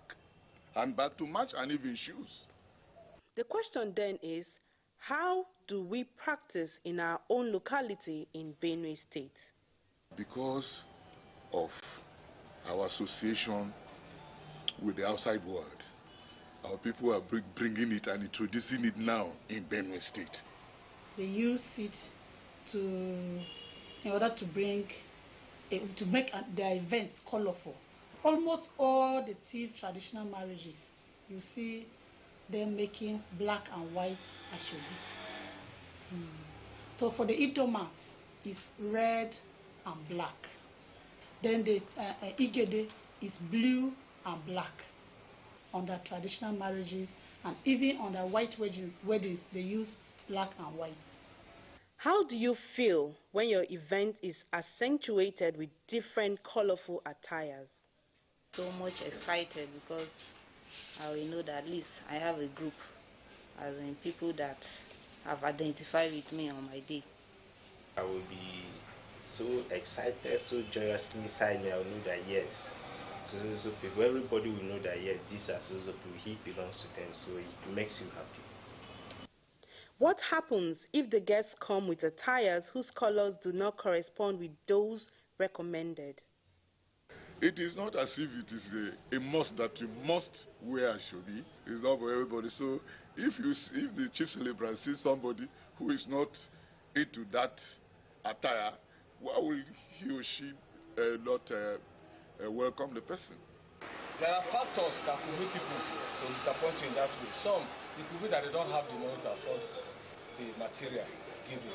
So it could be that they don't like wearing the same clothes with so many people. Inasmuch as decoration is aesthetic to an event, people whose attires do not conform with the color of the day should be free to partake in the merrymaking or identify with others wearing the same uniform. After all, the essence of attending any party is just to celebrate with others and have a nice time.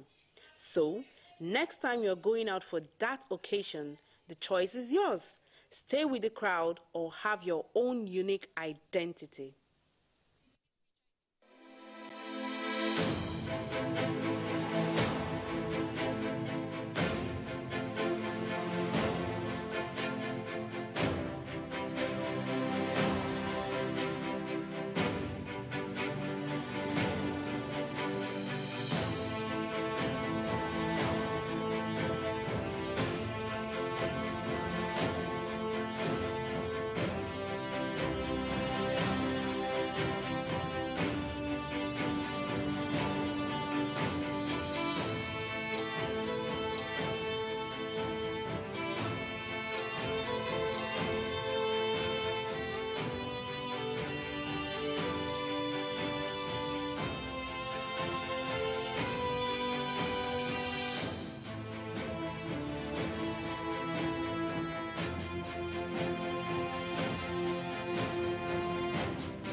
Welcome to Abuja, the place that unites Nigeria.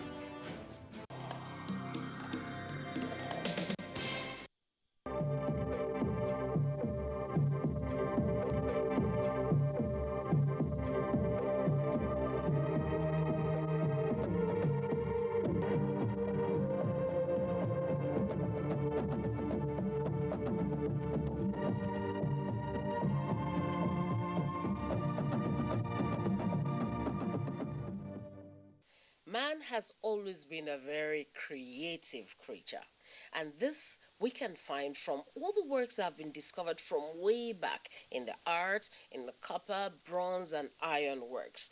Archaeological findings will take you as far back as the Stone Age, and the Ife art, for instance, dates as far back as 1300 BC, Nok terracotta as far back as 1000 BC. In the southeastern part of Nigeria also, there is a community that was quite known for its fantastic copper works. What community could that be? Well, I don't know. I'm very sure maybe you don't know too. So let's sit back together, relax, and take a journey together into a community that we've seen a lot of what we call roped pots. Welcome. This is Our History. I'm Cordelia Obe. Let's take a ride together. Our history.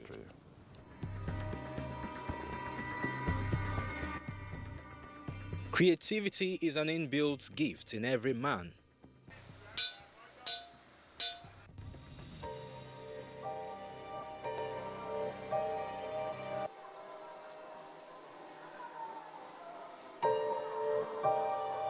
This was exhibited in this community that was renowned for its sophisticated copper works in ancient times.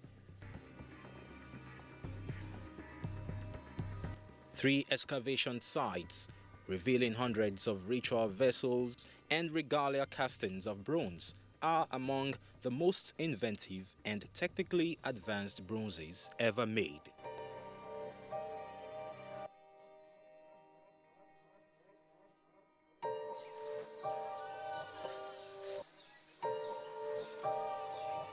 This community is called Igboku, which literally means Great Igbo.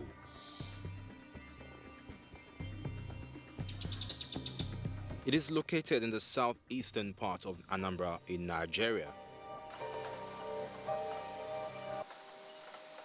The town is made up of 7 villages: Obiono, Ngo, Akukwa, Umudege, Ezihum, Ezigbo, and Etiti.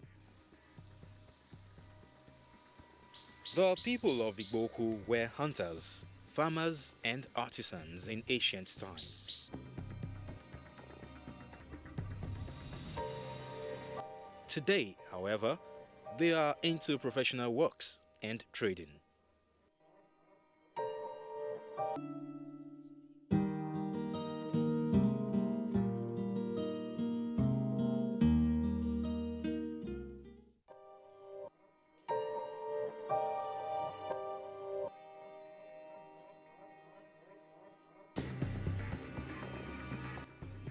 In the olden days, the people were governed by Isinze, that is the eldest titled man, 7-member council of elders, and 60 elders known as Umuoya, who represented the 3 main quarters of Igboku, Ngo, Eite, and Obiono. Today, the leadership organogram has changed. They are now led by a king titled Idu cabinets, and ishies. Ọchịchị ọnna na-achị bụ ọchịgudo wee lube dị afụzi ihe olube dị ọkpara anyị before a gbasagodo wee baa ito ụmụnna si from ụmụnna baa ito mkpụkpụ from mkpụkpụ abaa ito obodo and ka a na-agbasa abalịta ụmụnna enwekwa chairman ụmụnna ahụ ya ndị isi nọ n'ụmụnna ya bụ eji eme meeting ndị isi ahụ abịakọta ọnụ eme meeting emegido si na ebe anyị n'ogbe emekwa nwe ihe eji eme ndị isi ahụ anọkọnọkwa ọnụ eme ya abịazie na anyị enwezie onye na-achị kọta ha ncha a na-akpọ eze. Ọ bụrụ na eze ahụ nwụọ diọkpara anọchie mgbe otu a ka esi obodo a si eme eze anabụghị eme mkpagharị ka ụmụ okorobịa gụrụ akwụkwọ pụtaziri ọ dịghị ka ọ na-eze ahụ ka esi eliju afọ ha wee zọwazie na eze je na-eme mkpagharị ya ogbe a wepụta chịcha ogbe ọzọ ewepụtakwa mana obi dolo onwe ya onye ọbụla ji abịa eze anwa ji abịarịrị n'obi a were ọfọ bifo ọbụla eze enweghị n'Igbo be anyị achịpụta ọjị na amụ ehuru eje gosi onye isi nze ejezi ewe eje wejere onye isi nze owere onye suo ị na-ewere ọja ha ada ụbụ.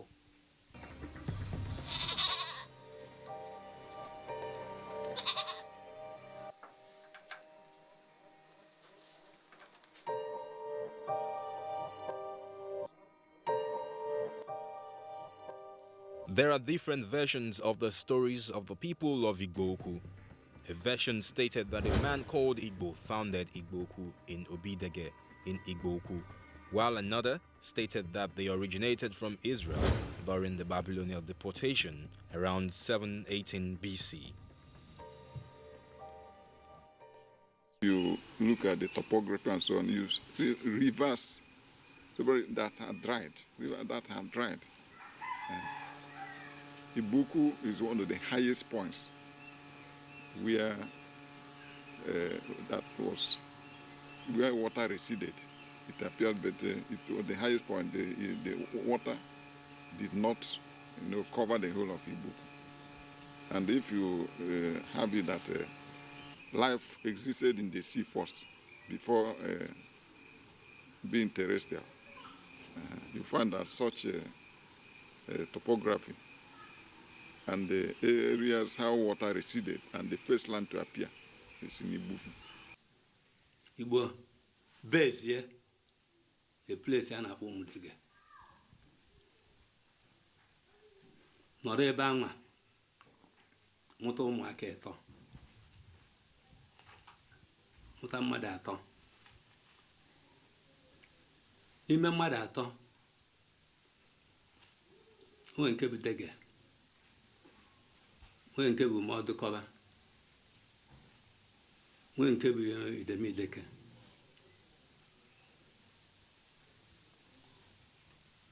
During that period, Hana Nafabi, that spot, and a bomb Dege.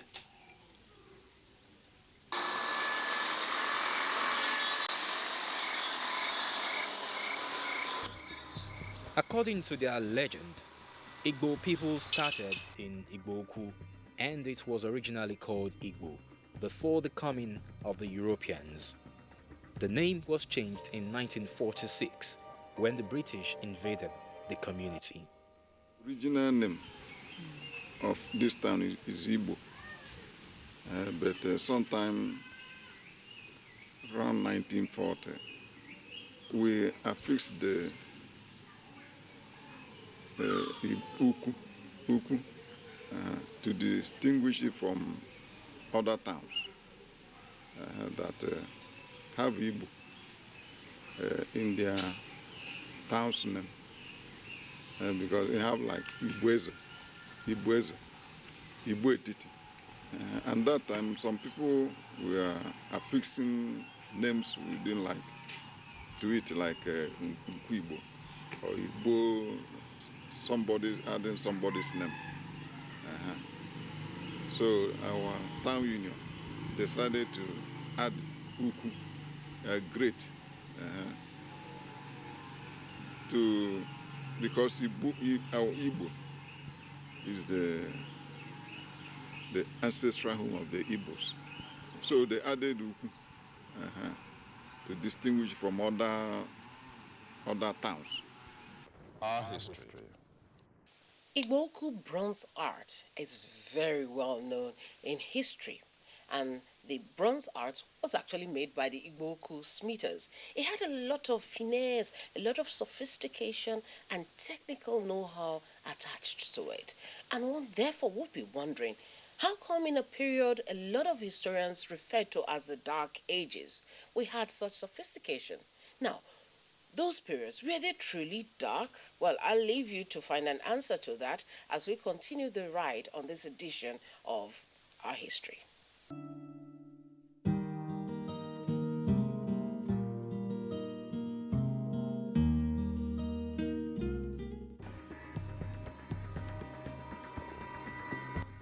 The ancestors of present-day Igboku were said to be the earliest smithers of copper and its alloys in West Africa.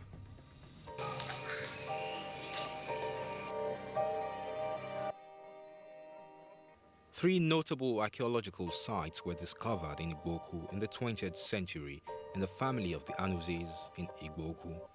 Three brothers, Isaiah, Richard, and Jonah, discovered some materials in their compound, and the sites were named after them. The first excavation site, called Igbo Isaiah, was uncovered in 1938 by Isaiah Anuzi, who found the bronze works while digging beside his home.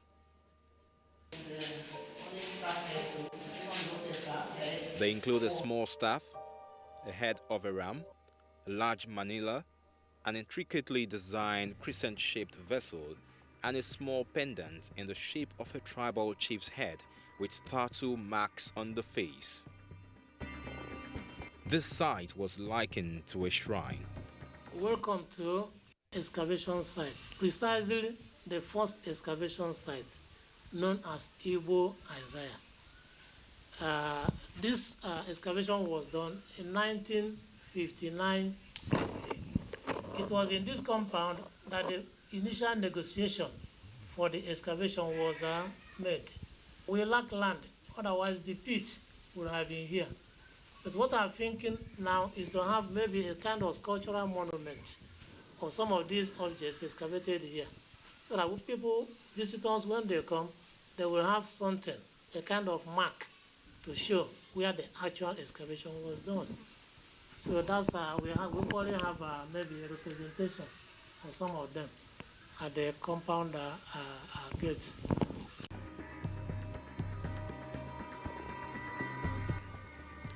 The other two sites, Igbo Richard and Igbo Jonah, were excavated by Thorsten Shaw, a British archaeologist, at the request of the Nigerian government in 1959. This one is Igbo Jonah. As I said, the owner of this place is Jonah Anozie. But we use Igbo Jonah to indicate the site. Whatever that is excavated in Jonah's compound is tagged Igbo Jonah. This is the position of the pit of this area. And then among the excavated objects, you will see the portrait, that's the pots, well decorated. It was dug out or excavated from this particular compound. Plus many of those are clay works. They were excavated here, while the bronzes and the copper and the rest of them were excavated in the other two sites, very adjacent or close to this compound. This compound belongs to Richard Anozie, and the excavation site is tagged Igbo Richard. Here is the position where the excavation was made, and a little beyond this particular gate, where we have even so many objects, bronze, and then some ritual objects, mainly from this particular compound. That is the compound that is associated with a burial chamber, Igbo Richard. Those three sites were actually discovered accidentally. Accidentally in the sense that until recently, those areas have perennial problem of water. That's water scarcity. So what they practice there is that they will dig a cistern, kind of pit, catchment pit. So that pit now, it will collect flood water. The flood water will be stored to be used during the dry season. Now, while this thing was going on, the digging, at three places, the three brothers, Igbo Jonah, that's Jonah, Isaiah, and I think the other one, they were three. So while this the digging was going on, first at Isaiah's place, the people digging now struck a strange metal object. Now, this metal object, when it was struck, it turned a kind of yellowish color to reveal that it is a precious metal.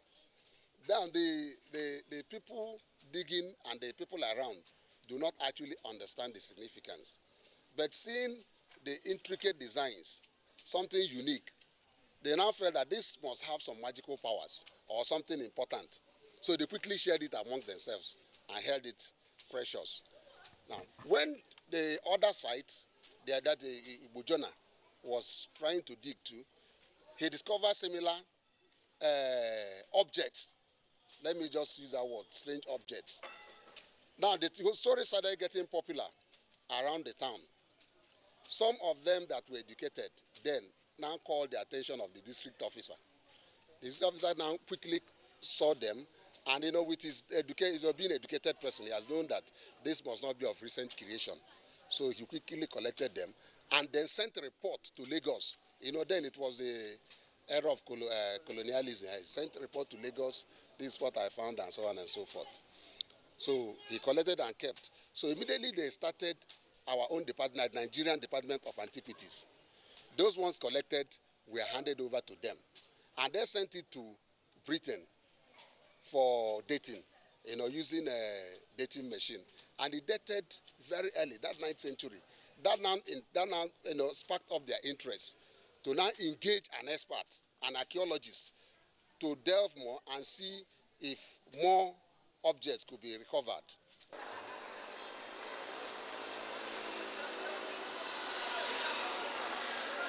Though people claim that bronze casting started in Igboku. In the olden time, the most expensive commodity in every household is what? Fire. Fire. It's not now that when you want to make fire matches, you just do your match like this, or you just do your lighter like this, or just go to your cooking stove and do it. To get fire in the ancient time is very, very difficult. So that is why fire is always preserved in the obi, like here. That is why among all the trees in Igbo land, you don't go and fetch firewood from a bread tree fruit. The stone our people use to make the tripod stand, where that fire is being preserved, is under constant heat. When the heat from the breadfruit continues to hit the stone, before they know it, 1 week, 2 weeks, the stone will melt. And when it melts, it runs because it's now not a molten, it's now in a liquid form. So it was from there that now people now know the issue of iron smelting.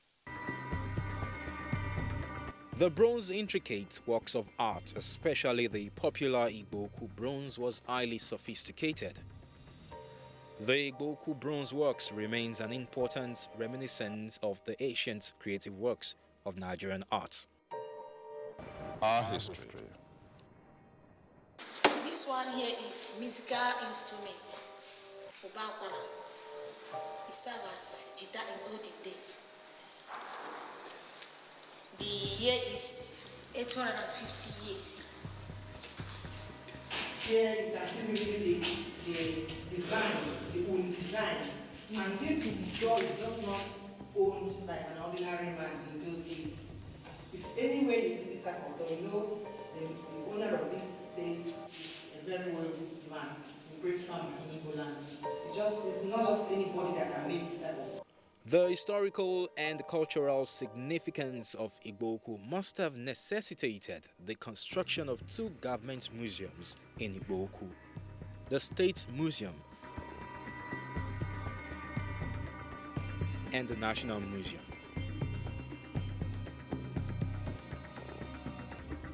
The National Museum Igboku is one of the community museums that were opened in 2003 alongside with Oyo Museum, and since then we've been trying to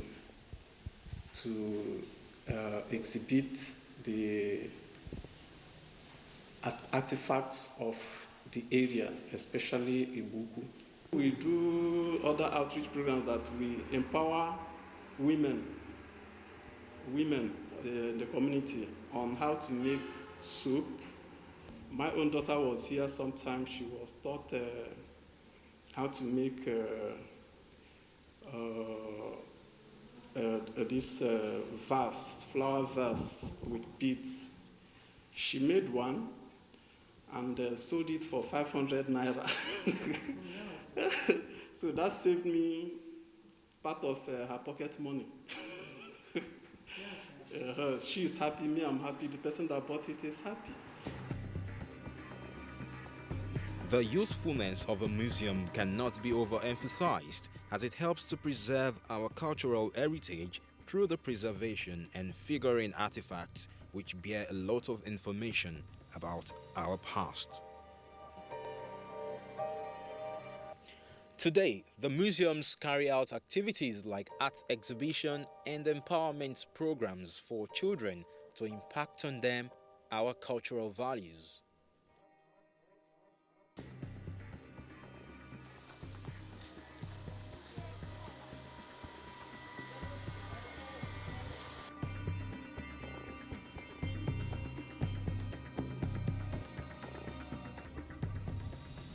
We promote this spirit by means of art exhibitions, by means of there's something we call Saturday Art Club. It comes up once in a while, where young artists are being trained by National Gallery of Art in order to keep the spirit alive. So we do also, the place is always open, gallery is always open for people, tourists, or those that really want to understand what art is all about, in order to promote the culture of the people, and also to synthesize some national issues through visual expression. These are the key of what we do here. It is very significant in the history of Igbo, because before it came to limelight, or before the excavation, a lot of colonial scholars, that is scholars, imperial scholars and so on, they have already dismissed the Igbo land as being a people without history nor culture. What we mean by that in the historical depth is a place that has a recent history. But that is a history maybe about 18th century, that Igbo started existing maybe 18th century, 16th century. But those artifacts dated 9th century AD, which means that when the Europeans were having their medieval period then, not that the Igbo community has already started, but they have gone far. At that stage, they're already producing metal works, casting and melting metal, which is a sophisticated technology. So that means that the Igbo can now stand up proud and say that we have a history, which dates beyond a recent date.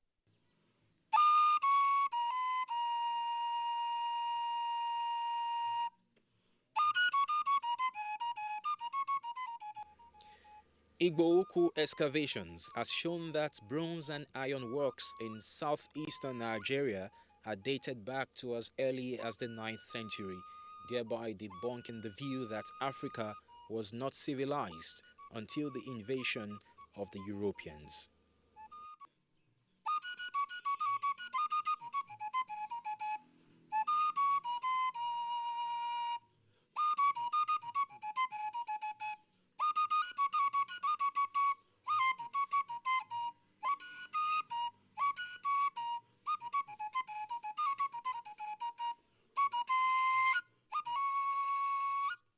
Our history. All the excavations, touring the museums, going to sites, seeing fantastic things. That has been splendid. And I hope you've enjoyed this excursion into the Igbo-Ukwu art of ancient times. You saw the intricate things, the intricacies, the technological know-how, and all that. Well, that simply tells us that people of old actually knew what they were doing, and maybe some of us should stop looking at them as dullards because they're very smart. Well, that's it for today's outing of the program Our History. I'll be back next time, but before then, always remember that if you do not know where you're coming from, my friend, you actually do not know where you're going to. Yeah, that's the truth. I'll see you again. I'm Cordelia Oldman. Remember to pray for Nigeria, and please do say no to corruption. Take care and bye-bye.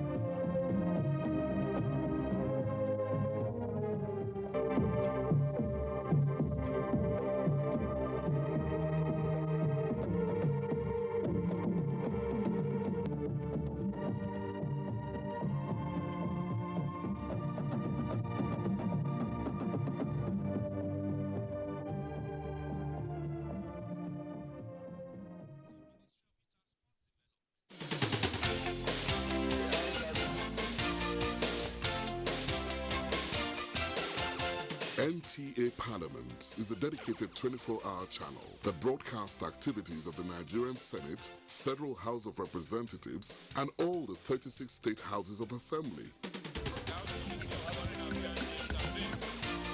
NTA Parliament, strengthening Nigeria's democracy.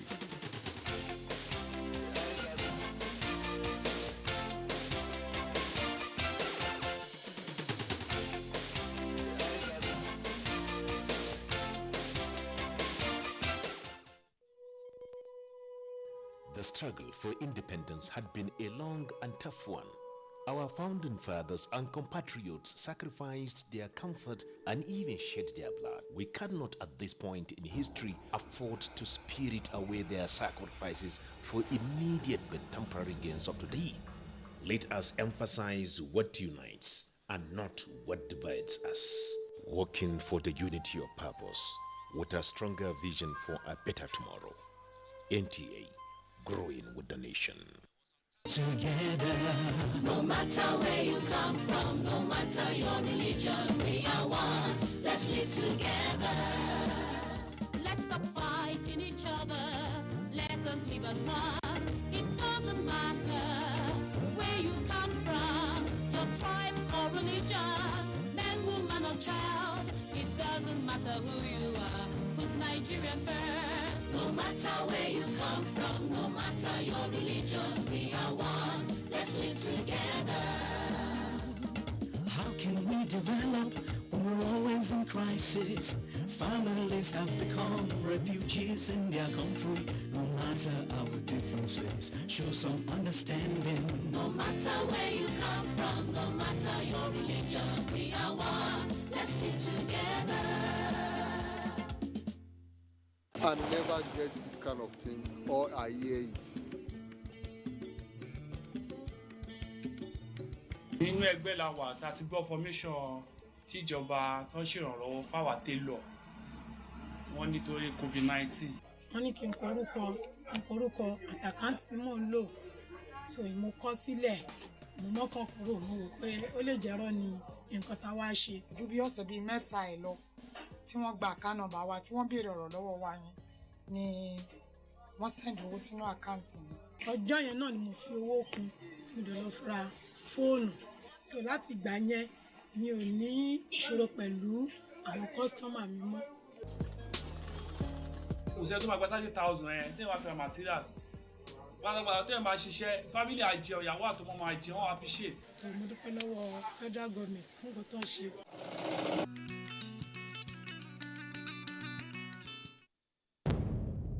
Information is power. Everyone wants power. So feel powerful with the NTA News mobile app, the one-stop information center. Real news at your fingertip. Be the first to report by uploading first-hand information on the You Report link, and be the first to know by simply clicking on any of the links on the sidebar for headlines, domestic and foreign news, economy, security, politics, sports, and more. Stream live on your smartphone and tablets and stay connected. It's pretty easy. Simply download NTA News app from your Google Play Store and you're good to go. NTA News mobile app, your access to real-time information.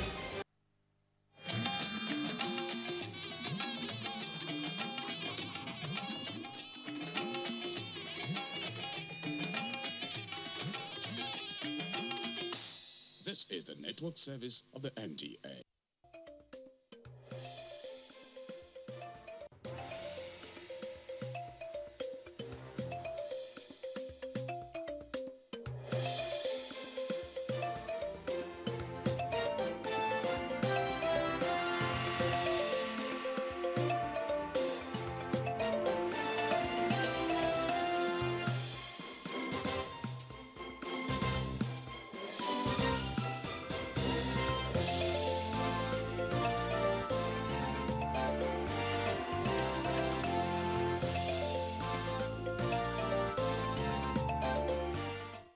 As the world celebrates the girl child, the Nigerian Television Authority reiterates commitment to project issues bordering on her development.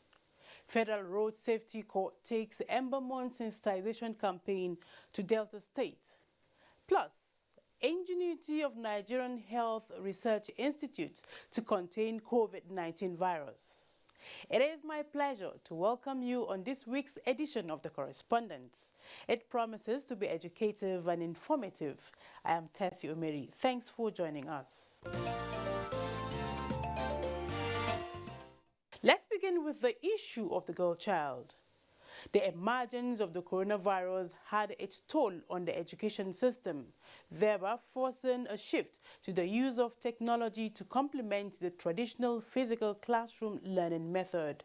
Correspondent Adebola Brooklyn Sunday reports that the Nigerian Television Authority, at one of the events marking this year's International Day of the Girl Child, re-emphasized its commitment to the continuous use of all its news and current affairs programs to educate, defend and promote issues bordering on the girl-child development.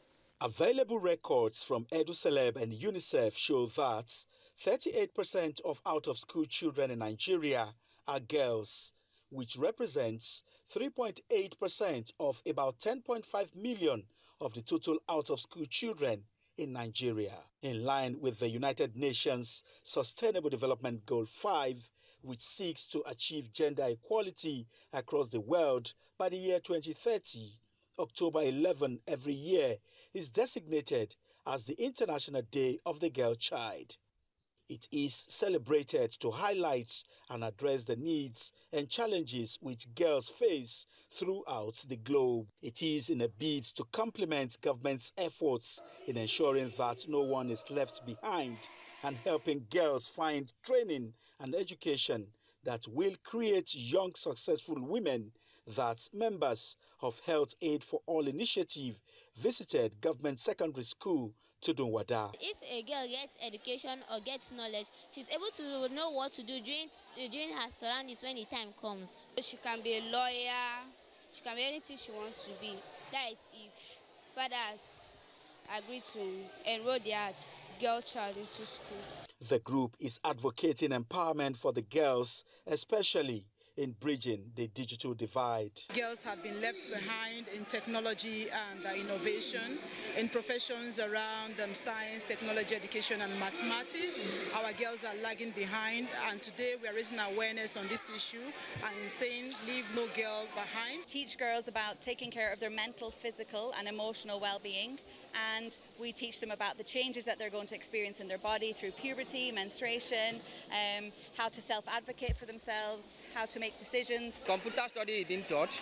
The government equally provided student personal computer, which are being used in the classroom and in our ICT offices. Helpline Foundation for the Needy, a non-governmental organization, has since been working with role models and like minds using an initiative, Voice of Girls Parliament, to provide supports and build confidence in the girl child.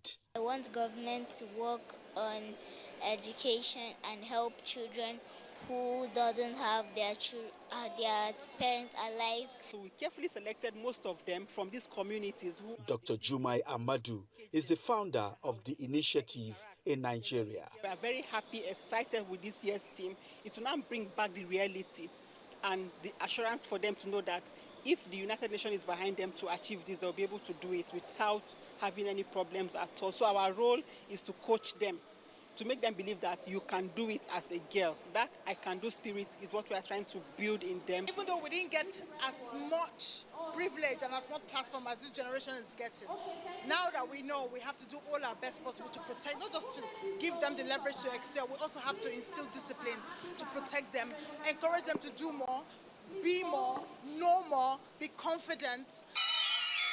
Here, some of the girls converged to celebrate the day where they pledged and subscribed to ending all forms of negative acts against the girl child, being championed by a 15-year rights advocate, Joy Life Alegbemi. When we invest in girl child education through digital skills, acquisition, and ICT-driven education, we optimize her capacity. Some selected pupils demonstrated how caring a girl child can be to her parents. NTA International. Director General of the NTA, Yakubu Ibn Muhammad, whom the organizers say is a champion of the gender equality, was represented by the General Manager of NTA International, Oganya Simon. We live in a digital era, and information technology provides a very unique opportunity for every girl to meet her potential as leaders and change makers. who can use technology to transform not only their lives, but the world around them. We are calling on the Nigerian government to ratify the International Labour Organization's Convention C-190 in order to strengthen the rights of the girl child. We, this generation, may not make it to that promised land, but you guys will. So we need to keep supporting you and we need to keep pushing for a better Nigeria. A platform, Girl Child Rights Advocacy Forum, that will run on the social media alongside the I Subscribe projects were unveiled. When I see girls like me, how can I feel really bad? In my mind, I used to say, how wish I could help them. I think government should do something about it. The girl child were encouraged to embrace digital literacy as they belong to the digital generation. Yes, Adebola, digital generation, our future generation. The girl child needs all the support to enable her realize her full potentials. Many thanks. And to road safety. It is that time of the year that people ply the road for one reason or the other. As the Yuletide is fast approaching, the Federal Road Safety Commission is reminding Nigerians that life is precious and one needs to be cautious to preserve it. This sums up the theme of the Commission's flag-off of the campaign on Ember Months by the Co-Marshal Boboye Oyeyemi. Correspondent Tessie Coker reports that it was done in collaboration with the Delta State government. Thank you very much. A hand of applause. That was the official flag-off of the 2021 Ember Months campaign, performed by Governor Nyesom Wike, represented. It is an annual event by the Federal Road Safety Corps to raise the consciousness of road users on some safety tips that will translate to a better road use. These Ember Months on the Yuletide, Rivers State Sector Commander Salisu Galadunchi and Zonal Commanding Officer Chide Ibere Nkwonta harped on the need for positive attitudinal change to reduce road mishaps. We are therefore resolved to continue to educate motorists on the risks inherent in this habit. The role of the Corps with regard to night journey is only advisory. Avoiding it is more beneficial. Obey traffic rules and regulations at all times if you want to enjoy quality road experience. Governor Nyesom Wike restated the commitment of the state government to safer roads and called for agency collaboration. We continue to respect you and offer you the necessary assistance that you need. The event was attended by representatives of the military and paramilitary agencies, heads of federal ministries, departments and agencies, including the Nigerian Television Authority. The theme of the 2021 Ember Months campaign is maintain safe speed, avoid night travel, and enjoy quality road experience. And still talking about road safety, we have our correspondent Tessie Coker from Asaba to tell us more on the Ember Months campaign. Hello Tessie, you're welcome to the correspondence. Thank you. All right, Federal Road Safety Corps flagged off the Ember Months campaign in Asaba. Tessie, can you tell us why the choice of Asaba? Well, Asaba was chosen as a spectacular place to flag off the Ember Months campaign because it is a gateway to the southeast, where gridlock is usually recorded during the Yuletide. And don't forget that 2 years ago, road users slept on the bridgehead because of road traffic. And kudos to the Federal Road Safety Corps in Delta State here. The magic they did, the road users are still applauding them. That last year, nobody slept at the bridge. Additionally, I want to add that the Delta State government also has a good working relationship with the Federal Road Safety Corps here in Delta State that culminated in the establishment of the Federal Safety Corps Training Center at Owalero in Kano East local government area of the state. All right, Delta State government is collaborating with the FRSC to reduce carnage on roads. What is the level of commitment from the state? The state government recently bought vehicles and communication gadgets and other logistics for officers to ease the job there. Like I told you earlier that he went to Nigerian to build a training center for the road safety corps officers, to also train officers in that area. And their relationship has been so cordial. And the Delta State government, Senator Fayokoa, has even gone, went further to do patches of roads, to ease traffic. Like 2 years ago, like I said, at the head bridge, the bridgehead, the people experienced a gridlock that even made a lot of them to sleep on the bridgehead. So the state government recently, did that road to make it more tolerable for road users. Tessie, the road safety is a collective responsibility. What was the reaction of our road users, to this campaign? Were they excited? Tell us, how was it like?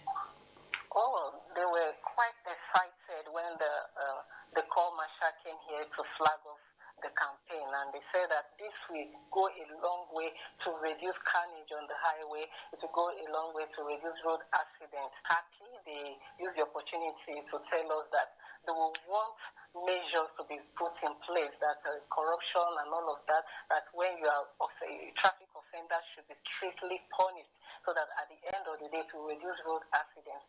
And they said that, even though this is the Yuletide season, they should be security should be provided at the flash points to minimize kidnapping and armed robbery. They were quite excited that the campaign was flagged off. Okay, in other words, we're going to have a beautiful Yuletide from that campaign. What was the take-home from the campaign, especially on the part of the drivers? Oh, the drivers said that their take-home is going to be like, they are better informed. They don't want to offend the, traffic laws again. They will try and put on their seatbelt. That some people told us, they were quite, the excitement was so much that they told us that they are going to sensitize their own people at the park, telling them what to do, that there is no rush. You don't have to rush to anywhere. You have to, be very careful on the highway so that they will all enjoy the Christmas as the Yuletide is approaching. Yeah. Yes. Like the saying goes, it's better late than never, so that we'll have a beautiful Yuletide. Thank you so much, Tessie, for being part of the correspondence this week. We hope to see you again. Thank you. You're welcome. Still to come, Nigerian health research and development on COVID-19. That's after the break. Join us again. Recently, both the president and vice president demonstrated leadership by being among the first Nigerians to have the AstraZeneca vaccine administered to them on live TV for all in the country to see.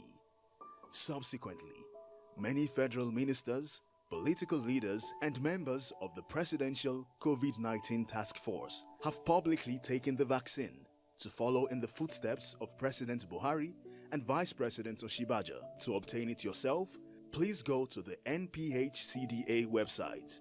There is a link to click on in order to register and schedule your vaccination. In the meantime, please continue to wear face masks, wash your hands frequently, use hand sanitizer, and observe social distancing.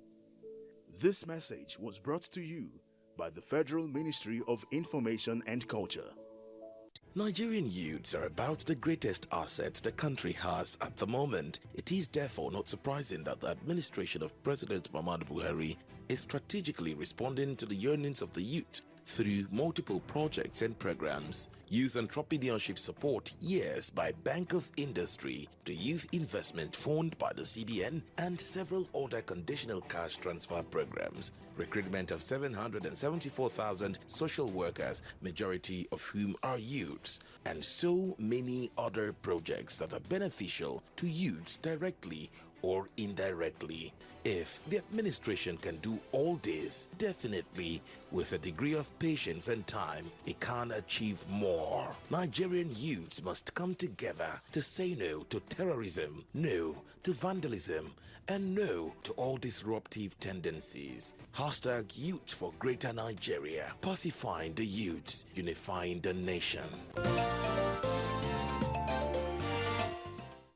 Welcome back to the correspondence. Now talking health. Necessity, they say, is the mother of invention. If not for anything, global emergence of the novel virus corona and the race to contain it, which necessitated the speedy development of vaccines that were before now non-existent, exemplifies this assertion. Nigeria's Health Research and Development Institute, having metamorphosed over the years since independence in 1960, devised indigenous products for containing the virus. Correspondent Chimdima Ndubisi brings us the report. It is often said that for a progressive society to maintain a healthy population that will drive its economic growth, development of new vaccines, drugs, and other health tools are paramount. And that's where research and development come in as the bedrock of such venture. Talk of nation building in the health sector, this is very key. You use it to be able to modify modes of treatment of existing diseases. Re-emerging diseases, you'll be able to use that to find out the best measure and the best ways of tackling them when they come. Nigeria's quest to have viable medical research and development institutes for promoting national health dates back to 1920, when the Rockefeller Foundation established the Yellow Fever Commission. By 1977, the Nigerian Institute of Medical Research emerged as the only institute specifically dedicated for medical research. Not until the establishment of National Institute for Pharmaceutical Research and Development in 1987. When coronavirus threw the world into pandemonium in 2019, Nigerian researchers were expected to put on their thinking caps to come up with indigenous pharmaceutical and non-pharmaceutical solutions to contain the pandemic. The federal government is at the center of it all.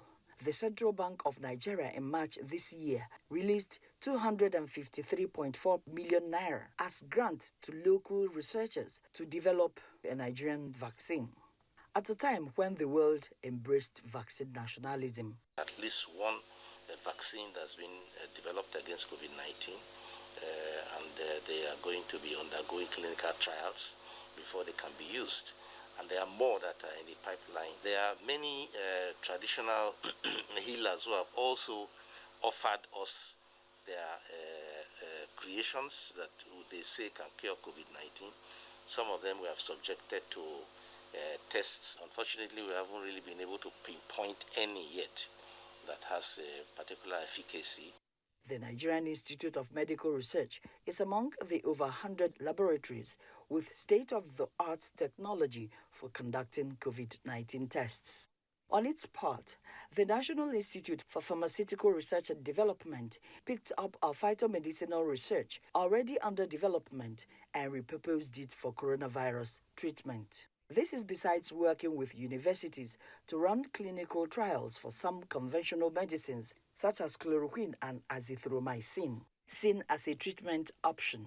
Two of those products, Nepremion and Nepremion Plus, that boosts the immune system, have now been listed by NAFDAC. We were one of the first to concept produce locally manufactured hand sanitizers, eucalyptus from Kaduna State as well, to give it that aroma, so as to encourage people to use the hand sanitizer in a manner that will help disrupt COVID-19 spread. We have a working collaboration with National Institute for Pharmaceutical Research Development Agency. We are able to come out with some innovative equipment.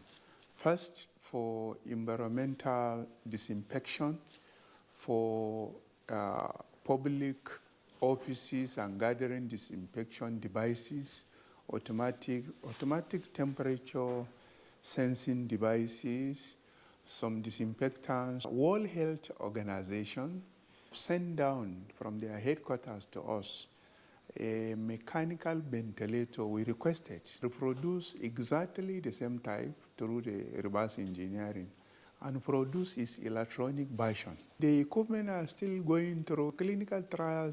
The National Ivory Tiles are also dedicated to COVID-19 research. We conducted a survey and found out the attitude of the people within the metropolis towards the preventive measures of COVID, particularly when it comes to regular washing of hands, when it comes to use of face masks, and when it comes to use of other facilities that will social distances and things like that.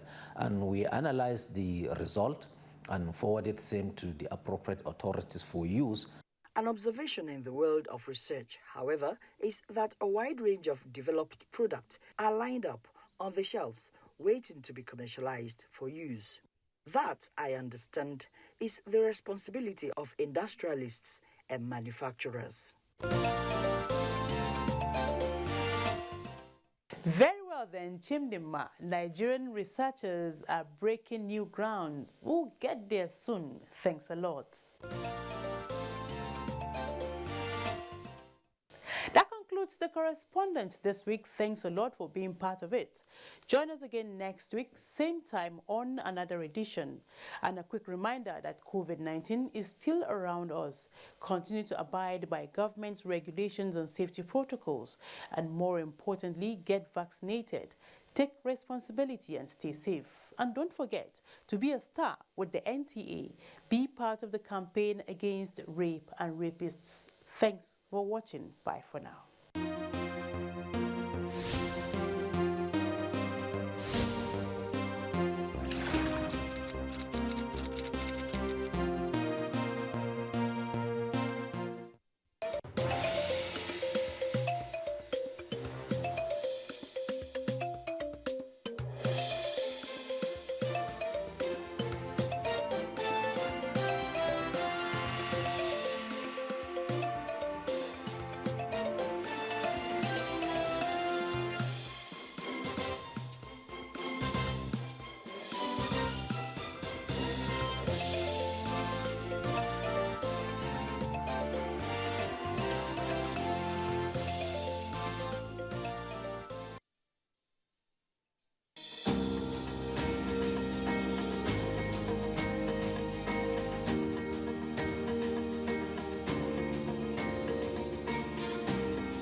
The act of making something more beautiful by adding ornaments to it is also known as decoration.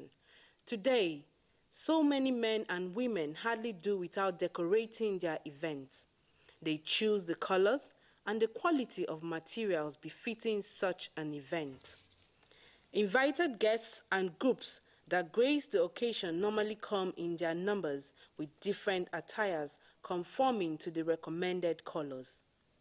This practice is an indicator of cooperation and solidarity during ceremonies and festive periods.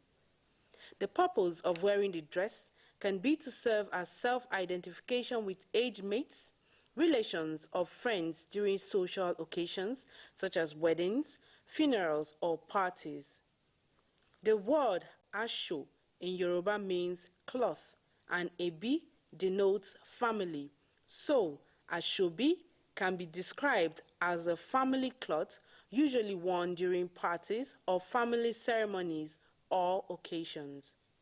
However, others call it anko, and many adopt the white man model, which is uniform. When it first started, it was just the headgear. All the members wearing the same color. Gradually, today, they have moved down even to the dress and the handbag to match, and even shoes. The question then is, how do we practice in our own locality in Benue State? Because of our association with the outside world, our people are bringing it and introducing it now in Benue State. They use it in order to make their events colorful. Almost all the traditional marriages, you see then making black and white ashobi. So for the Idomas, it's red and black. Then the Igede is blue and black under traditional marriages, and even under white weddings, they use black and white. How do you feel when your event is accentuated with different colorful attires? So much excited because I will know that at least I have a group, as in people that have identified with me on my day. I will be so excited, so joyous inside me. I will know that yes, so people, everybody will know that yes, these are so people, he belongs to them, so it makes you happy. What happens if the guests come with attires whose colors do not correspond with those recommended? It is not as if it is a must that you must wear ashobi. It's not for everybody. So if the chief celebrant sees somebody who is not into that attire, why will he or she not welcome the person? There are factors that could make people to disappoint you in that way. Some, it could be that they don't have the money to afford the material given. So it could be that they don't like wearing the same clothes with so many people. In as much as decoration is aesthetic to an event, people whose attires do not conform with the color of the day should be free to partake in the merry-making or identify with others wearing the same uniform. After all, the essence of attending any party is just to celebrate with others and have a nice time. So, next time you're going out for that occasion, the choice is yours. Stay with the crowd or have your own unique identity.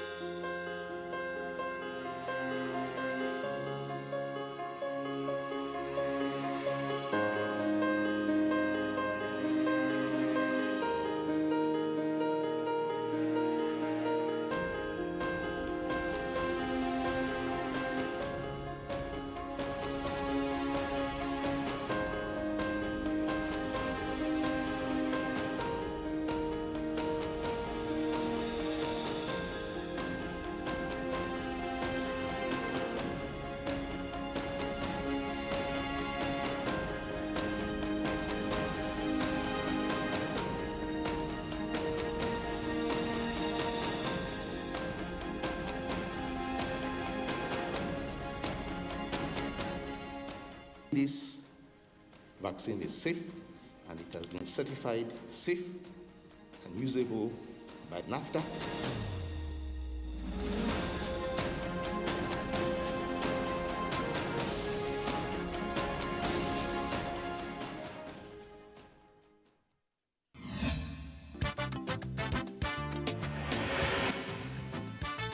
And there's the start and get.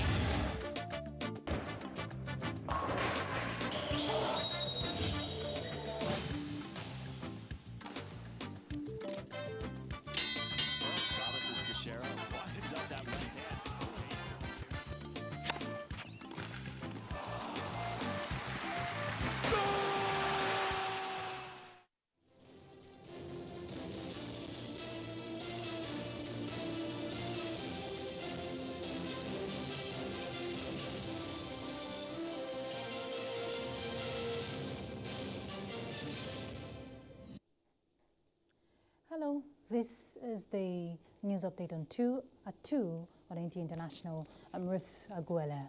Today is European Union Anti-Trafficking Day. The EU Anti-Trafficking Day, which was established by the European Commission in 2007, is to raise awareness on trafficking in human beings and improve the exchange of information, knowledge and best practices among the different actors working in this field.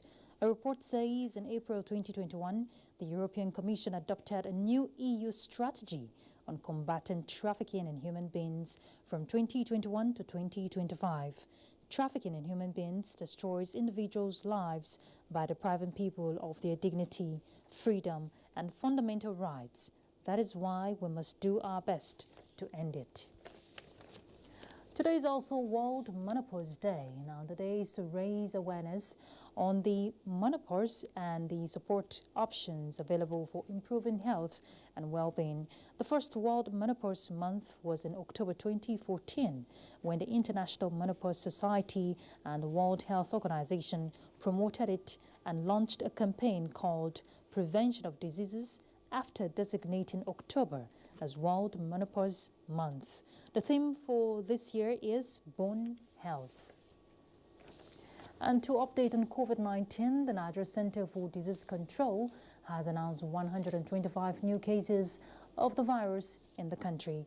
The 125 new cases brings the total confirmed cases to 209,298, 197,143 discharged, and 2,837 deaths recorded. The federal government is set to implement 4 new policies towards boosting the country's food security. The policies, as unveiled by the Minister of Agriculture, Mohammed Mahmoud Abubakar, is geared towards actualizing food security within 2 years. Part of the policies include the National Agricultural Technology and Innovation, which is expected to be effective between 2021 to 2025. A bit of judiciary here. The Federal High Court, Abuja, has ordered the Nigerian Immigration Service to release the international passport of former Governor of Rivers State, Peter Odili, seized by the service to him immediately. Justice Inyang Eko, who gave the order, described the seizure as a violation of the applicant's fundamental rights. In order to ensure more efficient and speedy resolution of industrial disputes between employers and employees, the federal government has announced plans to upgrade the Industrial Arbitration Panel, which came into existence 40 years ago, into a permanent commission. A statement by the Ministry of Labour and Employment says the Minister, Chris Ngige, said, as of today, the hierarchy of industrial dispute resolution starts from the ministry if the people decide to come to report. That's what we have at this time. Thanks for your time.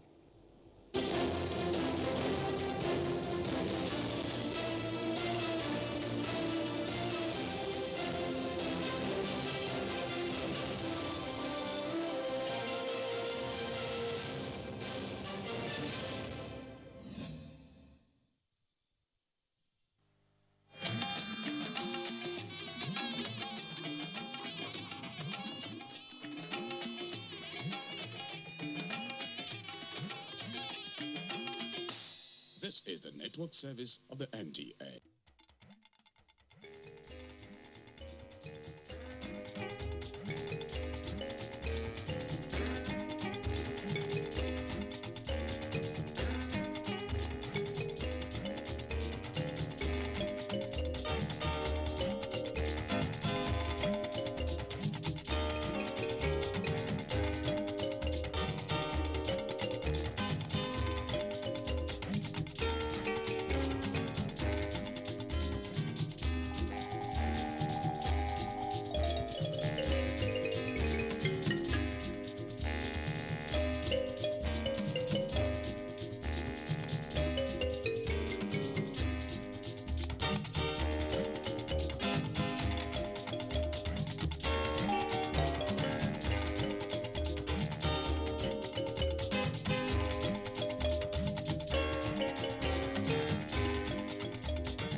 Hello, welcome to the scale of justice, as I especially wish you a happy independence anniversary, the 61st independence anniversary of Nigeria. I am Femi Okewo with the pleasure of having you around with us today.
For every independence anniversary, it gives an opportunity to do some stock taking.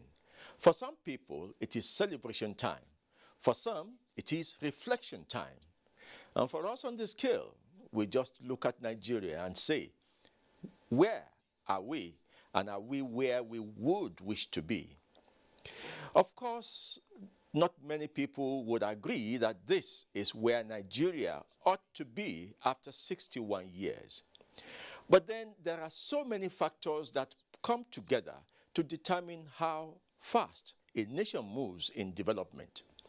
For us on this scale, our concern is about the justice sector.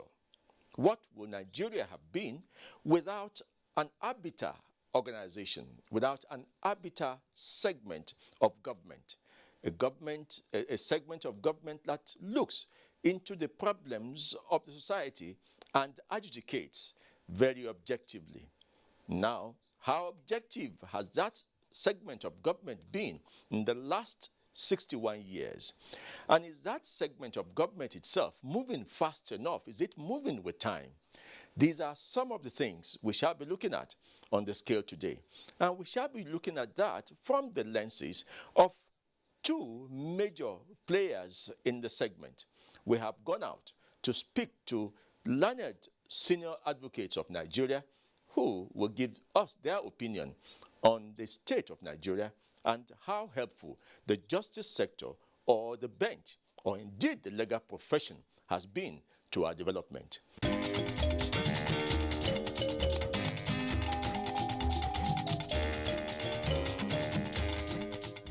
The historical contributions of the legal profession in Nigeria is of a mixed bag. And what I mean by that is that in the beginning, when we got independence, the volume of work, the volume of litigations, and the quality of leaders we have at the bar and on the bench had a significant marked difference from the quality of the bar and bench we have, beginning from when we began what they call this republic. Then the ethics of the profession, the nobility of the profession, the Spartan nature of our justice system were not as it is that we have allowed our political differences to affect. Even during military regime, for instance, the courts were very vocal. You may recall the governor of Lagos State, Vice Chief Emeka Odumegwu Ojukwu.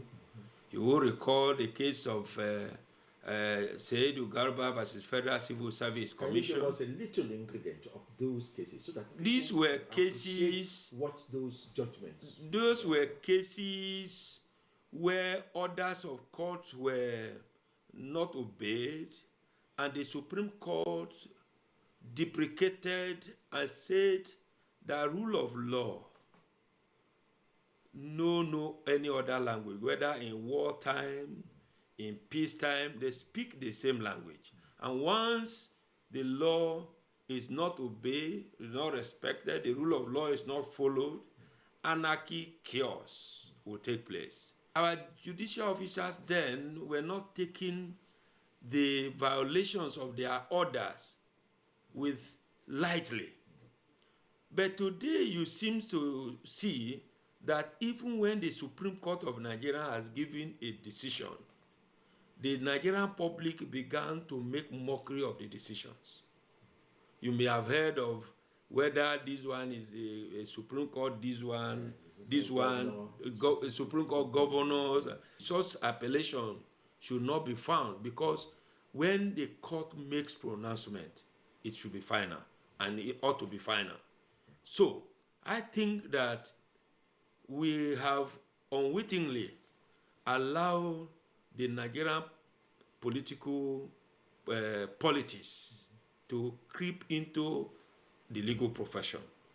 where, as at today, it appears what you know does not matter, it is who you know. So the character we recruit into the legal profession from the faculty of law to law school, back into practice, people who now worship wealth instead of the integrity, has adversely affected the nobility of the legal profession. So that is why I think that the legal profession, the leadership of the legal profession, both the bar and the bench, need to go back to drawing board to restore the legal profession back to that noble position in the society. But that does not mean that our judiciary had failed. Within the excruciating circumstances they found themselves operating, I think that the judiciary is the best among the three arms of government. And that, when I talk about the judiciary, I also mean the members of the legal profession, because we have code of ethics. Could Nigeria have reached its level of development without the bench, without the legal profession, without the justice sector generally? My answer straight away is no. Because the rule of law, which I would say law, is the basis and the foundation upon every society. Without the rule of law and without law, no society can stay and prosper and remain stable. Therefore, flowing from the concept of the rule of law or law, which society sit on, you have in each society, particularly now, to be more specific, our Nigeria, our great Nigeria, that we so much cherish and love, establish the arm of government, which is the judicial arm of government, with the Supreme Court at the apex. As far as I'm concerned, it is a very important arm of government, which operates as the stabilizing force between the other arms of government under the presidential system of government. Even in the parliamentary system of government, which we operated on independence up to the military interruption in 1967, before we brought in the presidential system in 1999, there was a judiciary, which is a separate arm, while the executive and the legislatures were fused in one. So that is a very important arm of government, and the judiciary has fared so well as far as I'm concerned.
Let's look back at all the tortuous times that Nigeria has had, and the legal profession too went through it. We know that in those days when there used to be military coups, one of the first things that the military would do was to pronounce some ouster clauses and or suspend some parts of the constitution.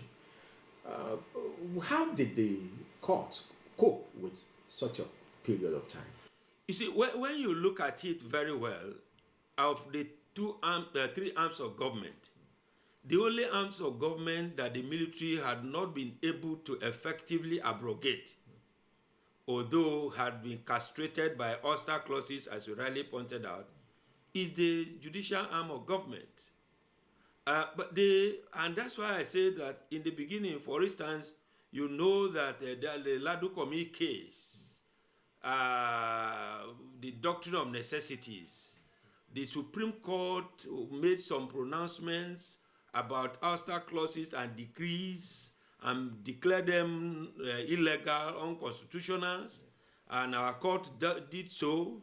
But the military will come around it and promulgate a decree or law to oust the jurisdiction of the court.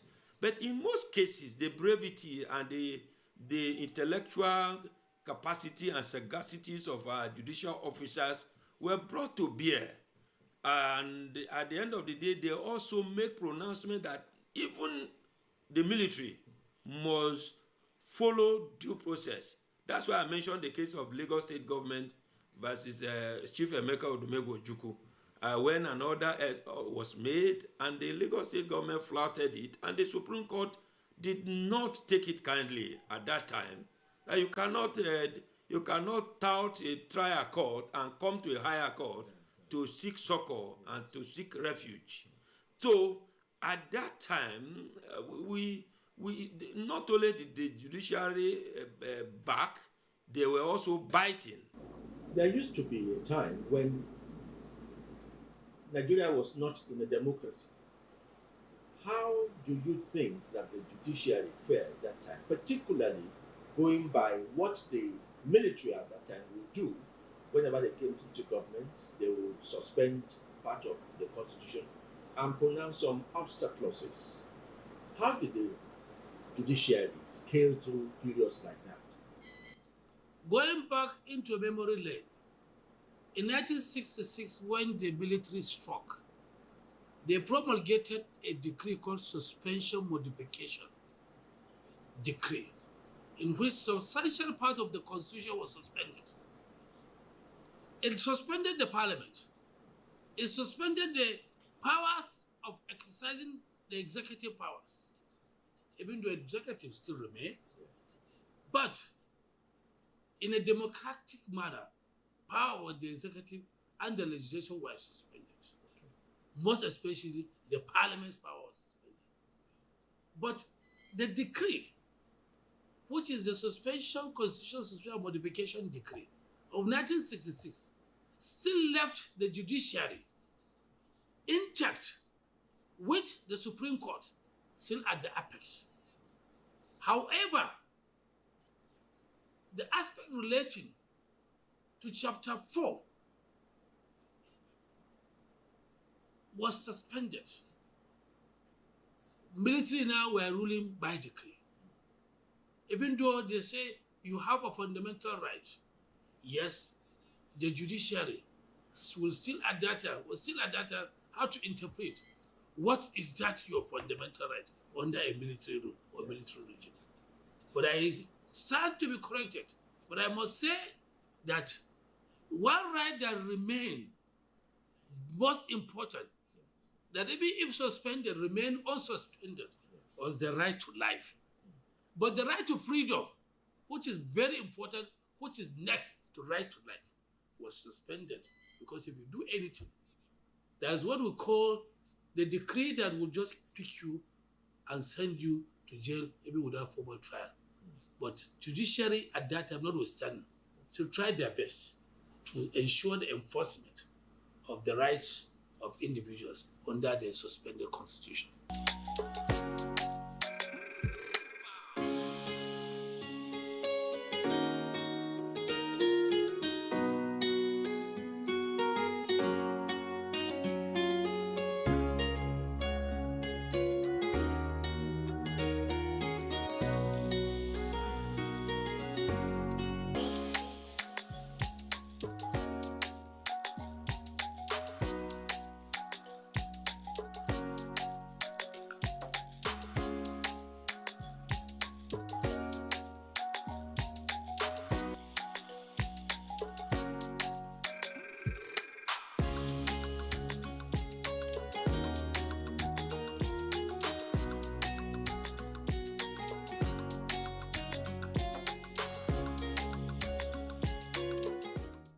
What we see in those judgments, and which you seem to think is lacking now, or which people observe is maybe lacking now, is the courage of the the judge.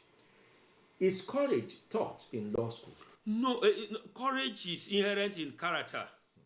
Courage is inherent in integrity. Courage is inherent in the man who has set himself apart. Our recruitment process has affected the courageous dispositions of some of our judicial officers. For instance, late Chief M.K. Abiola said, the hands of the giver is always on top. When you beg to be made a judicial officer, and the person who helped you to make you judicial officers have issues before you, or when you are a man of shady character, you cannot withstand the temptations of money and naira, or dollars and pound sterling, and you are a man of anything goes, and you find yourself, because of the perquisites of the office as a judicial officer, you meander your way to become a judicial officer, there is no way you can have courage. So, we need to look at the process of our recruitments. We should recruit people who have character, people who have courage, people who have integrity, people who are honest, people whose only desire to be on the bench is to do justice to all manner of persons, irrespective of whose us is God's. And those who want to go to the bench to make name, not to make money, those are people we need on the bench. Let's look at what the legal profession, the bench, can do for Nigeria, particularly when, at a time when people are asking the quality of the materials that occupy offices or are practicing. Well, I want to say, and then quote from one of the legends of the legal profession of blessed memory, Chief Rotimi Williams, Chief Gani Fawemi, and the rest. We have had situation whereby some of the materials we are admitting into the legal profession and putting some of them with respect to the appointing authority are not the best materials that we are putting there. Speaking for myself, I must say without any fear of contradiction that there are lawyers called to the Nigerian bar today that have no business in the legal profession. There are lawyer judges appointed to the bench, with all due respect to the appointing authority, have no business on the bench of the Nigerian judiciary in some of the levels of the judiciary. Gone are the days, as a lawyer, privileged by the position I have today. In those days, you can beat your chest. If you read a case, you can make up your mind whether that case is good or is bad. You can give a legal opinion to your client, and that legal opinion will stand. It will be very difficult if you go to court, you tell him this case we win or this case we are not likely to win. But today, I must say with all sense of respect, especially in political matters,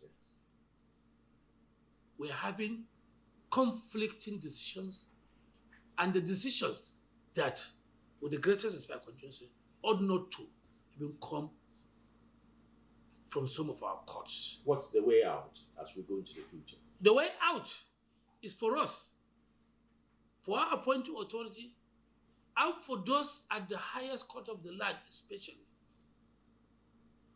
to go back to the old days, the doctrine of judicial precedent.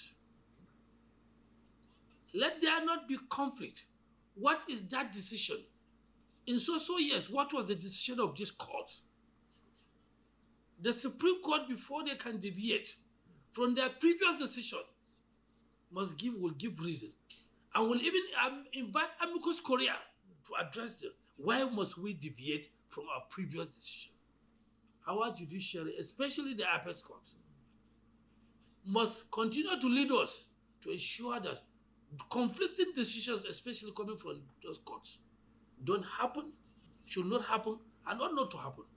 And I am optimistic that under the leadership of the CJN and the National Judicial Institute Council and the fora of the Nigerian Bar Association, we can correct some of these things and agree to ensure that the judiciary remain the hope of not only the common man, the hope of every Nigerian, and even in the judicial community, that should have hope and confidence in our judgment and quality of judgments.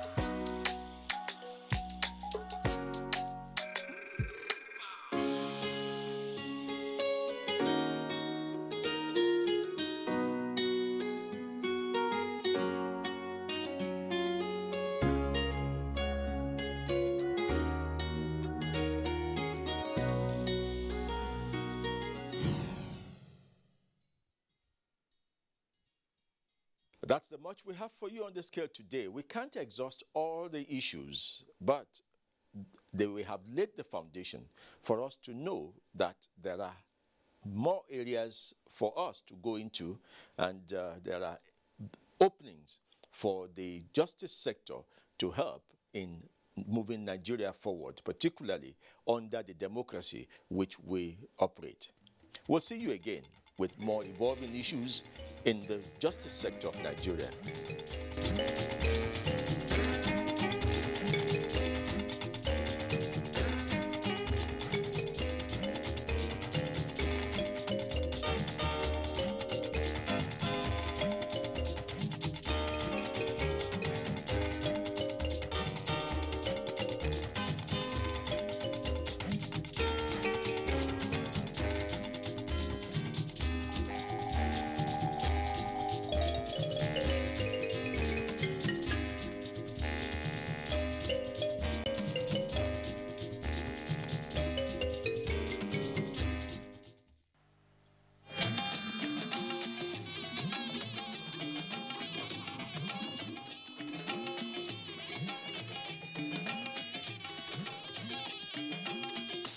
This is the network service of the NTA.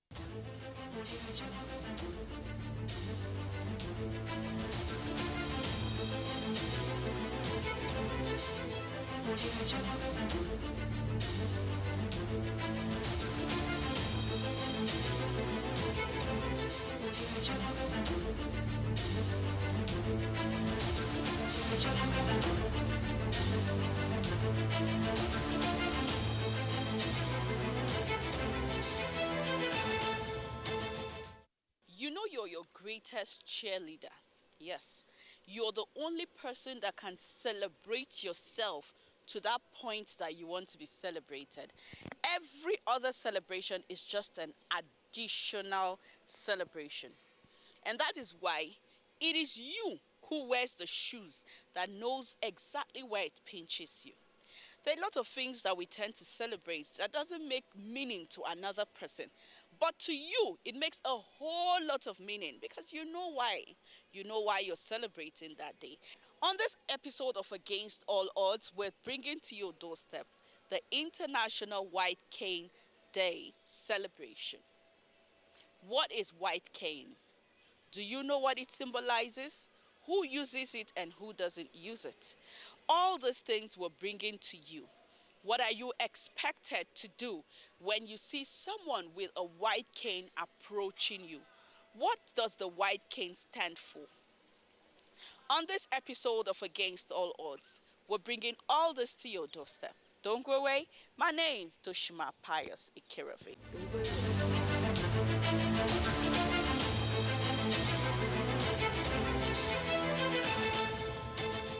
This is Against All Odds. Life is a mixture of different events and feelings. As humans, we have things that interest us. It is said one man's meat is another man's poison. There are people who attach so much importance to birthdays, anniversaries, remembrance of loved ones, World Amputee Day. For some, they really do not care about such things. Someone will wonder, what is it about the International White Cane Day? But another knows the meaning and so holds it dear to heart.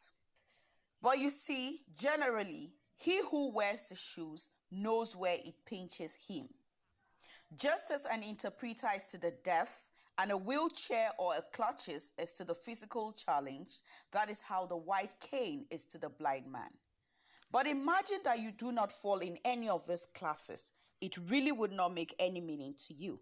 And so today, to sensitize, create awareness, and enlighten the public on the importance of the white cane, the International White Cane Day, which is observed on the 15th of October around the world. This day was first celebrated in 1964 and in the United States after the proclamation by the President Lyndon B. Johnson.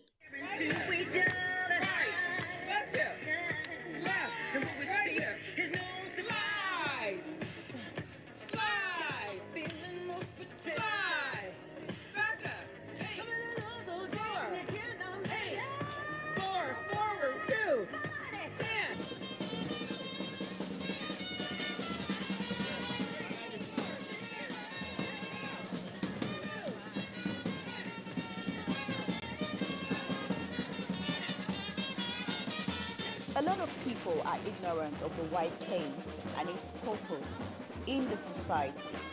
Is the society aware of who uses the white cane and for what purpose?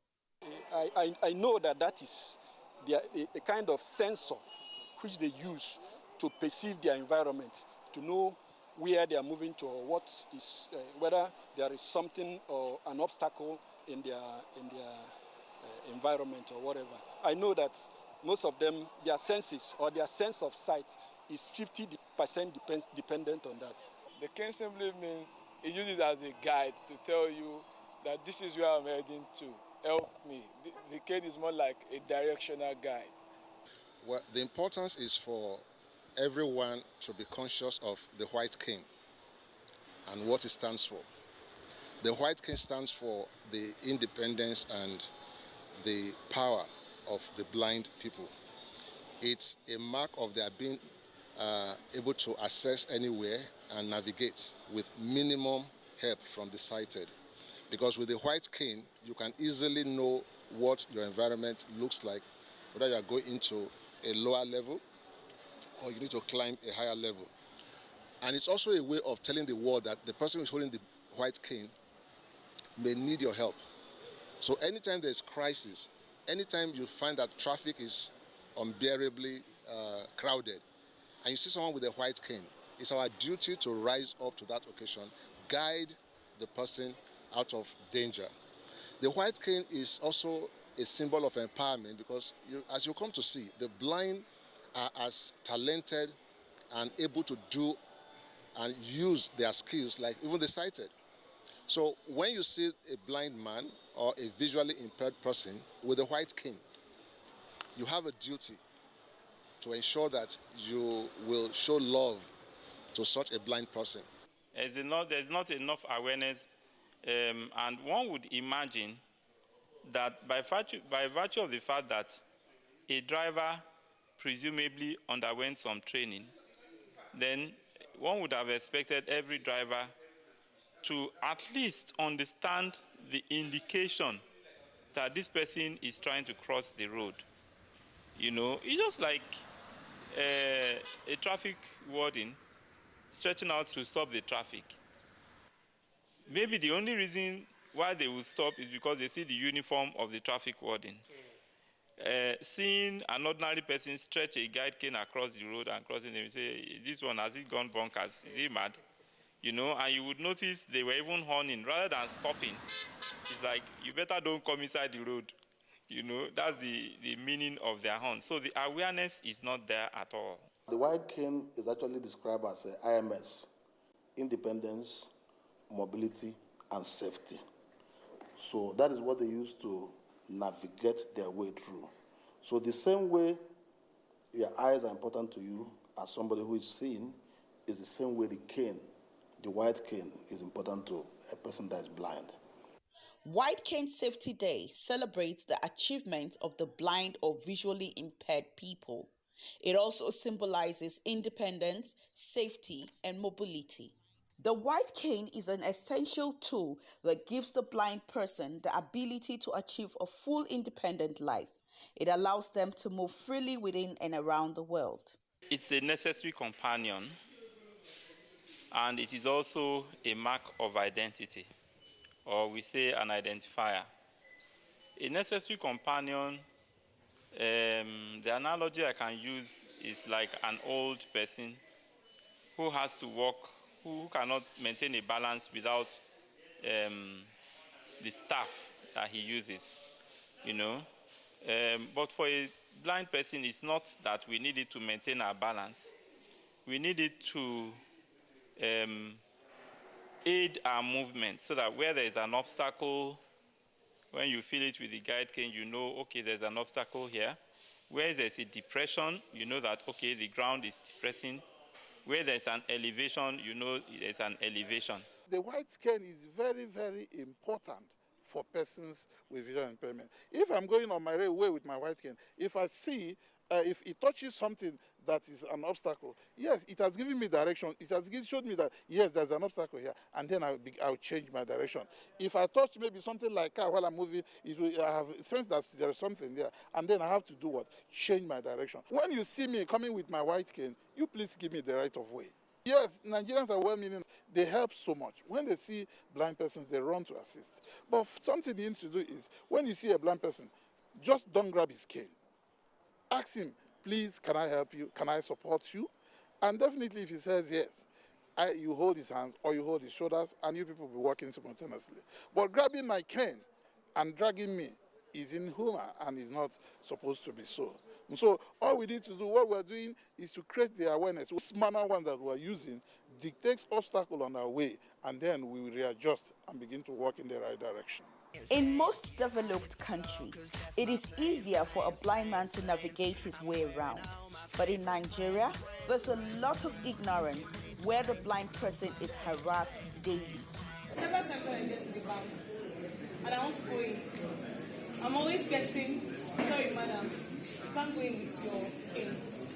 I'm like, okay, do you realize I'm visually impaired? I've gotten to know that sighted persons don't know how to comfortably lead the visually impaired person.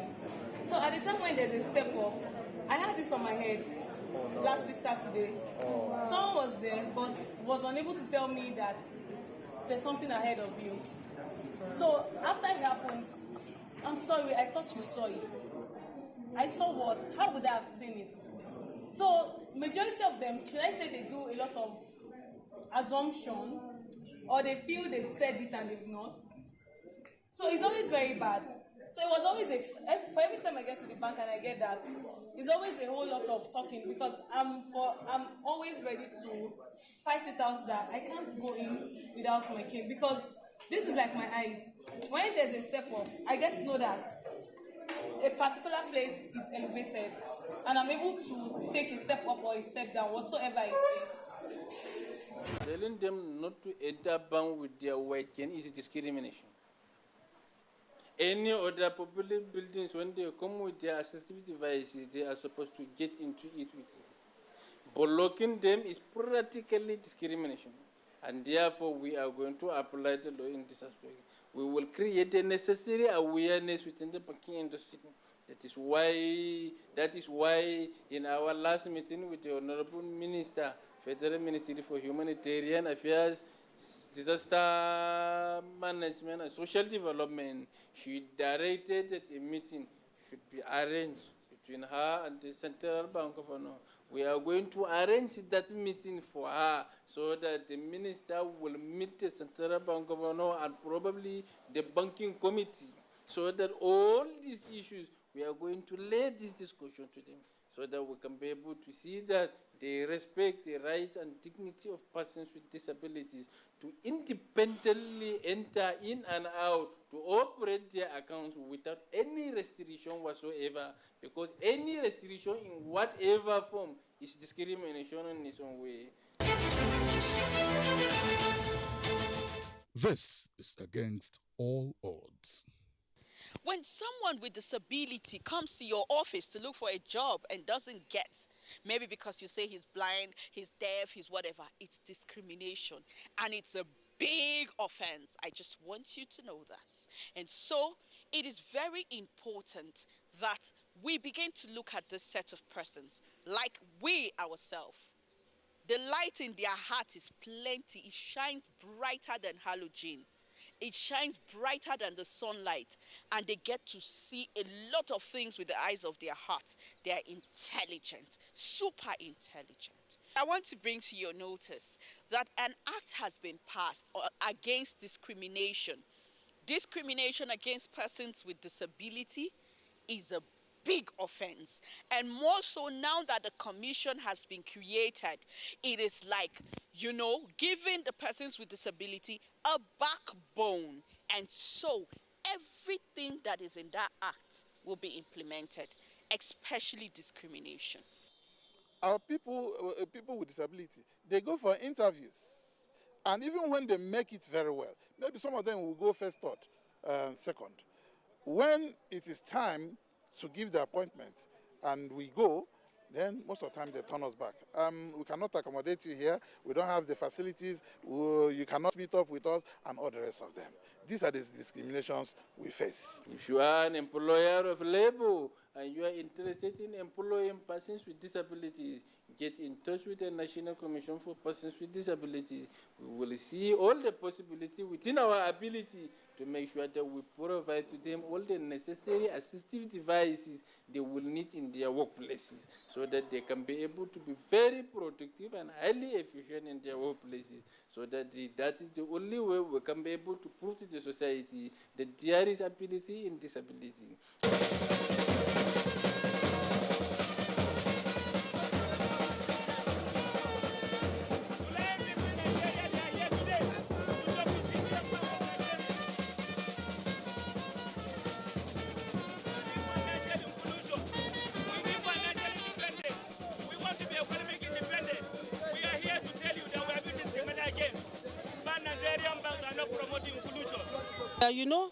Nothing about us without us. When they include us in policy making, we will do well and we can advise where necessary. Nothing about us without us. And this white cane, please, I want to beg drivers, whenever you see a blind person raising up stick, this white stick up, it shows that he wants you to stop for him to cross over. But most times, we are the ones stopping for them to cross over, and they will never stop. Please, they should look at this white cane with respect and know that we never wanted to be like this or be blind people in order to raise stick for them to wait for us. Let them cooperate. Constructive criticism requires that you must identify when there are pluses, even while you point out the minuses. And in that regard, while commending the federal government for enacting the Anti-Discrimination Act and commending the Lagos State government under BRF, Babatunde Raji Fashola, our dear friend, for blazing the trail by enacting the Lagos State Special People's Law, I must say that Governor Fashola, as he then was, ordered and ensured that all the buildings at the Secretariat complex in Alausa were made accessible not just to the blind, but they are provided with ramps, at least to access the ground floor of such buildings. The executive secretary would have been here personally, but other commitments have taken him to other places. So he asked me to plead with you all to please forgive him and his shortcoming, that next year he will plan better celebration with every one of you all.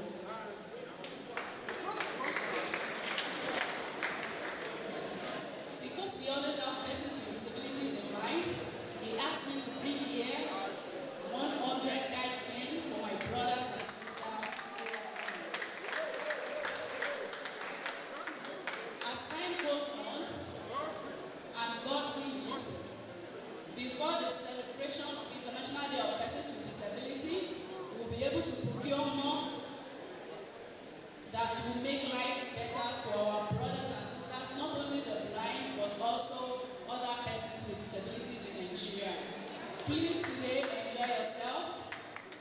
with you.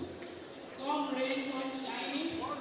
We will always give listening ears and ready to collaborate with any of your programs. Just as today happens to be a heavy day for us. So pardon us.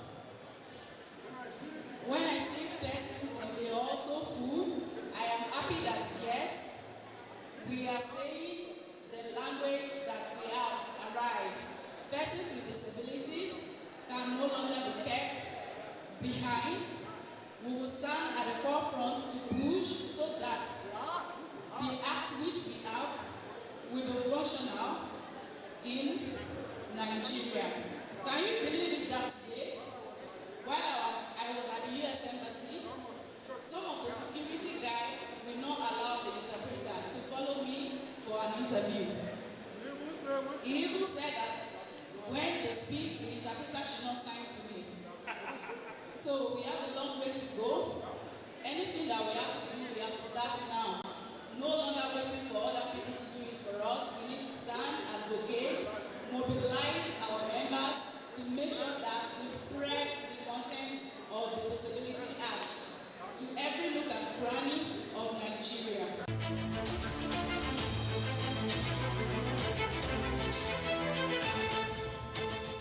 The challenges relating to the white canes alone are very enormous. Starting with the guide cane, I think safety is a key challenge. And that's why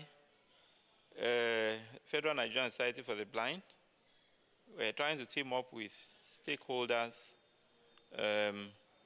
to ensure that in our state and federal laws that presently exist, we have safety provisions to guarantee the safety of white cane users. Sadly, quite a number of blind persons have been knocked down, even while holding their guide canes. They've been killed on the roads. Honestly, we need safety provisions in our laws. That's a challenge. What about the high cost of the white canes? They're not manufactured in Nigeria most of the time. They have to be imported, and they are expensive. Even the visually impaired ladies think that their self-esteem is reduced, their beauty is reduced when they have to use the guide cane. This is against all odds. Article 9, which requires countries to identify and eliminate obstacles and barriers and ensure that persons with disabilities can access their environment, transportation, and public facilities. And Article 19 also states that persons with disabilities must be able to live independently.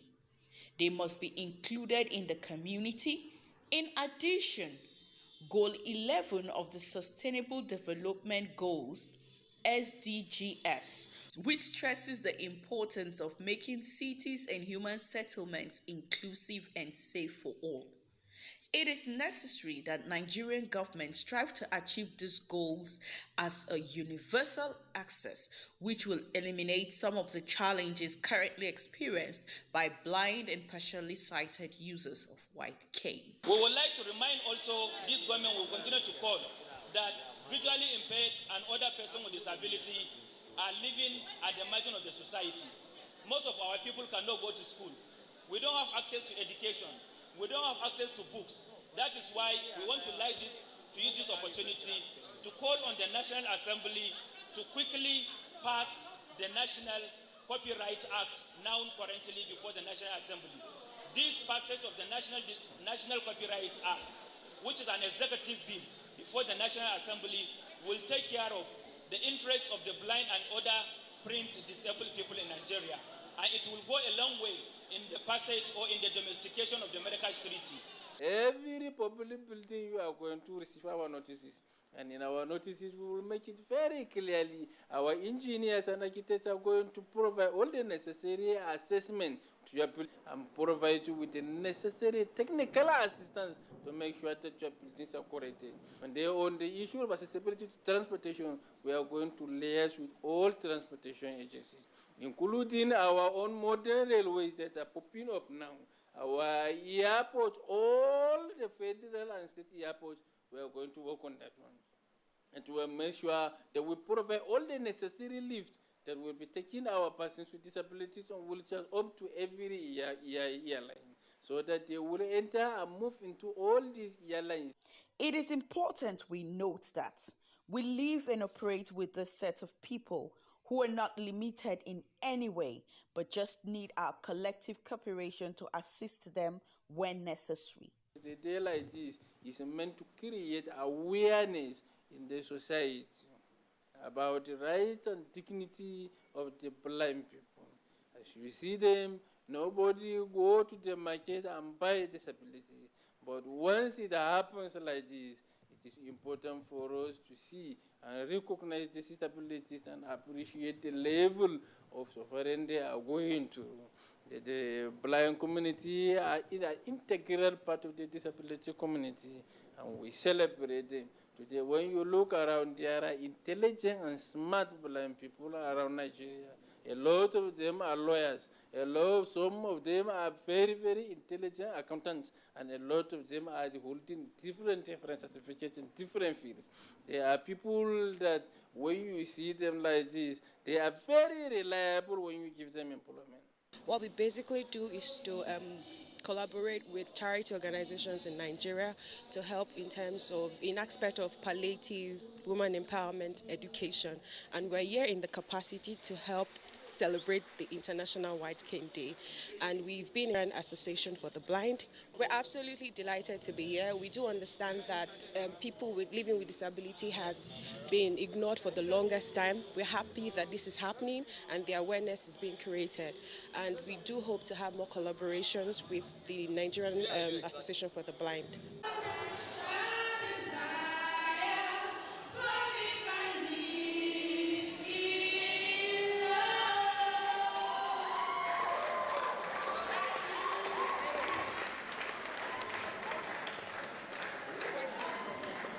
As the blind community celebrates the International White Cane Day, thereby creating awareness on the importance of the white cane, it is important that we all come together and be our brother's keeper. When you sight a man with a white cane coming towards your direction, please show them love and be nice. This is against all odds. Independence, mobility, and safety are the attributes of the white cane.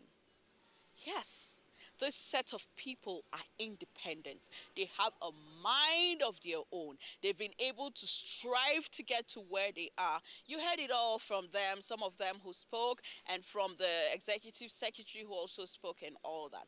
Indeed, they're very dedicated people. From our own end, what have you decided to do today that will be different? Maybe you say something to yourself, so your mentality will begin to change towards this set of people who are dogged, who are independent, who are super intelligent. Thank you for staying with us on Against All Odds today. I hope we made your day. If we did, let's do this again. Same time, next week, same station. My name remains Toshima Pius Ikirovi. Be nice, just be nice. Support and help a brother, not pity.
There's just something about speed and simplicity, but that speed and simplicity can be deceiving when you get behind the wheel. 30-year-old Emily sent this text message to her husband: "I love you and I'll try to make you happy." Moments later, Emily was killed when her car slammed into the back of a tractor trailer. 18-year-old Midi was also texting when his car slammed into the back of a truck at 80 miles per hour. His final text was, "Driving and Facebooking is not safe. Ha ha." You probably think that this thing can happen to you. You are not alone. 55% of young adult drivers say that it is easy to text and drive. 3/4 of the same young adults feel that they are really good texting behind the wheels. Reality is, they are all delusional. That quick look at your phone takes longer than you think. 5 seconds are really long. Imagine you're driving on the road and someone suddenly covers your face for 5 quick seconds, like this. You will probably feel very lucky if you didn't crash. But you chose to take your sight off the road just like that anytime you're sending or reading a text. Texting and driving is fast becoming the leading cause of teens' death on the road world over, surpassing even drinking and driving. But if you think dying in a car crash is the worst thing that happened to you, I tell you it is not. You can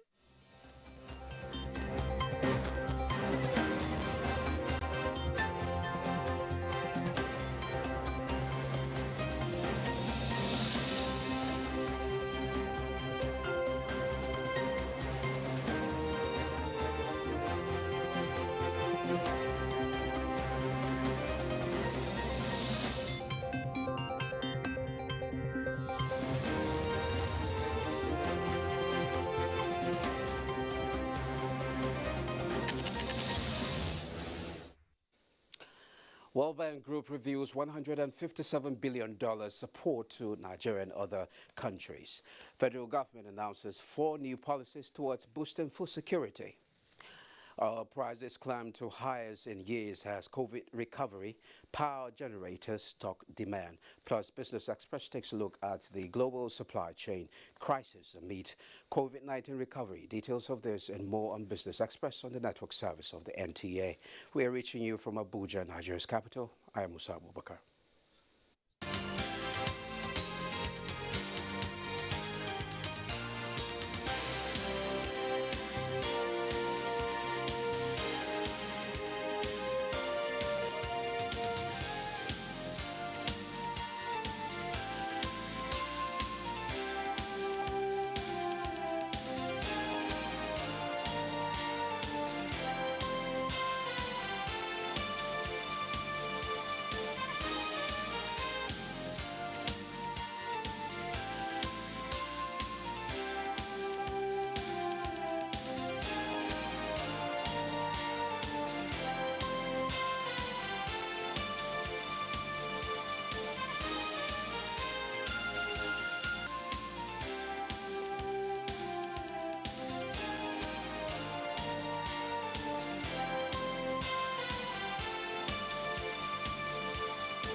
Now let's begin with food security. The Federal Ministry of Agriculture is set to implement 4 new policies towards boosting the country's food security.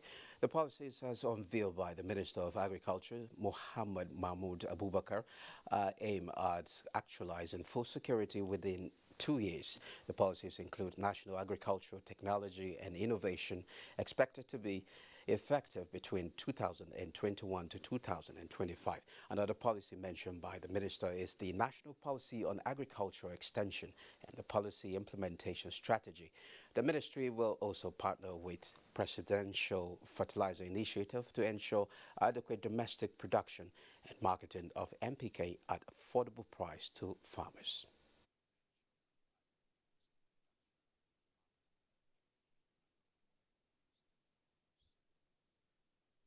The ATA was built on the principle that agriculture is a serious business Actually, eating also is a serious business and should be supported.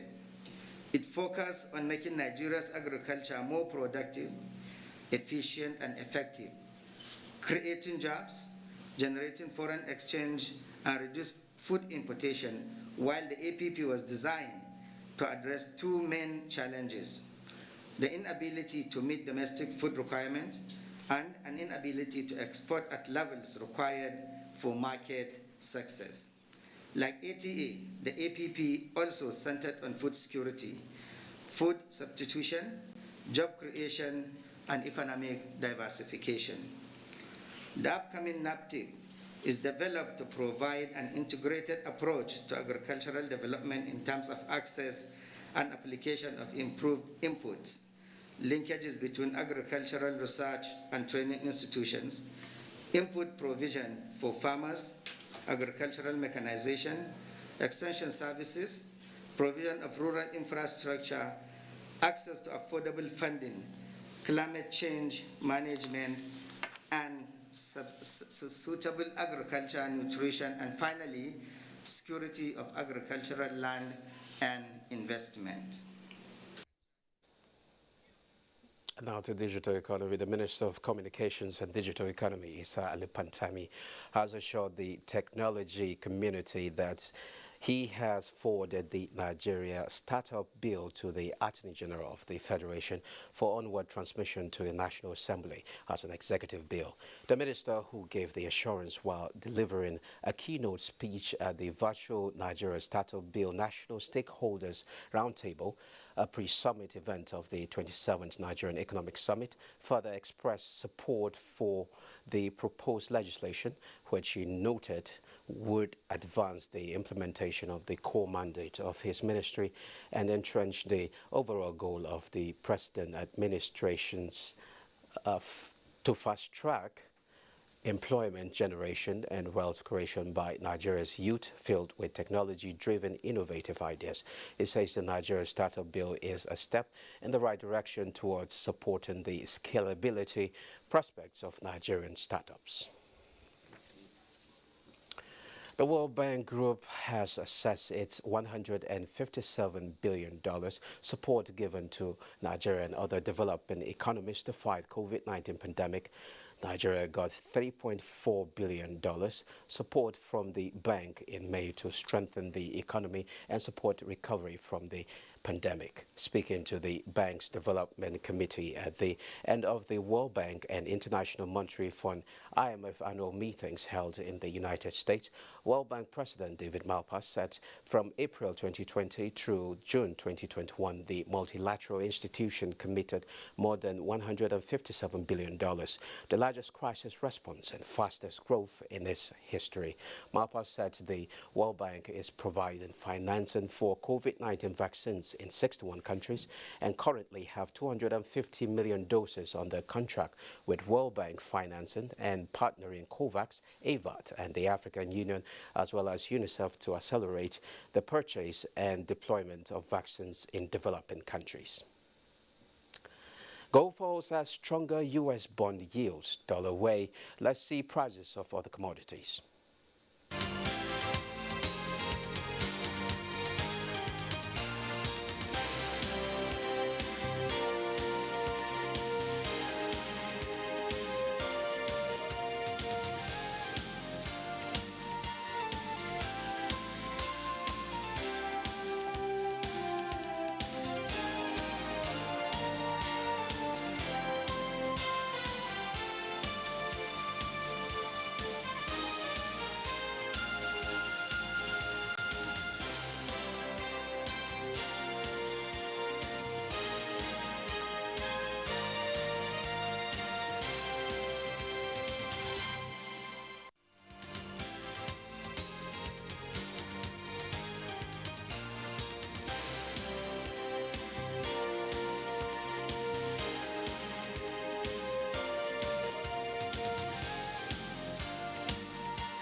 Joining me to discuss the global supply chain disruptions amid COVID-19 recovery is Ogbonna Okuku, a development economist. You're welcome to Business Express. Yeah, thanks for having me, Musa. Okay, growing consumer demand and product shortages, crisis in supply. How do we get to this point? How did we get to this point? Anyhow you want to look at it, it's something that it's happened to everybody. It's happened to all other climes. Global value chain was actually affected generally with the COVID hitting the entire world, and that production was affected. Logistics was also affected. Raw material supply was also was affected. So generally, it affected every person, every player who was actually involved in, who participated in the value chain. So supply, distribution, production was generally affected, and although things are beginning to bounce back, basically even commodities like crude oil and stuff like that actually got got a hit from the COVID. So I mean things are beginning to bounce back. The crude oil price has gone up as high as $80, and also it shows that things are coming back. But the COVID also made a lot of organizations find better ways to do things, more efficient way to do. A lot of things have changed really. Whether we like it or not. Okay, Nigeria at the receiving end of virtually almost everything that's coming into the country. Could this be tied to inflation? I mean, the inflation we're seeing in the country. Now, a couple of things, get involved when we're talking about production. When you look at cost of doing business in the country, you look at the cost of funds, you look at the cost of labor. How efficient is your system? Those are the things that actually drive high the cost of production. So the inflation you see today, is as a result of some of these factors that actually make it a bit difficult, make it more expensive to produce a lot of things here in Nigeria. Road infrastructure, logistics, these are things that actually affect the cost of production. So the inflation you see is as a result of cost of production, cost of transportation, and then again. But we also import goods into the country. Yeah, that's what I was heading there. I was heading there because whether the FX market, the foreign exchange market, it has been affected too. So with the high cost of high rate of exchange rate of dollar to naira, it also and since you're importing a whole lot of things, so it will have a toll on the cost of goods and services that you're bringing into Nigeria. Now, we have information that in other countries they are experiencing product shortages, and it might likely reach Christmas, because we're approaching Christmas. And how will this affect the international trade dynamics? It will affect the dynamic. When it comes, like I mentioned earlier, when firms from different countries, pool resources, that sequence of pulling resources together to produce a particular product, which is the global value chain.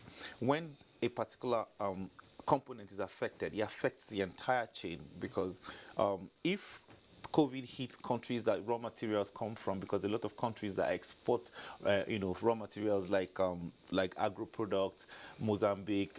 You look at countries in Africa like Mozambique. You look at Cambodia, Vietnam. These are countries that who participate, highly in the global value chain. So if COVID have hit these countries, and then definitely there'll be shortage, because that amalgamation will not happen. That sequence will not be, with the free flow of that sequence will now be there. Could this get worse with Christmas around the corner? Of course, you definitely get higher, because whether you like it or not, everybody, the purchasing power, with or without increasing your purchasing power, everybody wants to buy, because it's the end of the year. People cash out their investments, from even the money markets. They take some of their profits, they do a lot of profit taking to just to make sure that they have that holiday with their family. families. So a lot of that shortage will still be significant. Okay, should the world be concerned about low taxes as well as cheap labor? Because this is mostly attributed to cheap labor and low taxes in China. That's why most of these companies are now citing their production in China. Should we be concerned, or should we take advantage of low taxes and cheap labor so that we can draw attention away from China?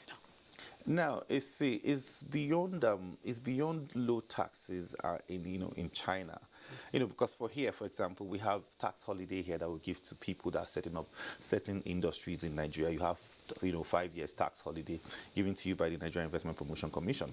Even if you are producing in the export processing zones, you actually have those tax holidays. So it's beyond the tax regime really. Cost of production, there are a lot of things that are involved. You need to look at, do you even have do you have enough capacity when it comes to technology for people that will run the plants or run whatever production line that you want to start doing here or you're doing here. So China spends so much on getting their people educated, which is one of the things that you must do if you want to deindustrialize.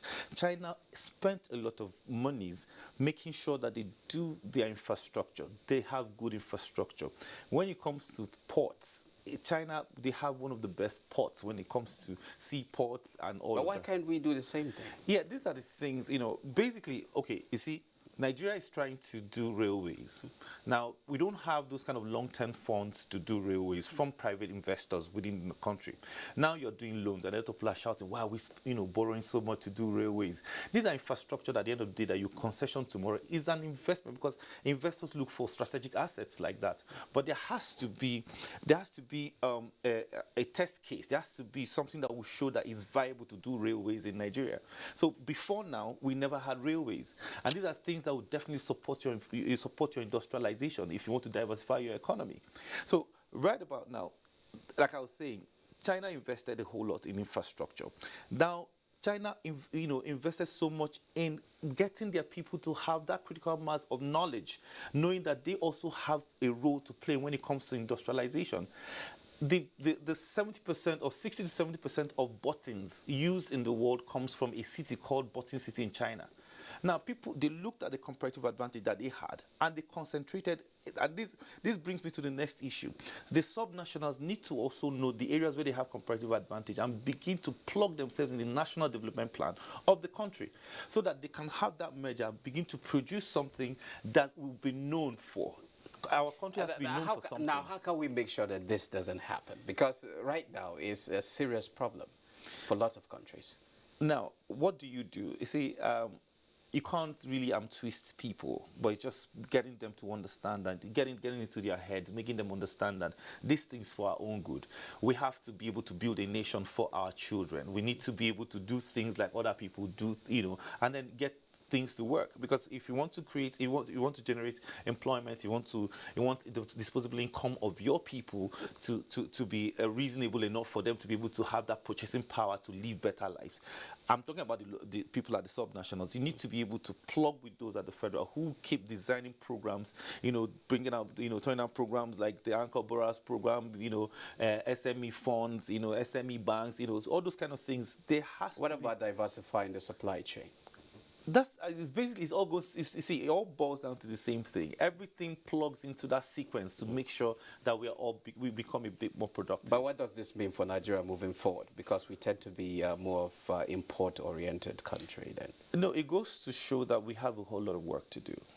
Okay, the managers of the economy need to, see things from, if need be, if you need to beg people, beg them, because we all need to be on the same page to make sure that we actualize the diversification program, of the present administration. Okay, thank you very much, Mr. Ogbonna Okuku, a development economist. Thank you. All right, thanks for having me. Yeah. Now, the federal government has continued to create platforms for access to finance and markets for micro, small and medium enterprises in the country. The latest is the planned establishment of an MSME's microfinance bank and the development of agro-processing zones across the country. Minister of State for Industry, Trade and Investment, Mariam Katagun, disclosed this at the 2021 Commerce and Industry Correspondents Association of Nigeria annual conference in Abuja. Benny Adams reports. If you go to the market in the morning, in the evening, the price has changed. And I will be happy if the government will help to give me the loans. Mariam Katagum says this is about to change as the federal government under the Economic Sustainability Plan has continued to create platforms for access to finance to boost production, increase the value and volume of trade, and enhance the business environment with a view to attracting investment. She is also quick to add that the implementation of the 75 billion naira survival fund is on, with 4 out of the 5 tracks already concluded. So far, approximately 58 billion has been disbursed directly to the above beneficiaries. Also in the offing is the planned establishment of an MSME's microfinance bank and establishment of agro-processing zones across the country. In that respect, under the 2021 and 2022 budget, which we're looking forward to, my ministry will roll out the development of these agro-processing zones in each of the geopolitical zones under the first phase of the intervention. Speaking on the role of Nigeria's MSMEs, export commodities, trade and investment in stabilizing the post-COVID-19 economy, stakeholders in the economy are optimistic that the nation's recovery process is gaining traction, leading to Nigeria's automobile industry exporting vehicles to other African countries. In Abuja, Benny. Now, over 66% of domestic gas supply in September 2021 was produced locally, according to the Petroleum Products Pricing Regulatory Agency. The General Manager, Corporate Services, Kimchi Apollo, who made this known in a statement on Sunday, explained that Nigeria produces locally a major portion of the LPG consumed in the country. He attributed the feat to the enabling environment created by the federal government through its programs and policies to attract investment into the entire gas value chain. The statement noted that the report on LPG supplied in September 2021 indicates that out of the 76.5 million metric tons of LPG supplied nationwide, 49.4 million metric tons was locally produced, while 27.1 metric tons was imported. Oil prices hit their highest level in years on Monday as demand recovers from the COVID-19 pandemic, boosted by more custom from power generators turning away from expensive gas and coal to fuel oil and diesel. Brent crude oil futures rose 63 cents to $85.49 a barrel after hitting a session high of $86.04, the highest price since October 2018. U.S. West Texas Intermediate crude futures climbed 95 cents to 83 cents 23 cents a barrel, $83.23 a barrel after hitting a session high of $83.73, highest since October 2014. Both contracts rose by at least 3% last week. Now, a quick look at the markets in the week ended with Bosode Eba. Investors in equities markets gained about 328 billion naira in the trading week ended Friday, October 15th, as the markets maintained bullish momentum across the 5 trading days. The NGX All-Share Index and market capitalization appreciated by 1.39% and 1.54% to close the week at 41,438.15 basis points and 21.6 trillion naira, at a turnover of 2.8 billion billion shares worth 31.6 billion naira in 23,355 deals were traded in the week by investors on the floor of the exchange. All other indices finished higher, with the exception of NGX ASM index, which closed flat. The financial services industry led the activity chart with 2.4 billion shares valued at 26.4 billion naira, traded in 13,884 deals. It was followed by the consumer goods industry with 170.4 million shares. The third place was occupied by the conglomerate industry with a turnover of 68.9 million shares valued at 133.3 million naira in 625 deals. The top three equities were FBN Holdings, Guarantee Trust Holding Company, and EcoBank Transnational Incorporated. They jointly accounted for 1.8 billion shares worth 23.3 billion naira in 5,981 deals. Exchange-traded products had a total of 135,084 units valued at 2 million naira in 17 deals, as well as a total of 19,603 units of federal government bonds valued at 21.1 million naira traded in 19 deals. For summary of price changes, 45 equities appreciated in price during the week, 15 equities depreciated in price, while 95 equities remained unchanged. Boss said the Able Business Express. Next is Global Market Review. Hello and welcome to the Global Market Review. Global markets are gearing up for more earnings this week, following a stronger than expected start to the earnings seasons in the United States last week.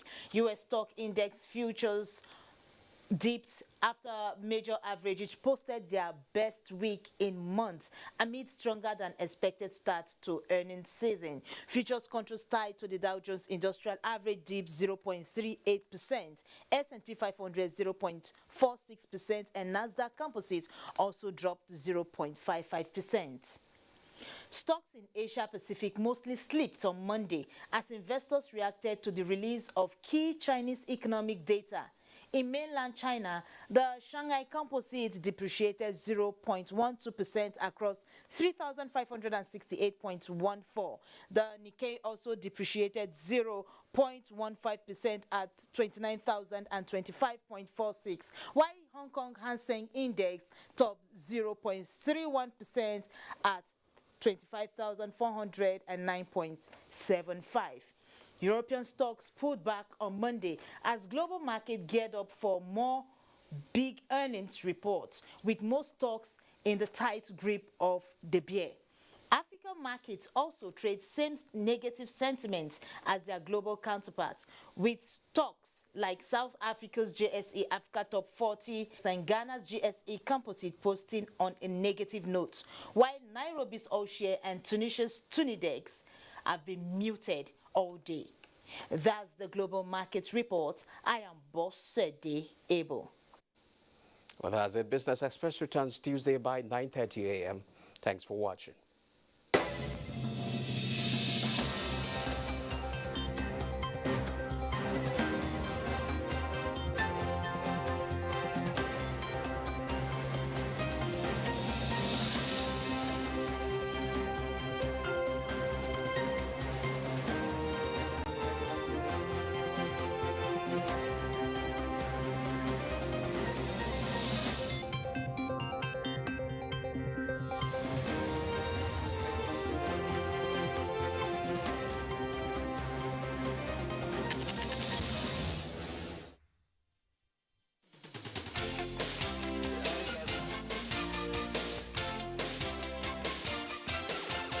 NTA Parliament is a dedicated 24-hour channel that broadcasts activities of the Nigerian Senate, Federal House of Representatives, and all the 36 state houses of assembly.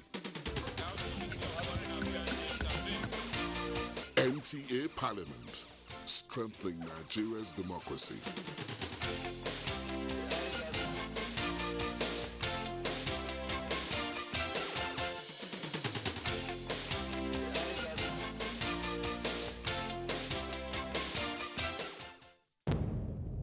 Information is power.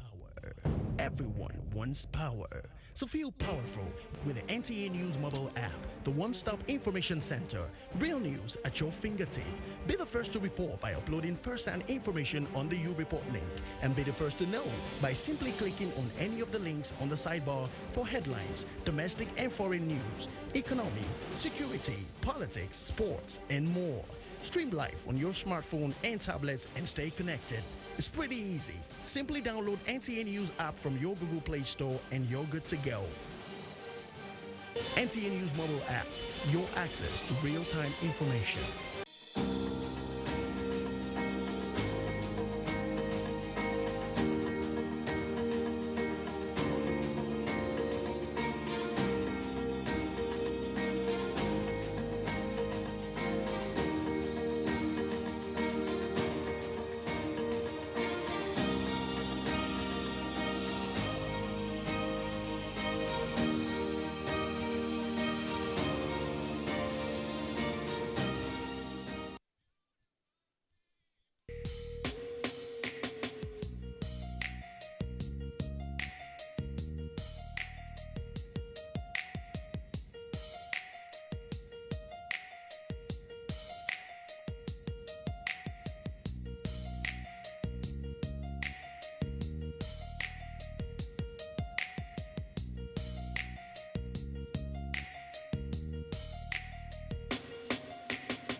NTA Tuesday Live, analytical, in-depth, educative and interactive on national issues accommodating all sides of opinions.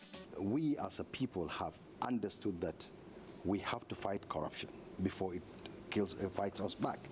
Poverty has a financial index, so it should be fought also with a financial weapon. Give it to the social investments program. It has been a very courageous battle. Tuesday Live, every Tuesday at 10:30 p.m. Join us.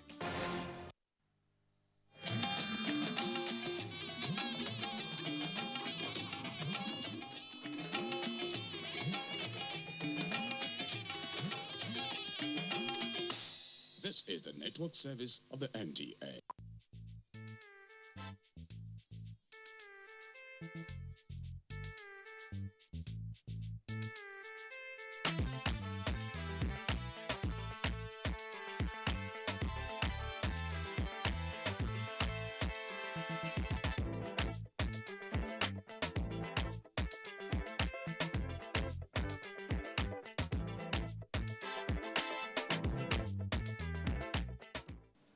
According to a Nobel Prize laureate, Rigoberta Menchú, she says, and I quote, "Without strong watchdog institutions, impunity becomes the very foundation upon which systems of corruption are built. And if impunity is not demolished, all efforts to bring an end to corruption are in vain. This is why the EFCC is calling on everyone to join hands with the Commission in seeing economic and financial crimes brought to its barest minimum, if not totally eradicated." Hello and thanks for joining us on another episode of The Eagle. My name is Aisha Mohammed. Good day, Nigerians. As we all know, cybercrime is progressing at an incredibly fast pace. It is giving a bad image to Nigeria, affecting our economy and draining the youth of this country. Let us work collectively against cybercrime wherever it is committed. I am Abdulrashid Bawa, Executive Chairman, Economic and Financial Crimes Commission.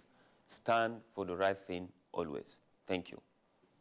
Cybercrime is a criminal activity that either targets or uses a computer network, or a networked device.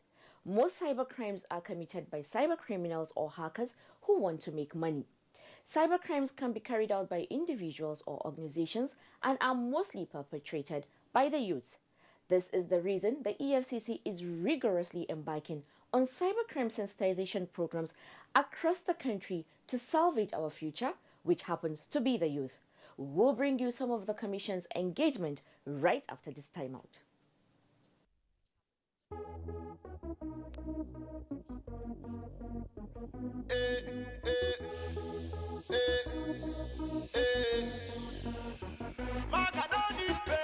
For me to buy correct motor, for me to take make my dough.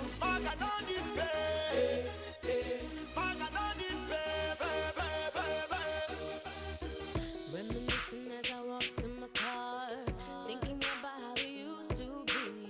For Ekoma, I did ride Okada, and most times I did so carry. I wanted to change the way I live, but I didn't have to do those things. Now I'm rolling VIP, and all the girls wanna be like me. Yeah. You ask me how I deal with my reality. Gotta tell you truly, it ain't easy now. I feel the pressure to find something wrong to do. Then I remember you reap what you sow. Now I'm sitting staring at the screen of my computer, thinking really hard about what truly matters. What's with all this data? Just to catch a maga. He could have been my father or someone else's brother. For me to buy correct photo, for me to take make my dough. No need for me to go cafe. I hustle hard to make my pay. No need to do yahoo yahoo, to do yahoo yahoo.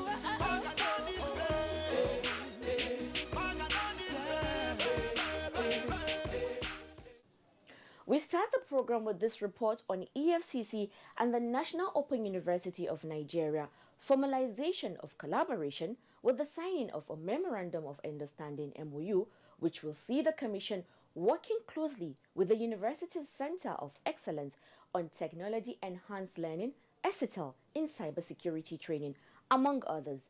Ojochuktami Eche has the details.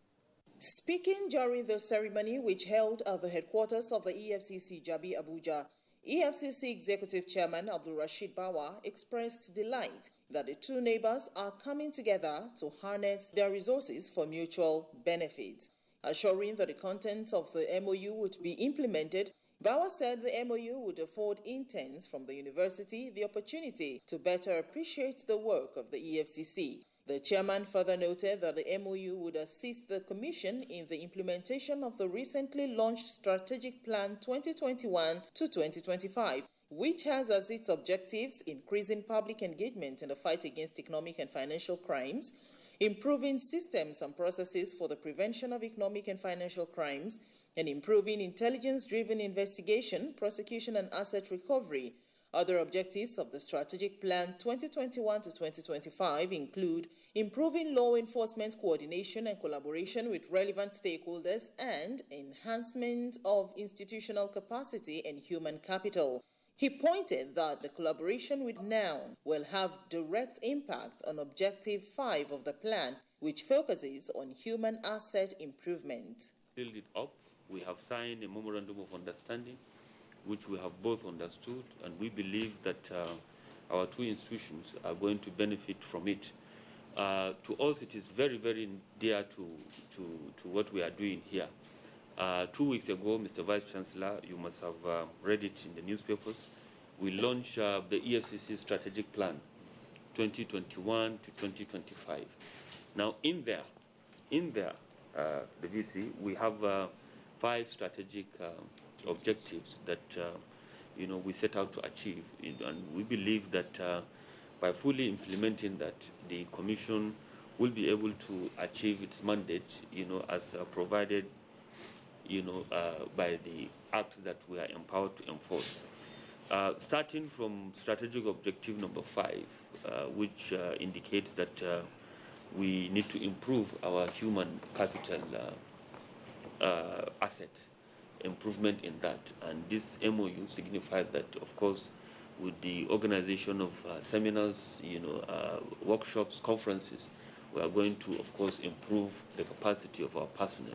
And with that also, it will help us to understand the dynamics, the trends crime and criminals themselves, and it's one of the objective number 2, which set out to improve processes and procedures, as well as prevention of economic and financial crimes. In his remarks, the Vice-Chancellor of NOUN, Professor Olufemi Peters, commended the commitment of the EFCC to improving the synergy between the two organizations. He expressed delight that the cooperation will not be limited to academic activities, but shall encompass leisure. This MOU is a very important facet of what we do as a university. And we've had so many MOUs across our various organizations, operations, but we've taken this one as a very peculiar one that we want to nurture and make it grow. And the reasons are obvious. The pandemic has given us a reason to be able to conceptualize that the mode of doing things is a little bit different from where we were going before. And that also means that the propensity for crime has increased. Just recently, I was reading about 3-4 days ago that the U.S. government arraigned 46 Nigerians for wire fraud. And I looked at the names and I just shook my head. There is a gap in capacity to mitigate this phenomenon in our country. And that is one of the reasons why cybersecurity is one of the programs that we offer at our postgraduate level at our Center for Excellence on Technology Enhanced Learning. This is a World Bank supported project whose scope and impact extends to the West Africa sub-region. It is for this reason, because of our extensive spread, that we also want to seek partnership, a strategic one with experts that abound in an organization like the EFCC. We are appreciative of your willingness to collaborate with us and of the time and resources that you have deployed to contribute to our capacity building efforts through our programs, particularly in the cybersecurity programs of ESTEL. Professor Peters described the event as the beginning of many positive engagements between the two organizations as the EFCC begins to play a leading role in the higher education institutions in the country, sensitizing the youth on the dangers of financial crimes. Ojo Chokutami Eche for The Eagle. The Executive Chairman of the Economic and Financial Crimes Commission, EFCC, Abdurrashid Bawa, has called on Nigerian students to take ownership of the fight against corruption and channel their potentials positively for the good of the country. Bawa gave this admonition at the Kogi State Polytechnic Lokoja in Kogi State while speaking as a guest at the official flag-off of Campaign Against Social Vices on Campuses, organized by the National Association of Nigerian Students, NANS. Again, Ojochokutame Eche is our guide. The executive chairman of EFCC, Abdurrashid Bawa, admonished youths to serve as role models by shunning all forms of cybercrimes. He urged them to embrace the virtue of hard work and contentment, as there is no shortcut to wealth and fame. Bawa, who was represented by Head Cybercrime Section, EFCC Headquarters, Abuja, Abbas Sambu Usman, spoke on involvement of youth in cybercrime, the new menace. He described the rate at which youths get involved in cybercrime and blamed the society for the development. He said it is unfortunate that the society celebrates and glorifies the affluent and the corrupt, a reason why everybody wants to live large and big, thereby encouraging corruption among the people. Bawa added that all hands must be on deck to defeat the menace and urged all students to shun ostentatious and flamboyant lifestyle. You are going to lead the country in the few years to come. So one of the important spirits that as youth we have to imbibe is the spirit of respect for time. We are in an institution of higher learning. Besides the education that we get to be taught, our character too will be assessed. And part of one's character is one's discipline. And timeliness is an important component of one's discipline. While reiterating the determination of the EFCC not to give up in the fight against corruption and cybercrime, Bauer warns that there are laws that forbade cybercrime backed up with procedures of enforcement, which means that the laws are going to be strictly enforced on all offenders. The anti-graft chief executive commended the initiative of the umbrella body of the Nigerian students and expressed the readiness of the commission to support any initiative by stakeholders aimed at ridding the country of corruption. Sambo was accompanied by the head Public Affairs Department, Ilorin Zonal Command of the EFCC, Ayodele Babatunde, who sensitized the students on the various ways to collaborate with the Commission in the anti-corruption fight. In his remarks, the rector, Kogi State Polytechnic, Dr. Salisu O. Usman, expressed gratitude to the EFCC chairman for sending a powerful team to attend the event. While identifying with the successes of the EFCC in the anti-corruption fight currently championed by Abdulrasheed Bawa, Salisu said the chairman's sterling performances in office is an indication that the youths have the potential to take this country to the next level. He pledged the support of his institution to the Commission in its efforts to bring Nigeria out of the shackles of corruption. It might interest you to know that the program was designed to sensitize students across campuses in Nigeria on the ills of social vices and dissuade them from engaging in it. Ojo Chokutami Eche for The Eagle. The Port Harcourt Zonal Commander of the EFCC, Aliyu Naibi, has charged Nigerian students to embrace positive values of hard work, innovation and enterprise as effective ways of tackling economic and financial crimes. He gave this charge while addressing the National Union of Rivers State Students at the National Cybersecurity Summit, which held at the Rivers State University, Port Harcourt.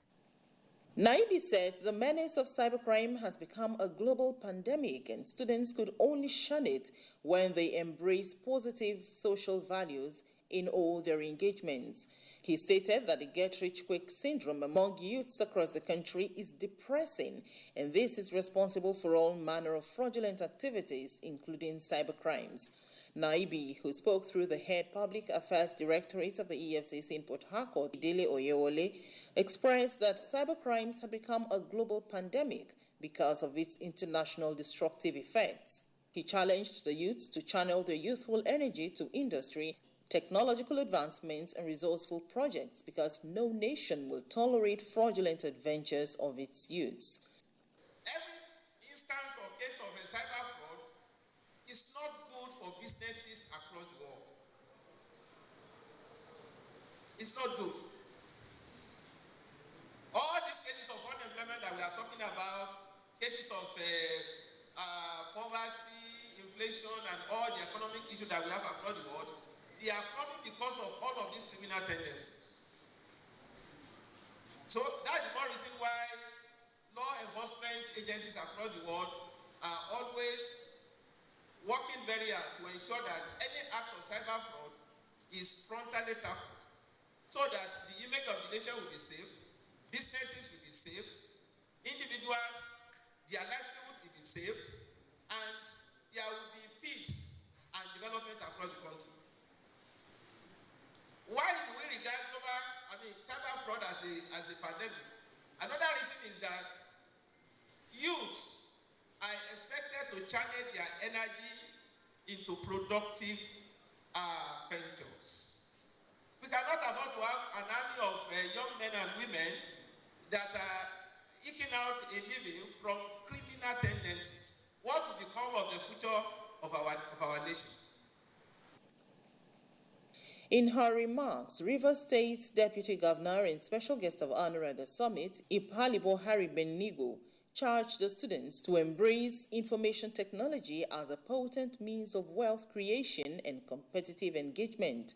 She commended the initiative of the Union for organizing a summit on cybercrime and expressed optimism that the lessons learned at the summit would empower all the students for useful and more profitable initiatives in future. Ojo Chokutami Eche for The Eagle.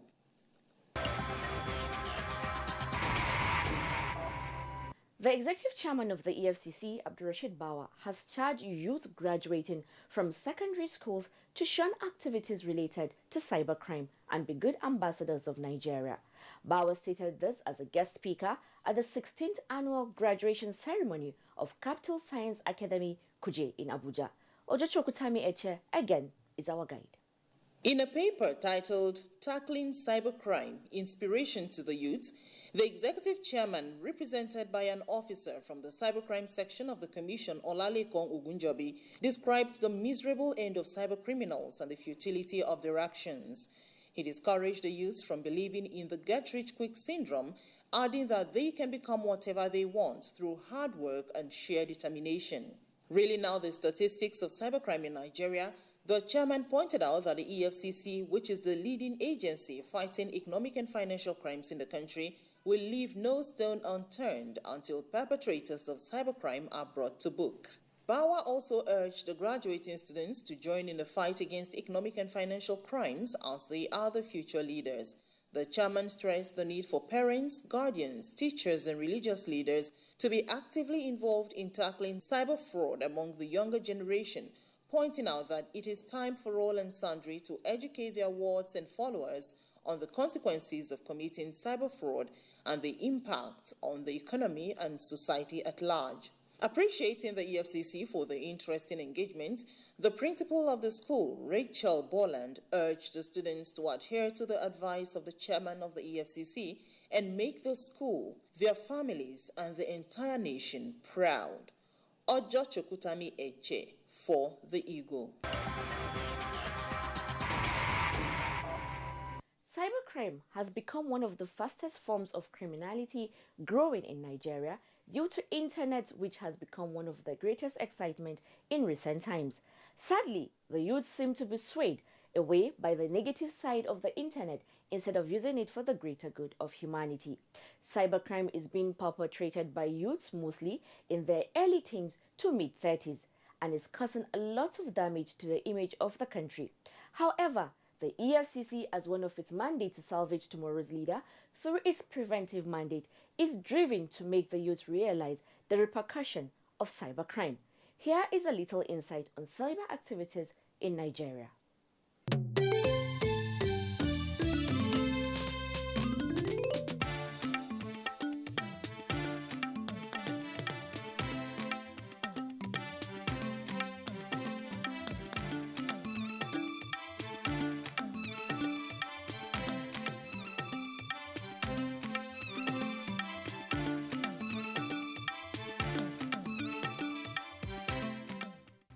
Years, the growth of the internet has led to increase in commerce and social interaction around the world. However, along with its wide acceptance has been an upsurge in crimes. In Nigeria today, several internet-assisted crimes known as cybercrimes are committed daily in a variety of forms, such as fraudulent electronic mails, love scam, pornography, identity theft, hacking, cyber harassment, spamming, automated teller machine spoofing, piracy, and phishing. Cybercrime is a threat against various institutions and technologically advanced communities. It affects the lives of citizens, national economies, and has the capacity to hinder sustainable development of a nation. The upsurge and impact of this crime on the society has become a global concern that requires national efforts to counter the menace. The Economic and Financial Crimes Commission EFCC agency has arrested, investigated, and prosecuted several cyber criminals with restitutions made to victims. The recent action against the offenders by the commission depicts a sad reality about the involvement of Nigerians in cybercrime.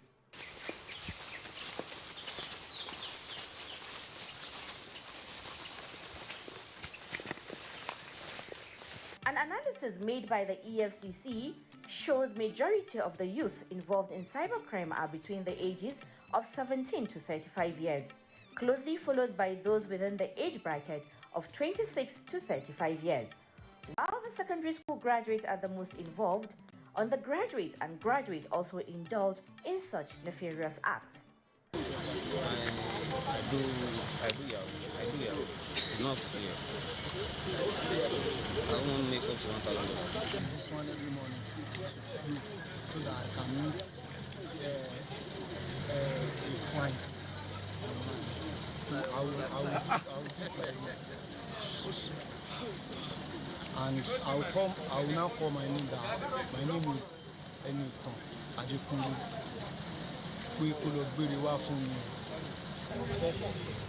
Actually, when I was dropped from my work, so I started just doing something. He's my junior brother. They just came from data. I want to do it, but some of my friends, the friends I came to stay in Lagos with, they are into online dating. Okay. So they are trying to teach me. So one of them gave me the picture.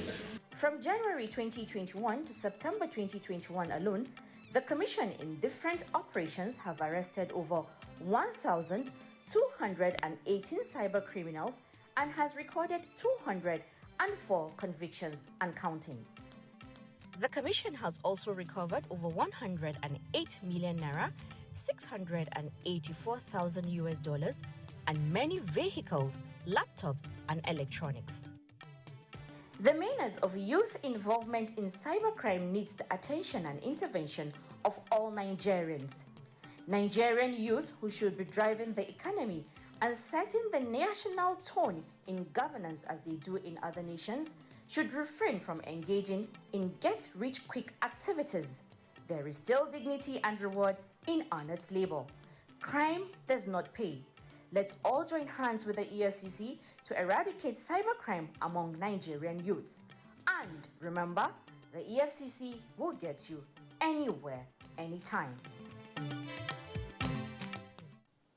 Well, until the internet is seen as a tool for positive change, innovations, rather than a tool for crime, we would no longer have a future for the children yet unborn. Until every Nigeria sees the fight against economic and financial crime as a fight for survival, then we can boast of a greater Nigeria. The EFCC will not relent in its hours of sensitizing to make Nigeria better.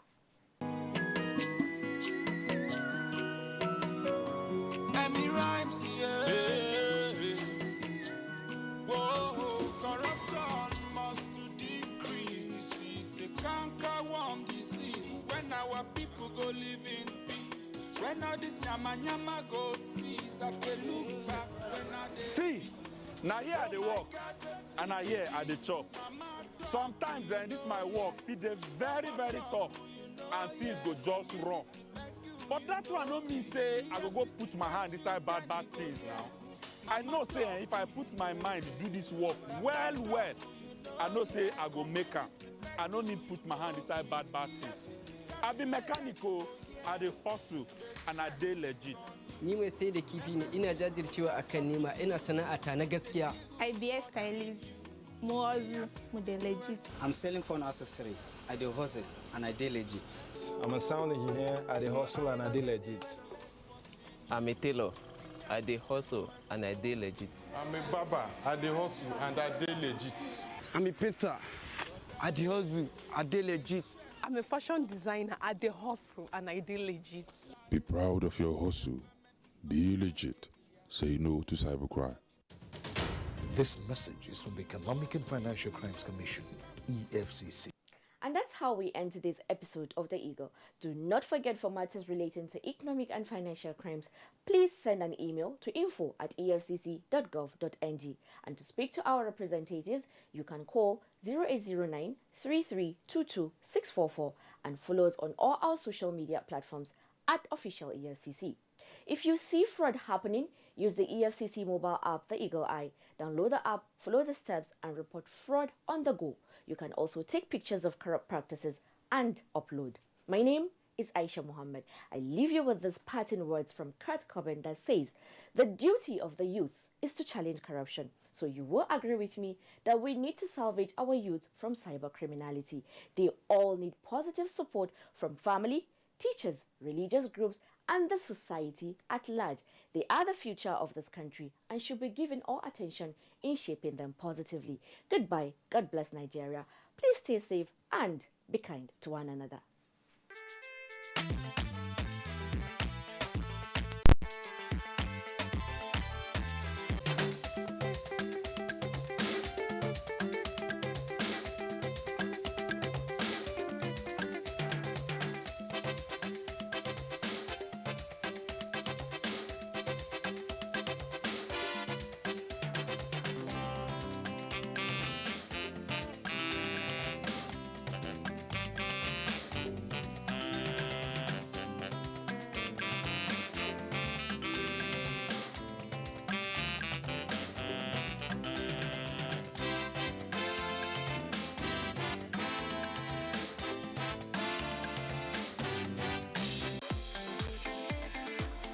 From dusk to dawn, 24 hours a day, NTA International is with you in your living room, office, everywhere and anywhere.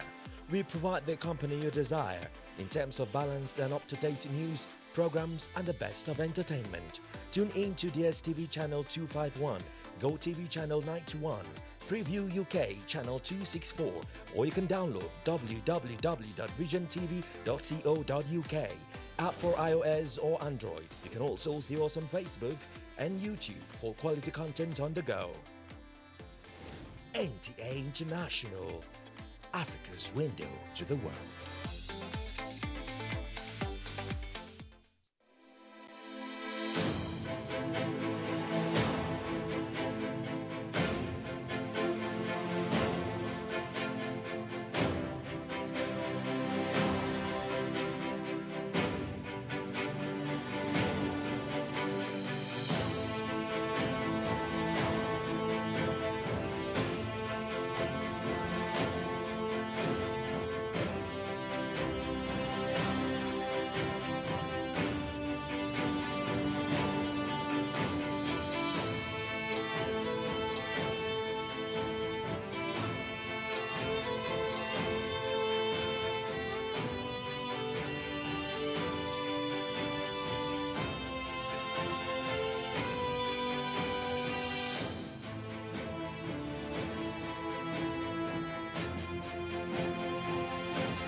Welcome to Abuja, the place that unites Nigeria.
A warm welcome to you. This is Nationwide. I am Ruth Aguela. Welcome. The federal government has continued to create platforms for access to finance and markets for micro, small and medium enterprises in the country.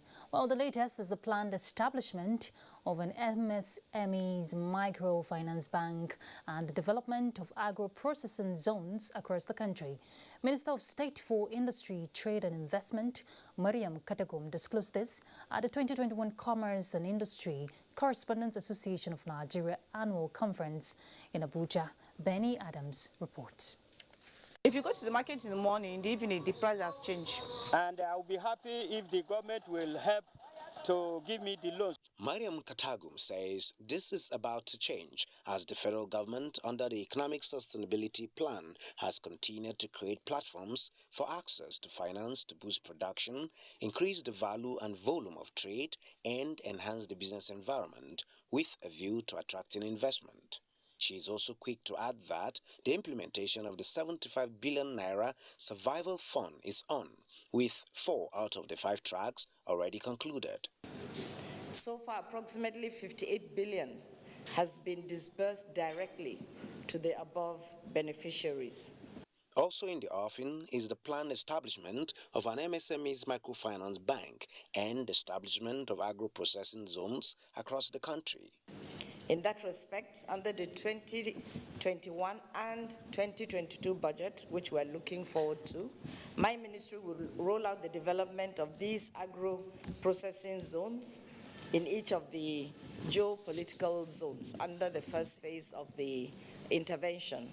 Speaking on the role of Nigeria's MSMEs, export commodities, trade and investment in stabilizing the post-COVID-19 economy, stakeholders in the economy are optimistic that the nation's recovery process is gaining traction, leading to Nigeria's automobile industry exporting vehicles to other African countries.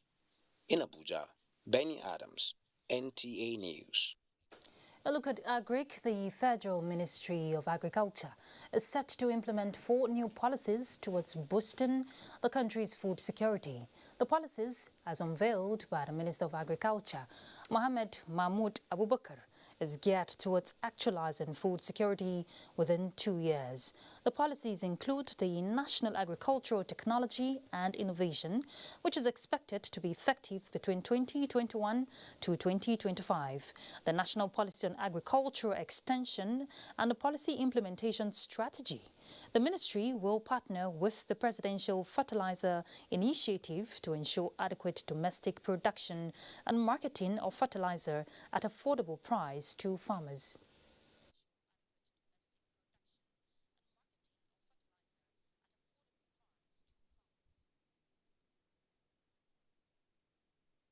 The ATA was built on the principle that agriculture is a serious business.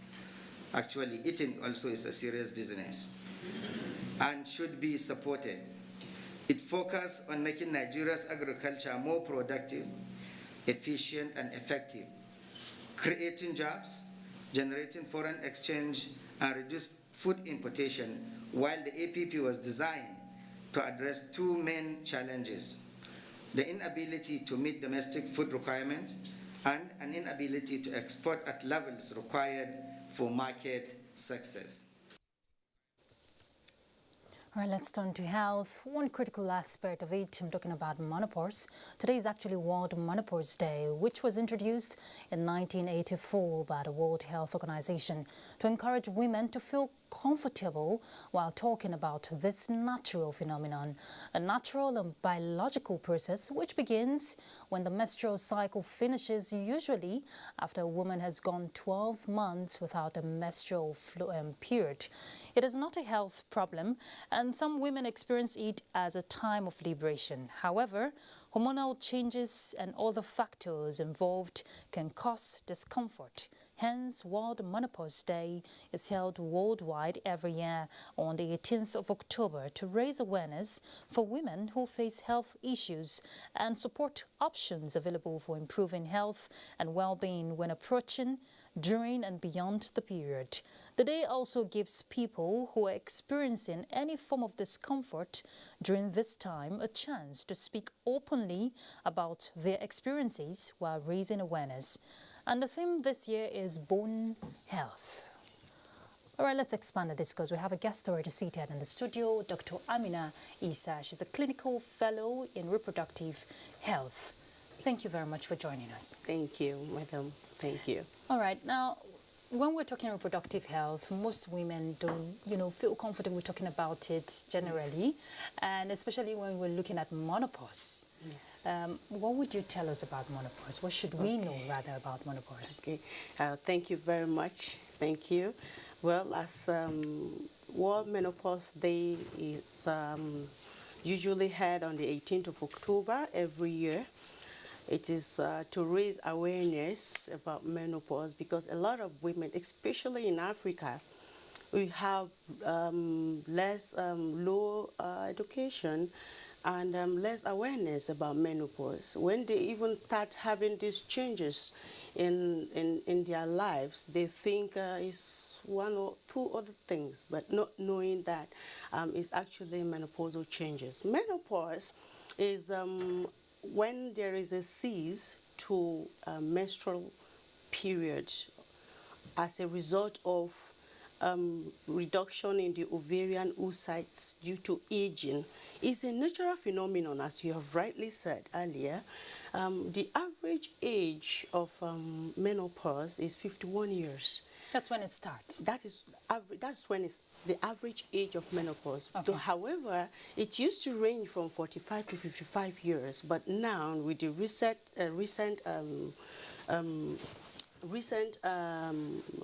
researches, says that menopause now can now range from 40 years to 55 years. Menopause is cessation of menstrual cycle for complete 12 consecutive months. It is typically a retrospective, diagnosis. But however, there are symptoms that comes with it. I was going to ask you that. What are the changes? Okay, there is what we call perimenopausal symptoms, menopausal symptoms, or postmenopausal symptoms. The perimenopausal symptoms are symptoms that women that is to experience actual menopause in the next 5 to 7 years, meaning it can start taking tones on you 5 to 7 years before the actual menopause. What are the symptoms? The symptoms include, we divide them into vasomotor symptoms, which is the commonest symptoms. Then we have Can you break that down? Because you're using medical language. Yes, vasomotor symptoms include hot flushes, internal heats. Okay. Women start experiencing internal heat. They are unable to sleep at night because of that heat. They sweat a lot, and they are not able to sleep because of this internal heat. And most of the time they attribute it to malaria. It isn't malaria. Okay, then other symptoms include mood swing, temper tantrums, emotional outburst. They can also experience what we call vaginal atrophy, that is changes as a result of reduction in the female hormone called estrogen. So as such, there is what we call thinning or vaginal atrophy, where the woman comes in and start complaining to the doctors that, okay, they have discomfort down there, or when they call for sneeze, they feel they have leaked urine, through their pants, or when they're climbing the staircase, or when they're doing, other activities. Otherwise, discomfort or pain during intercourse. And of course, some women also experience bone changes, like which is actually the theme for this year, bone health. Yes. But what are the health risks? And you want to talk to us? Yes. Okay.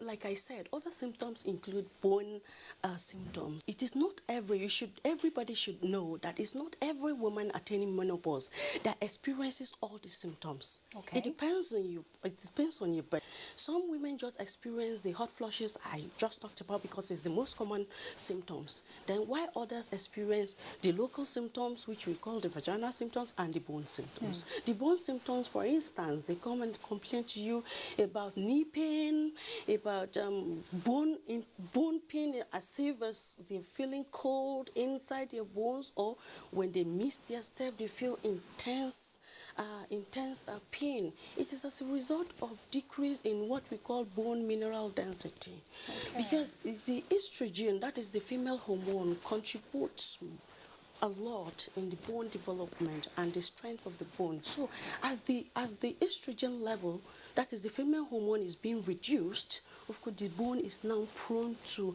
what we call osteoporosis, fragile bone, because their bone is not fragile. So as they tend to fracture, the bone tends to break easily. Becomes fragile. Yes, it becomes okay, fragile. So what's the role of spouses, kind of support, during and after the phase? It's very, very important, Yeah. especially those spouses that are still with their female partner. It's very important for spouses. It is what we call educate yourself. Every partner must educate themselves about menopause as their wives ages. So as to when the woman is experiencing the symptoms, you should also say, yeah, I think this is menopause, so that she doesn't feel she's alone. Also, the communication is very important, especially when it comes to the mood swing. Women about mood swing, and the men out there or their spouses should not turn it onto themselves as their wives or their partners are experiencing throwing temper tantrums. They shouldn't be angry at that time. They should ask this question. More love should be shown. They should ask this question to them: that what can I do to help? To show care, so that they don't feel alone. Because, in fact, in the problems we're having in sub-Saharan Africa, especially Nigeria, there is no much of awareness about menopause. It is the truth. And we are there. We are out. We are there. Women must get to that stage. Yes, we must. We are here to alleviate their sufferings. Okay. Because we have seen couples. Because we have so many options of management, including diets, nutrition, diets, medications, and so on. And Can so you forth. briefly tell us about the diets? What kind of diets should they? Very briefly. Okay. Well, when a woman comes with the features of menopause, we after taking history, because most of the time we diagnose from history, but we can also diagnose from laboratory investigation, like very elevated, what we call follicle stimulating hormone and reduced estrogen level. Forget about that. In summary, what kind of diet? Yes, in summary, well, the diet should be healthy diet added with vitamin D supplement, calcium supplement because of the bones. Okay. Because it helps to nourish the bones, to replenish the bone cells and all that. Then of course, science, what's it called? Diets rich in soil. Okay. Has been proven. Dr. Amina, I know you want to go on. You're really passionate about this. Well, thank you for educating us. Some of us who are not there yet will be prepared when we get there. Thank you very much. Thank you so much. Thank you. Thank you, everyone. Happy World Menopause Day. Thank you very much. We've been actually discussing about the World Menopause Day. But let's turn to other issues. Law enforcement agencies have been urged to beam their searchlight on the activities of scrap metal dealers in order to checkmate the spate of vandalism of public infrastructure in the country. Guests on NTA's Good Morning Nigeria also request the law enforcers to bring to logical conclusion all ongoing investigations on vandalism with a view to serving justice on culprits. Let's hear more from Lydia Samson.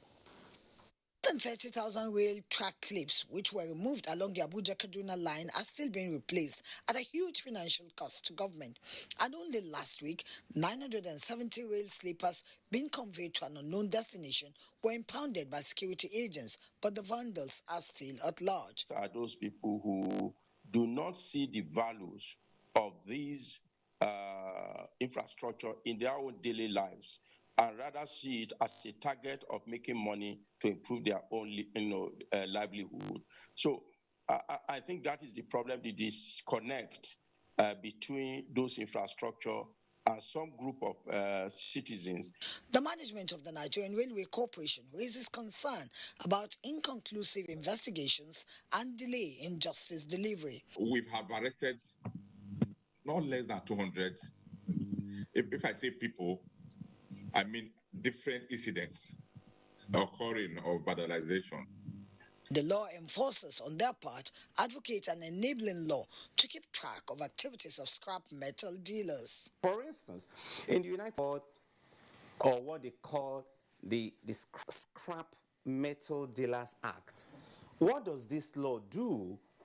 This law essentially seeks to control and regulate trade in scrap metals. Very soon, most of these things will be nipped in the bud, because we have been able to identify some of the areas. We have seen people are taking some of those things. They go there to use it and melt them, turn them to billets, turn them to rods. And also even this manhole cover, I don't know, they still supply it into the market. There was advocacy for deployment of technology and community engagement across the corridors of critical infrastructure, as well as increased orientation of citizens on safeguarding public infrastructure. In Abuja, Lydia Sampson, NTA News. All right, let's make a stop in Lagos as we join Adela. She's going to pick up from there.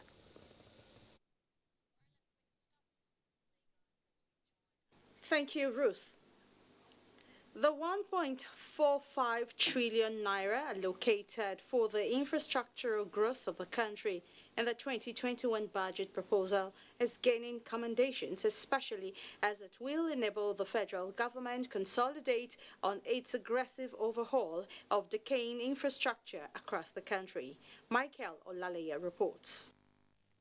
As proposed before the National Assembly, security, infrastructure and education will grab a combined sum of 5.15 trillion naira out of the total budget for 2022.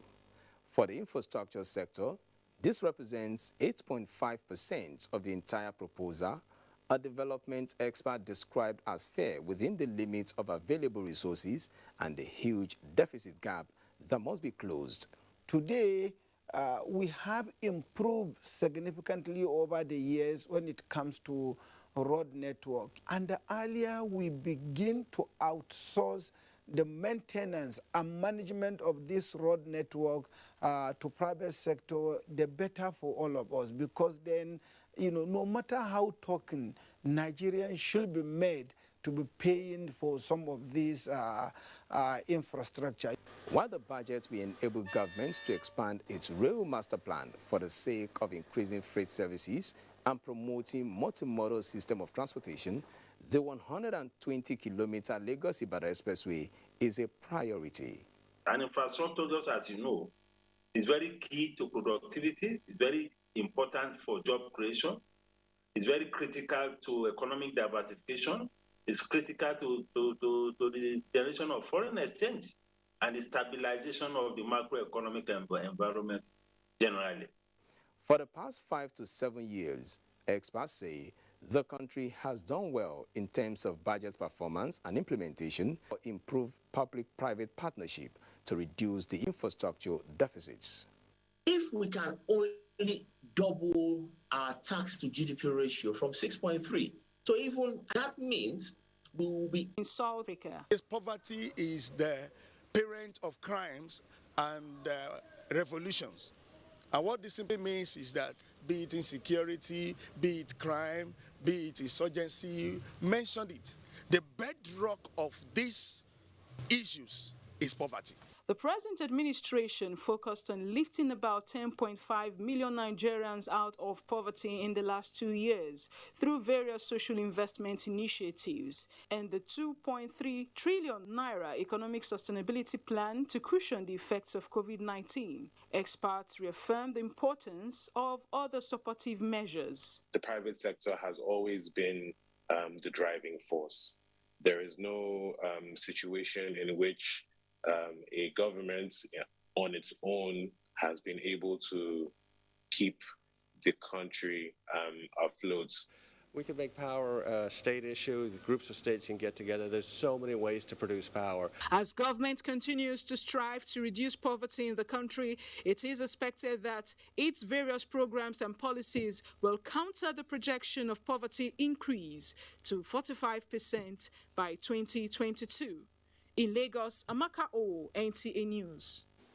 You're still watching Nationwide and the network service of the NTA. We will take a break now, and when we return, it will be time for Mohammed in Maiduguri to give us stories from that zone.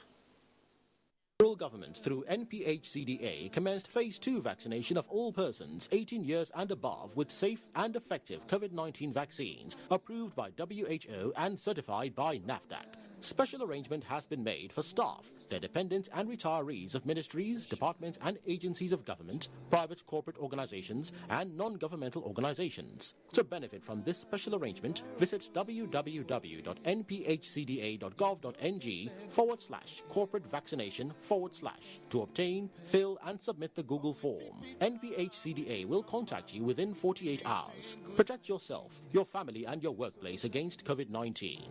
COVID-19 vaccines are free, safe and effective. For further inquiries, call 0700-220-1122 or send a mail to covid19.vaccination@nphcda.gov.ng. This message is from the National Primary Healthcare Development Agency.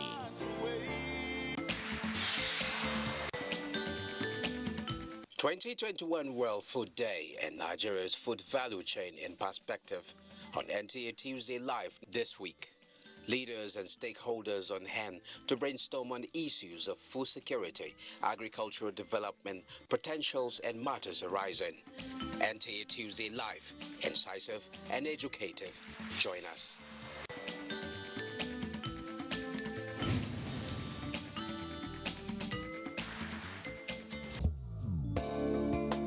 When you think about hospitality and affordable luxury away from home, then you talk about Sharon Ultimate Hotels, a secured and serene environment that offers kingly services such as 24-hour room service, impeccable security with CCTV surveillance, parking lots, free Wi-Fi internet service, free complimentary breakfast, restaurants that offers continental and local dishes, well-equipped fitness center with instructors, swimming pool, 350 capacity multipurpose hall, laundry service, pastry corner, mini mart, and our suites are breathtaking.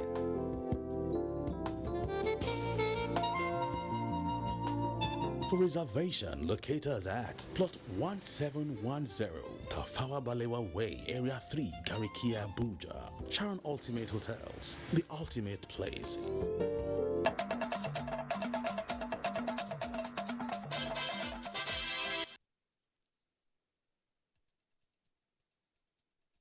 From Lagos, you're welcome to Maiduguri.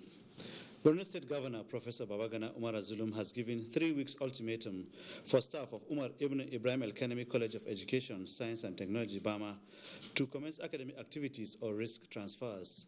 The governor gave the ultimatum when he visited the institution as part of his official engagement in the area.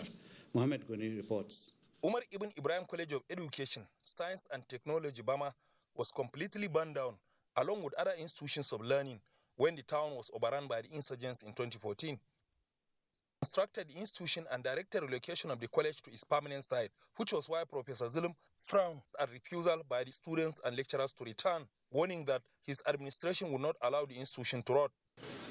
I've given you from now up to 1st November to relocate completely to this school. In order to do so, all the students should be transferred to Bokolis and College of Education due for them to go and complete their schools, while you shall be relocated to secondary schools in Borno State. The governor also held a meeting with the management and staff of the institution the following day, where he stressed the need for a harmonious working relationship among the principal officers and assured to address the challenges confronting the institution, such as security, water shortage, and electricity, as well as provision of learning equipment, among others. Governor Zulum later held a separate meeting with Bama Local Government Council officials, comprising the chairman, councillors, as well as principal officers, management of local education authority, where issues related to administration, governance, security, and education, including number as well as quality of teachers and enrollment of pupils, among others, were discussed. The governor emphasized the need for staff, including the council chairman, councillors, and principal officers, to operate in Bama to entrench civil authority, and further stressed the need for unity of purpose among them. In Maiduguri, Mohammed Goni, NTA News. The need to re-enlighten Borno citizenry on defending their rights, especially in the wake of the insurgency, has again been stressed. These and many other issues form the basis of discussion at a one-day maiden Human Rights Summit organized by the Human Rights Committee of Nigerian Bar Association Borno State Branch in collaboration with National Human Rights Commission. Jedwajan Jassani reports. The over a decade-long insurgency has given birth to several social vices which have stripped citizens in Borno of their human rights. This year's summit, with the theme appraising the promotion and protection of human rights in Borno during and after the insurgency, was aimed at educating citizens as well as the legal system on what to do, who to contact, and how to defend the infringement of rights of citizens. Chairman of the summit, Borno State Chief Judge Kashim Zanna, and Chairman Human Rights Committee of the NBA, Yahya Alaji Dunama, said the summit wouldn't have come at a better time than now, adding that all hands must be on deck as defending the rights of the citizenry is a collective responsibility. We're leveraging technology to make sure that these issues are resolved and human rights and criminal cases are prioritized. Discussants have identified various areas of human rights violation ranging from gender-based and domestic violence, police-civil relationship, land ownership and use, as well as international humanitarian laws, among others, noting that the citizens have the right to be informed. If you hear it today, ensure that you educate the next person, your neighbor, to ensure that right violation is a no-go area, and if you do that, you are going to be punished for that. Citizens on their part have been advised to get their facts right and follow the right channel in seeking redress and desist from false claims and tarnishing the images of agencies and organizations. In Maiduguri, Jadwa John Jessini, NTA News. That's all from this end. The rest of Nationwide will continue from the nation's capital, Abuja. Thank you very much, Mohammed. Welcome back. The Federal High Court, Abuja, has ordered the Nigerian Immigration Service to release the international passport of former governor of Rivers State, Peter Odili, seized by the service to him immediately. Justice Iyang Eko, who gave the order, described the seizure as a violation of the applicant's fundamental human rights. Olabode Arewa reports. The atmosphere within the courtroom was lively as lawyers waited for the day's proceedings to commence. The Nigerian Immigration Service had confiscated the passport of former governor of Rivers State, Dr. Peter Odili, on the 20th of June 2021, following a letter from the Economic and Financial Crimes Commission that his name was on the commission's watch list. The court, after listening to argument from both parties, held that the seizure was an infringement on Odili's rights as guaranteed by the Constitution. The court ordered the service to return the applicant's passport and as well tender a public apology to him. The court also restrained the Nigerian Immigration Service and its agents from harassing the former governor. We are very pleased with the judgment. It represents, in our opinion, what the state of the law is. The Nigerian Immigration Service was not represented at today's hearing. Dr. Odili's passport was seized in June upon his return from a foreign trip, having been under investigation by the EFCC on allegations of corruption. In Abuja, Olabode Arewa, NTA News. In order to ensure more efficient and speedy resolution of industrial disputes between employers and employees, the federal government has announced plans to upgrade the Industrial Arbitration Panel, which came into existence 40 years ago, into a permanent commission. A statement by Ministry of Labour and Employment says the Minister, Chris Ngige, said, as at today, the hierarchy of industrial dispute resolution starts from the ministry. If the people decide to come there to report, a tribunal can be put up or a board of inquiry if a strike has occurred. If the ministry cannot resolve the dispute, IAP will be approached. If they are not satisfied at the IAP, then up to the National Industrial Court of Nigeria. It's the same ladder stepwise formation for the normal disputes. If it is interpersonal, it is State High Court, Federal High Court, the Court of Appeal, and the Supreme Court. We're heading to Ibadan to join Larry. Let's find out what's happening there. Larry.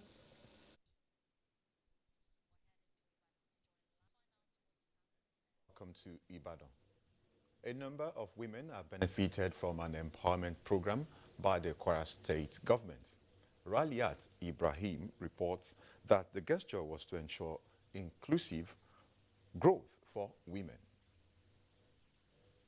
Hundreds of tools, which include sewing machines, grinding machines, deep freezers, as well as cash, were some of the empowerment items donated to the women who were drawn from the 16 local government areas in the state. Governor Abdurrahman Abdurazak said beneficiaries were selected based on a needs assessment previously conducted.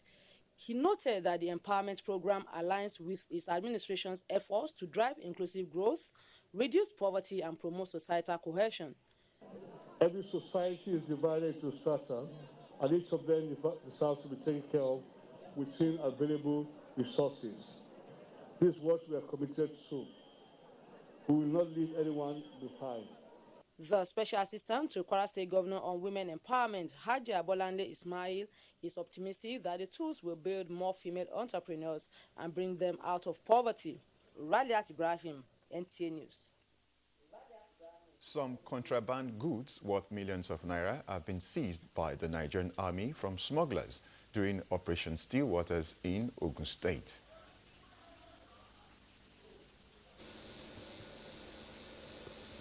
Include 141 bags of imported rice to Ogun 1 Area Command of the Nigerian Customs Service, Brigade Commander 35 Artillery Brigade Alamala Abeokuta.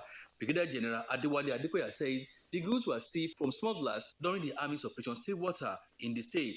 This exercise, though a field training exercise, dovetails to real-time operations to ensure that we deal with all insecurity situation in Ogun State, here where 35 Artillery Brigade lies as the main effort. He said the exercise will continue until smuggling, kidnapping, banditry, armed robbery and other criminal activities are stamped out in the state.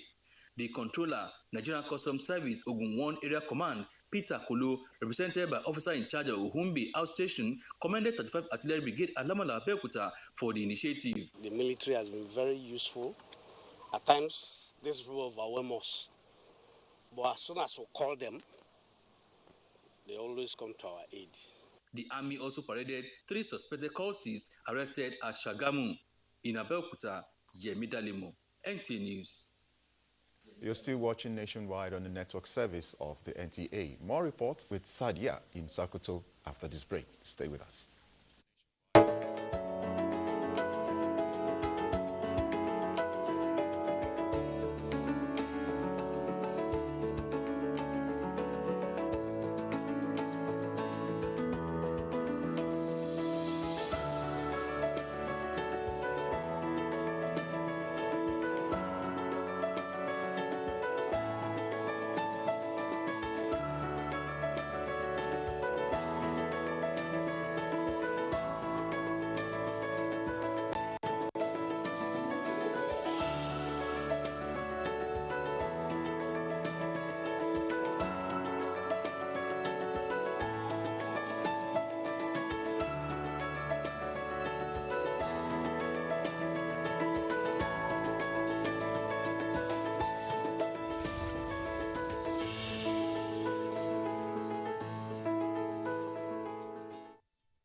The broadcast media ecosystem is dynamic and requires continuous training for practitioners to perform optimally. NTA TV College JOS invites relevant officers to the following specially packaged training programs.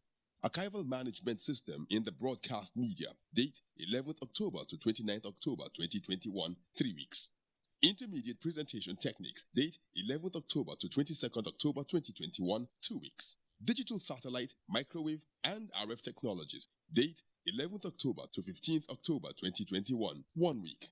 Advanced Broadcast Accounting and Auditing, date 25th October to 5th November 2021, 2 weeks. Photojournalism and Photography, date 8th November to 26th November 2021, 3 weeks. Transmitter Operation and Maintenance, date 1st November to 5th November 2021, 1 week. The course fee for the 3-week course is 130,000 naira per participant, while the fee for the 2-week course and the 1-week engineering courses is 100,000 naira only per participant, accommodation inclusive. The venue for all courses is the serene and secure environment of NTA TV College near Old Government House, Rayfield, Jos. For more information, please call 0803-314-4383 or 0806-980-9807. NTA TV College, Jos. Training you to be the best you want to be.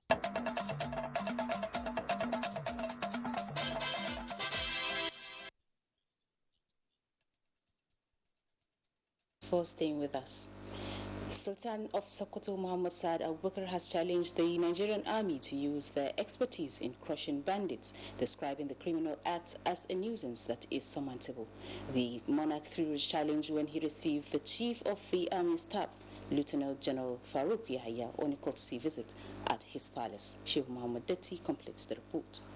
Since his appointment as the Chief of the Army Staff on May 27, 2021, this is his first official visit to his country home. Receiving the Chief of the Army Staff, Sultan Muhammad Saad Abubakar described the current security situation as difficult, unlike the civil war. He expressed optimism that with prayers and expertise of the Nigerian Army, the issue of banditry and criminal acts will soon be history. The Sultan assured of Sultanate's total commitment and support in the fight against banditry. Sultan Muhammad Saad said, working together and with total loyalty, the fight against banditry will be a huge success. Do your best to the best of your ability, while we urge our political leaders to equip you to the highest level, the most modern equipment, and then they will see the rest. Chief of the Army Staff, Lieutenant General Farouk Yahya, informed the Sultan that he is at the palace to formally pay respect to the Sultan and seek for royal blessings, prayers, and guidance. General Farouk said it is usual for Chief of the Army Staff to visit army formations, see things for himself, and interact with his personnel. The army chief acknowledged the words of encouragement from the Sultan, assuring the Sultan that he will always refer to him for advice. Since we're in service, you have helped and assisted and guided us and encouraged us also to put in our best, and we have always done that. I will also invite you every time for guidance, for prayers, and that you have also every time provided, even without asking. He thanked the Sultan for the warm reception accorded him and his entourage. In Sokoto, Shehu Muhammad Detti, NTA News. Governor Abubakar Atiku Bagudu has called on ECOWAS and African Union leadership to vigorously generate support to harness the animal husbandry potential of West Africa in view of the immense economic fortunes accruing to the continent from the sector.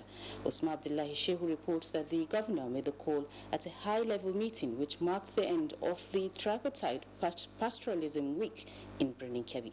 The report. The Pastoralism Week was the first of its kind in the country, organized by Kebbi State in collaboration with Aliboru region of Republic of Benin and Dosa region of the neighboring Niger Republic.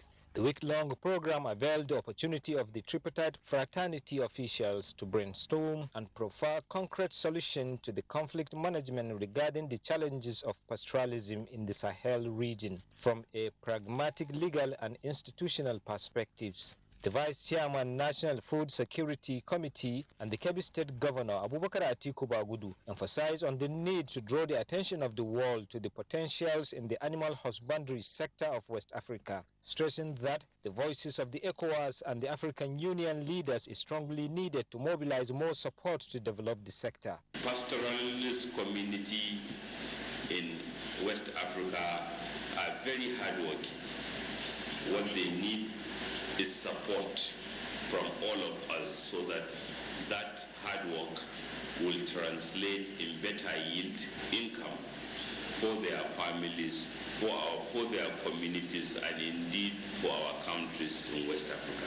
In their separate remarks, the governor of Aliboru region, Republic of Benin, Kesama Bello, the governor of Doso, Niger Republic, Alhaji Asumana Ahmadu, and the ECOWAS Commissioner of Agriculture and Water Resources, Sekou Sangari, commended the Nigerian leadership in the programs. The Deputy Executive Secretary, Permanent Interstate Committee on the Control of Drought in the Sahel, Dr. Paul Ouedraogo, described animal husbandry as an important resource to West Africa, saying that about $300 million is recently invested to develop the sector. Other participants expressed happiness over the recent commitment shown by the stakeholders to address the lingering challenges and boost pastoralism in West African region. Suman Abdullahi Shehu, NTA News.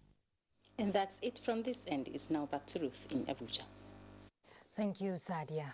Controversy has continued to trail the reported abduction of students of Federal University Lafia, as there are various accounts of the development. Let's hear more from Mary Damtu. Giving account of the incident, residents of Maraba community said they were woken up by sound of sporadic gunshots, after which it was discovered that 3 persons, including 1 student, have been abducted. My cousin actually fell the victim. She was outside. Her friends came to visit her. Little after they kicked their car, they saw the kidnappers coming outside. When they surrounded their car and asked them to come out. Though they did not take her, but they took the 2 of her friends and a student, I think. Say they took a student too. I can't even say, because the guys, I don't know whether they are students. Those guys that used to come around, I don't know whether they are students. But what she said, what I was hearing at that moment, that they took student too. This is not the first time, this is not the second time, this is the 3rd time. However, the public relations officer of the university countered the accounts of the residents that a student of the institution was involved in the incident. No. There is no information at all, either from parents of any student or from the leaders of the students, that anybody was taken away. So we assume, and rightly so, that no student of Federal University of Lafia has been kidnapped. Meanwhile, attempts to reach the police public relations officer of Nasarawa State Command for comments was not successful. In Lafia, Mary Replong Domtur, NTA News. The National Commission for Persons with Disabilities is working with the academia to develop a curriculum for inclusive education in Nigeria. Salwal Khalil Ibrahim reports. According to statistics, there are 31.5 million Nigerians living with disabilities. Many could not go to school due to their physical challenge, and those who are opportune go through a lot of hurdles. I went to school in Nigeria as a visually impaired person, and I think a lot of people who are disabled in Nigeria are going through the school system. They are fighting so many factors. The first one is social attitude. A lot of people do not know about disability. There's a deficit of experts who can actually engage with persons with disabilities. And then, of course, there's funding, the financial part. It takes so much more in terms of expenses to train a child with disability through the school system. This forum, therefore, is to enable experts in the education sector. Through the National Commission for Persons Living with Disabilities, brainstorm on how to come up with an all-inclusive curriculum to better the educational fortunes of persons living with disabilities. The order from the President Muhammadu Buhari, when he said that he wants the National Commission for Persons with Disabilities to make education attractive for persons with disabilities, this is the beginning. We are working with the Federal Ministry of Education to actualize this. The all federal government institutions and state institutions must be able to open their school for free for children with disabilities to gain admission. This commission has now proposed to take disability education to all Nigerians in everywhere, at all levels of education. At the end of the meeting, it is expected that a draft of the curriculum will be sent to all the educational regulatory bodies for implementation. Salwa Khalil Ibrahim, NTA News.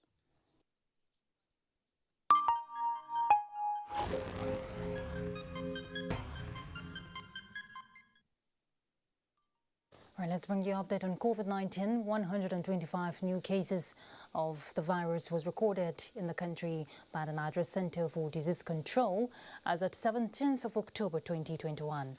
Available data shows that FCT recorded 45 cases, Kaduna 34, Rivers 11, Lagos and Osun had 10 cases each, Oyo 9, Jigawa, Edo and Kano has 2 cases each, while Plateau recorded a case. This brings the total number of confirmed cases to 209,298, with 197,143 persons treated and discharged, and death toll is put at 2,837. The Independent Investigation Panel on allegations of human rights violations by the defunct SAS, sitting at the National Human Rights Commission in Abuja, has resumed sitting with complaints seeking relief for extrajudicial killings and various acts of torture, inhuman and degrading treatment meted out of victims. Judiciary correspondent Vera Chomba reports that 8 cases were heard by the panel. Panel, which started last in March this year, had concluded 55 complaints, while 75 are at different stages of progress. The 11-member panel, chaired by Justice Suleiman Galadima, listened to final written and brief oral addresses by parties in 8 petitions, which were adjourned for the panel's report. In the case of alleged killing of Angela Igueto, counsel for the commission, Chino Obiago, SAN, told the panel that Inspector Benjamin Peters, one of the respondents in the alleged murder of Angela Igueto, is already being prosecuted by the police, and that has not been controverted. Respondent counsel Fidelis Ogobe, however, informed the panel that the matter for which a 250,000 naira compensation is being sought by the complainant is currently pending before the FCT High Court. Complainant counsel Wadundi Oko quickly reminded Ogobe that the panel is human rights sitting and not criminal proceedings on account of his submission. The case of late Daniel Agoro was adjourned due to absence of both complainant and the counsel, while police counsel was asked to file a response in the case of late Ifeoma Abugu, a victim of alleged extrajudicial killing. In Abuja, Vera Chimoba, NTA News. Nigeria and the United States of America are collaborating more on post-COVID-19 response in the areas of trade, defense, and strengthen the security sector.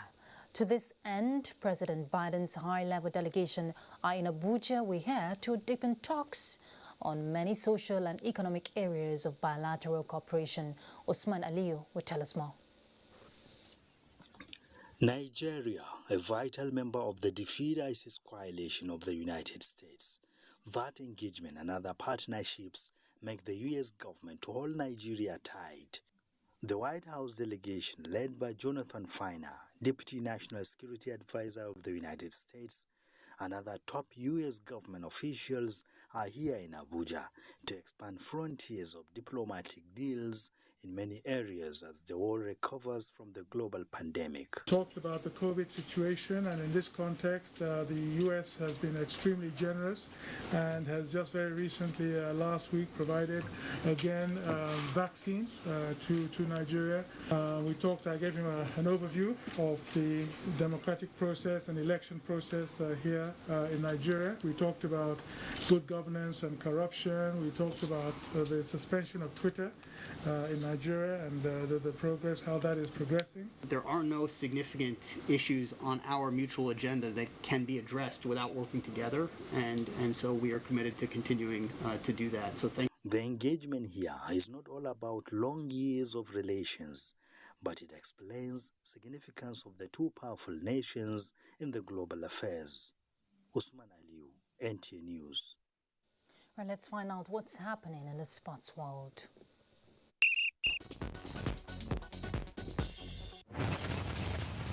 A new 13-member caretaker committee has been inaugurated by the Permanent Secretary, Ministry of Youth and Sports Development, Ismail Abubakar, to run the affairs of the Badminton Federation of Nigeria till an election is conducted into the board.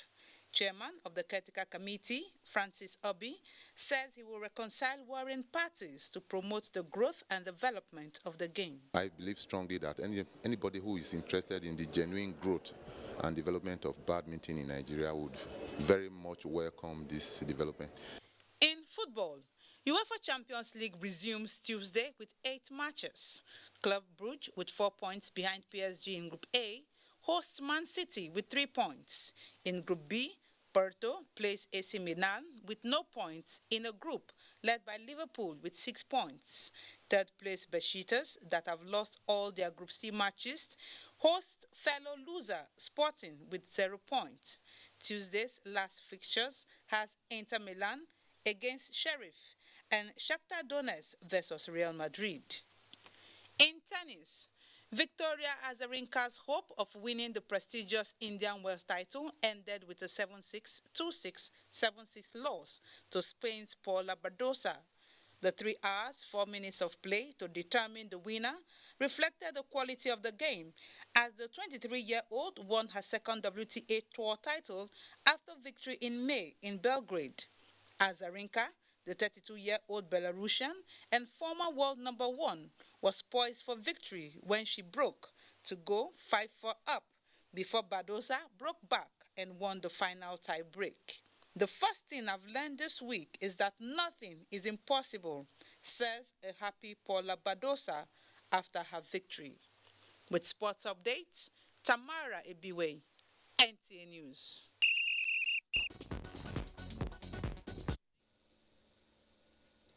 Vice President Professor Yemi Osinbajo has advised Nigerians to leave enduring legacies for their children and shun activities that can deny them eternal kingdom. He stated this in Imeko, Ogun State, at the final burial of late Alaja Adijat Agbeke Isiaka, mother of APC chieftain in Ogun State, Prince Boyega Nasiru Isiaka. Correspondent Tokpe Alabi reports. Vice President Yemi Osinbajo said late Alaja Adijat was a strong woman who did not allow the death of her husband at a prime age to deter her from raising her children to enviable status. Because she was such a woman of character, and such a hardworking and diligent woman, that she would give birth to and bring up children who would be like her. She started from a very humble background. right from all accounts. She was a diligent trader whose focus was on her family. We have missed her phone calls, missed her advices, recommendations, missed her jokes. The League of Imam and Alphas in Ogun State, led by its president, Sheikh Zikirullah Babalola, had earlier presided over a fidal organized for the repose of the soul of the deceased. They also prayed for the family of APC chieftain in Ogun State, Prince Boyega Nasiru Isiaka. Aged 81, the late Yadini of Imeko land, Alaja Adijat Agbeke Isiaka, died on August 2021. In Imeko, Tope Alabi, NTA News. American military leader and first black United States Secretary of State, General Colin Powell, has died at the age of 84. The American politician, diplomat, and retired four-star general served as the 65th United States Secretary of State from 2001 to 2005. He is said to have died of COVID-19 complications. Already, tributes have started pouring in for the man many will remember for his controversial role in gathering support for the Iraqi war. That's nationwide. Thank you very much for your company. Do remember, NTA will continue to lead the campaign against rape and rapists. I'm Ruth Aguilera. Bye.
NTA, you can't beat the reach.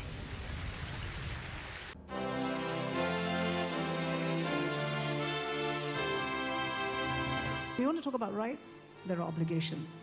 I'm not saying that this government is a saint, it's very far from it. But there are things that we can do to make it better, and that's the challenge I'm throwing to you. You don't want to build this nation? I don't know where else you want to go. If I had a choice, I'll come back. When I stand outside and I hear what you have to say about this country that I know that I can die for as one, then I'm really sad because you're young. You have education. You have tools. You have a huge future ahead of you. And you're condemning yourself before you started on that journey. So please don't do that. Please don't.